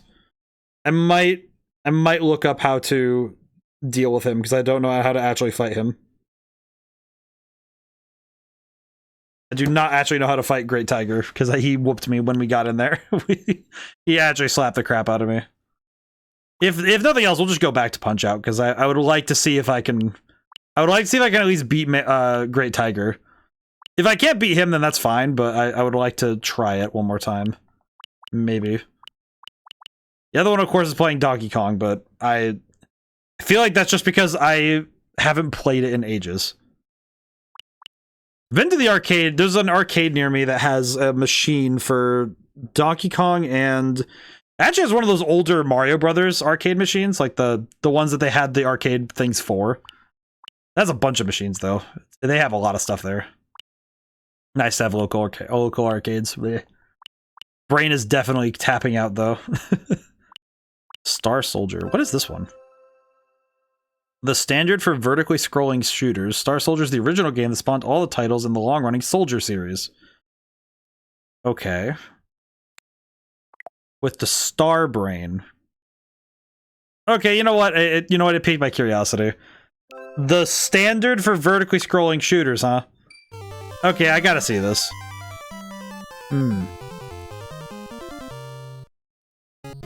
Ooh! Oh, it's Galaga-like. Okay, cool. I understand Galaga. Ooh. Not gonna lie, I see what they mean. Whoa. Oh!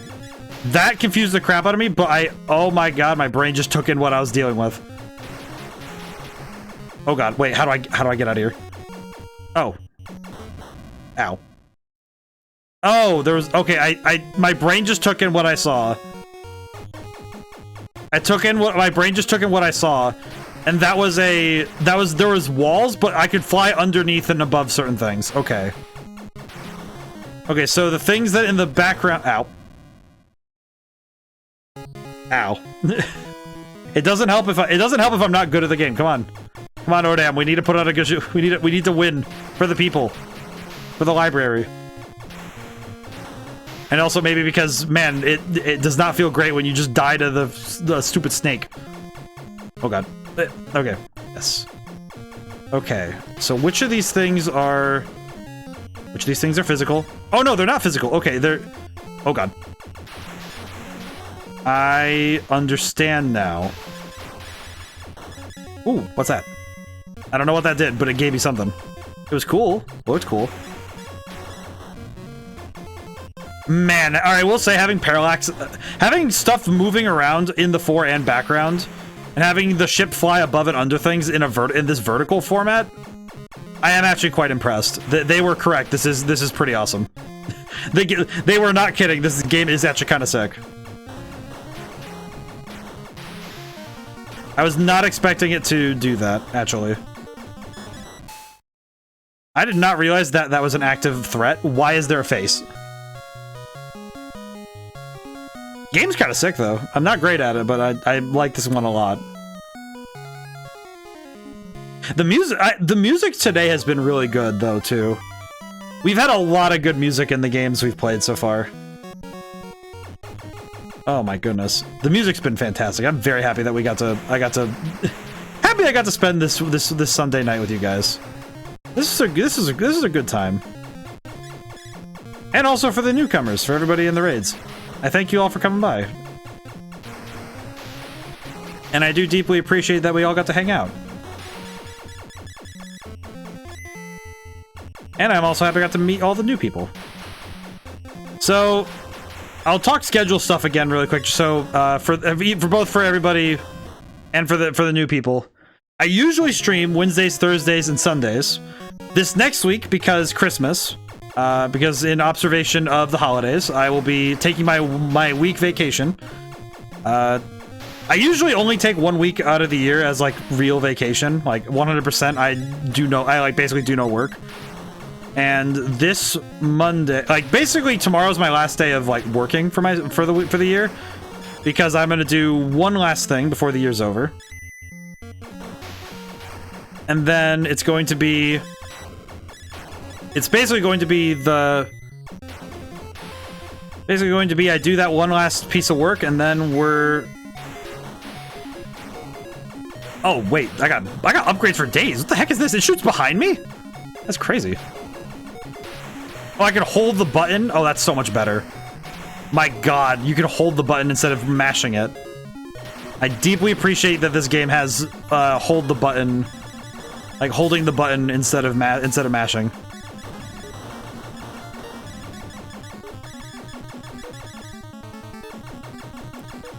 I think I'm supposed to actively take cover. I think that's what the whole cover thing is for. That's very cool. I haven't seen many games like this that actually have like a whole thing about taking cover. That's pretty neat, actually. Yeah, because I can dodge stuff by going into cover. Interesting. But yeah. Attack Star Brain. Oh god. Ow.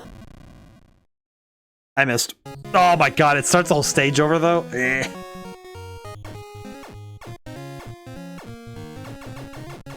But this week there won't be any other streams this week. However, I will be back on January 1st to resume some series we were playing before the year ended.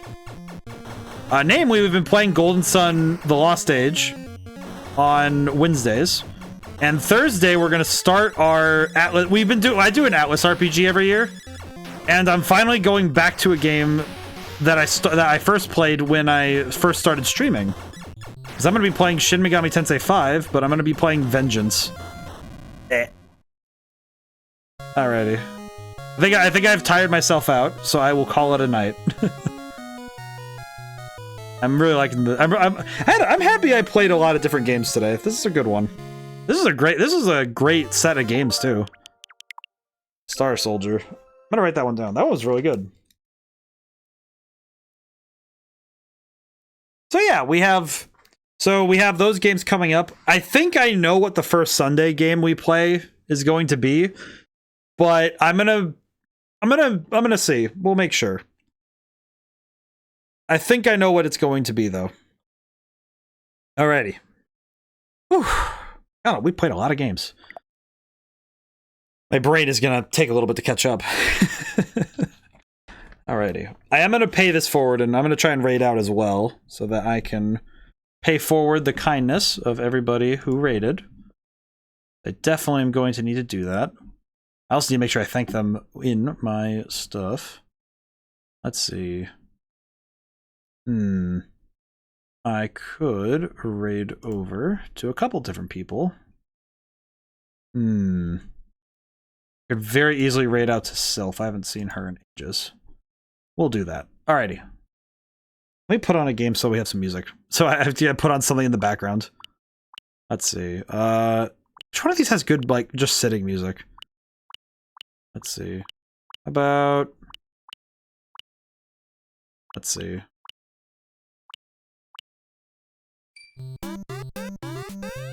Yeah, sure.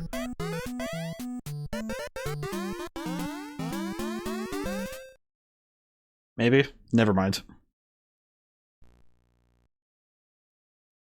Does not make noise when it's playing. That's crazy. I was hoping for one that at least has like some sound when the gameplay's on. Oh well. You know what I could do instead? Hang on. I just realized what I could do. Hang on. I know it's technically I have to hop to another game, but hang on. Where is it? Where is it? None of these. Okay. Pop open. You know, I'll just do this real quick. Hang on. I'll just do this real quick. That's easy. I'll just put on the music and we can leave to this. Alrighty. My god. Alrighty. So we're gonna raid out. Because I want to. Alrighty. Well, today was great, so looking forward to the new year. So I hope everyone has a happy holidays and gets to have a good time resting, relaxing, opening some presents maybe. And if it's not presents, then I hope it's a good week overall. Now, whenever I see you guys next, goodbye for now and thank you so much. I'll see you next time.